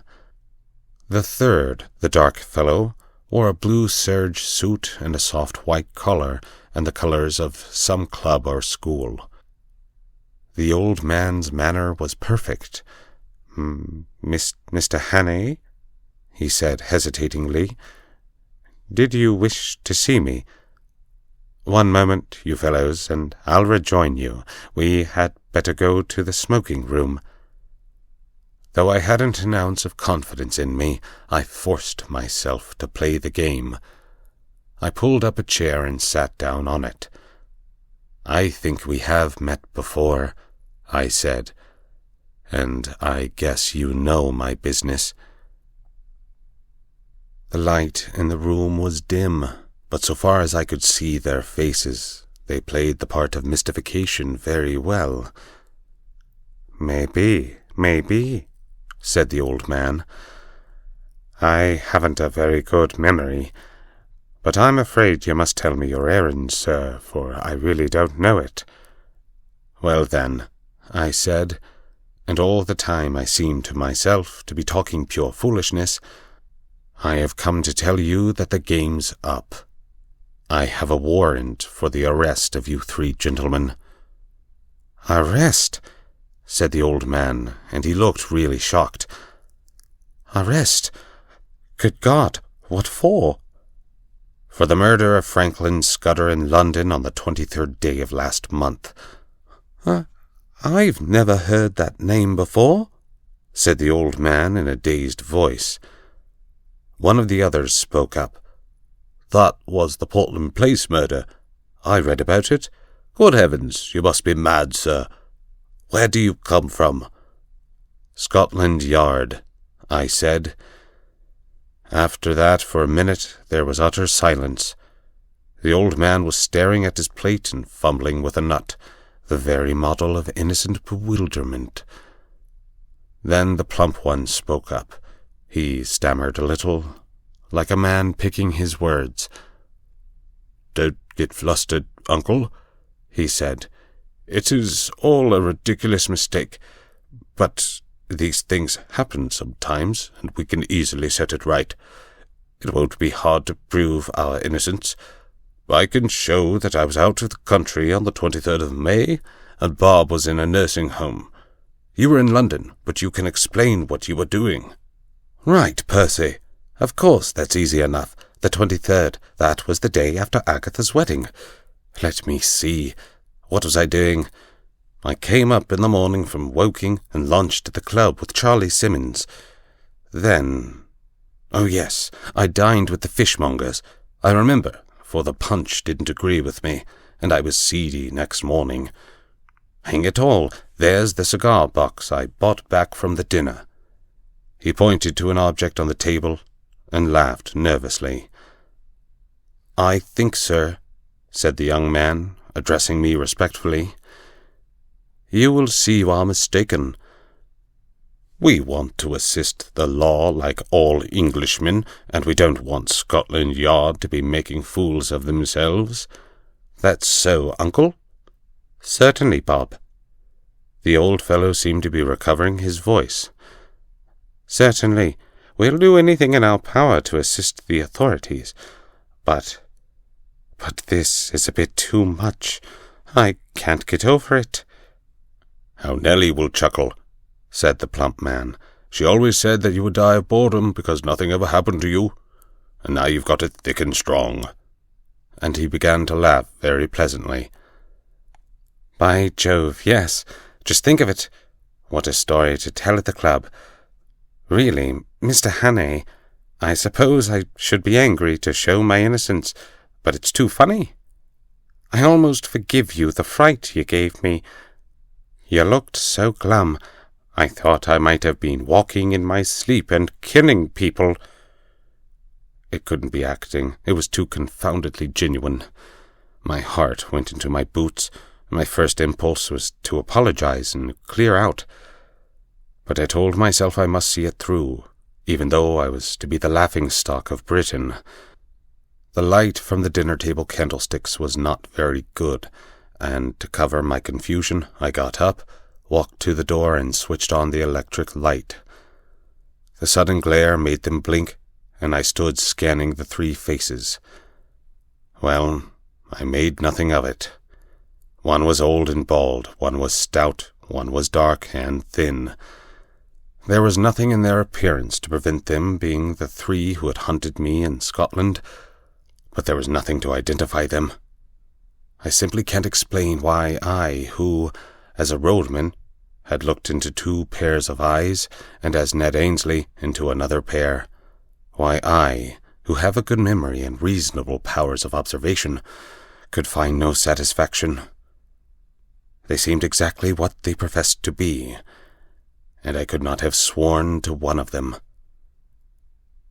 There in that pleasant dining room, with etchings on the walls and a picture of an old lady in a bib above the mantelpiece, I could see nothing to connect them with the moorland desperadoes. There was a silver cigarette-box beside me, and I saw that it had been won by Percival Appleton, Esquire, of the St. Bede's Club in a golf tournament. I had to keep a firm hold of Peter Pienaar to prevent myself bolting out of that house. "Well," said the old man politely, "are you reassured by your scrutiny, sir?" I couldn't find a word. "I hope you'll find it consistent with your duty to drop this ridiculous business. I make no complaint, but you'll see how annoying it must be to respectable people." I shook my head. "Oh, Lord," said the young man, "this is a bit too thick." "Do you propose to march us off to the police station?" asked the plump one. "That might be the best way out of it, but I suppose you won't be content with the local branch. I have the right to ask to see your warrant, but I don't wish to cast any aspersions upon you. You are only doing your duty, but you'll admit it's horribly awkward. What do you propose to do?" There was nothing to do, except to call in my men and have them arrested, or to confess my blunder and clear out. I felt mesmerized by the whole place, by the air of obvious innocence, not innocence merely, but frank, honest bewilderment and concern in the three faces. "Oh, Peter Pienaar," I groaned inwardly, and for a moment I was very near damning myself for a fool and asking their pardon. "Meantime, I vote we have a game of bridge," said the plump one. "It will give Mr. Haire time to think over things, and you know we have been wanting a fourth player. Do you play, sir?" I accepted as if it had been an ordinary invitation at the club. The whole business had mesmerized me. We went into the smoking room where a card table was set out, and I was offered things to smoke and drink. I took my place at the table in a kind of dream. The window was open, and the moon was flooding the cliffs and sea with a great tide of yellow light. There was moonshine, too, in my head. The three had recovered their composure and were talking easily, just the kind of slangy talk you will hear in any golf club house. I must have cut a rum figure, sitting there knitting my brows with my eyes wandering. My partner was the young, dark one. I play a fair hand at bridge, but I must have been rank bad that night. They saw that they had got me puzzled, and that put them more than ever at their ease. I kept looking at their faces, but they conveyed nothing to me. It was not that they looked different, they were different. I clung desperately to the words of Peter Pienaar. Then something awoke me. The old man laid down his hand to light a cigar. He didn't pick it up at once, but sat back for a moment in his chair with his fingers tapping on his knees. It was the movement I remembered when I had stood before him in the moorland farm with the pistols of his servants behind me. A little thing lasting only a second, and the odds were 1,000 to 1 that I might have had my eyes on my cards at the time and missed it, but I didn't. And in a flash, the air seemed to clear. Some shadow lifted from my brain, and I was looking at the 3 men with full and absolute recognition. The clock on the mantelpiece struck 10 o'clock. The 3 faces seemed to change before my eyes and reveal their secrets. The young one was the murderer. Now I saw cruelty and ruthlessness, where before I had only seen good humor. His knife, I made certain, had skewered Scudder to the floor. His kind had put the bullet in Corolades. The plump man's features seemed to dislimn and form again as I looked at them. He hadn't a face, only 100 masks that he could assume when he pleased. That chap must have been a superb actor. Perhaps he had been Lord Alloa of the night before. Perhaps not. It didn't matter. I wondered if he was the fellow who had first tracked Scudder and left his card on him. Scudder had said he lisped, and I could imagine how the adoption of a lisp might add terror. But the old man was the pick of the lot. He was sheer brain, icy, cool, calculating, as ruthless as a steam hammer. Now that my eyes were opened, I wondered where I had seen the benevolence. His jaw was like chilled steel, and his eyes had the inhuman luminosity of a bird's. I went on playing, and every second a greater hate welled up in my heart. It almost choked me, and I couldn't answer when my partner spoke. Only a little longer could I endure their company. "Phew, Bob, look at the time," said the old man. "You'd better think about catching your train. Bob's got to go to town tonight," he added, turning to me. The voice rang now as false as hell. I looked at the clock, and it was nearly 10:30. "I'm afraid he must put off his journey," I said. "Oh, damn," said the young man. "I thought you had dropped that rot. I've simply got to go. You can have my address, and I'll give any security you like." "No," I said. "You must stay." At that I think they must have realized that the game was desperate. Their only chance had been to convince me that I was playing the fool, and that had failed. But the old man spoke once again. "I'll go bail for my nephew. That ought to content you, Mr. Haire." Was it fancy, or did I detect some halt in the smoothness of that voice? There must have been, for as I glanced at him, his eyelids fell in that hawk-like hood which fear had stamped on my memory. I blew my whistle. In an instant the lights were out. A pair of strong arms gripped me round the waist, covering the pockets in which a man might be expected to carry a pistol. "Schnell, Franz!" cried a voice. "Das Boot! Das Boot!" As it spoke, I saw 2 of my fellows emerge on the moonlit lawn. The young dark man leapt for the window, was through it, and over the low fence before a hand could touch him. I grappled the old chap, and the room seemed to fill with figures. I saw the plump one collared, but my eyes were all for the out-of-doors, where Franz sped on over the road towards the railed entrance to the beach stairs. One man followed him, but he had no chance. The gate of the stairs locked behind the fugitive, and I stood staring, with my hands on the old boy's throat, for such a time as a man might take to descend those steps to the sea. Suddenly my prisoner broke from me and flung himself on the wall. There was a click, as if a lever had been pulled, then came a low rumbling far, far below the ground, and through the window I saw a cloud of chalky dust pouring out of the shaft of the stairway. Someone switched on the light.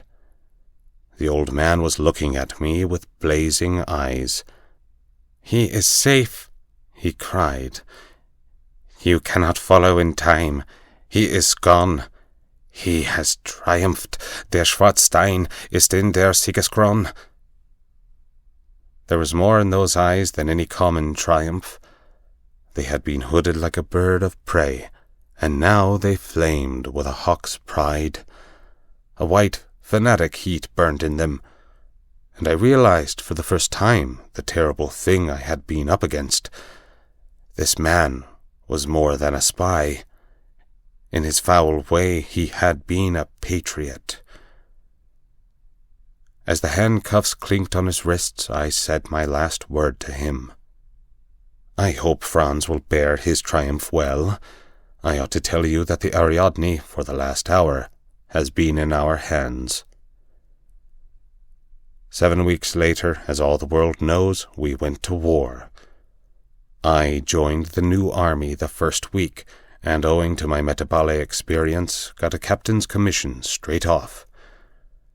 But I had done my best service, I think, before I put on the khaki. End of the 39 Steps by John Buchan.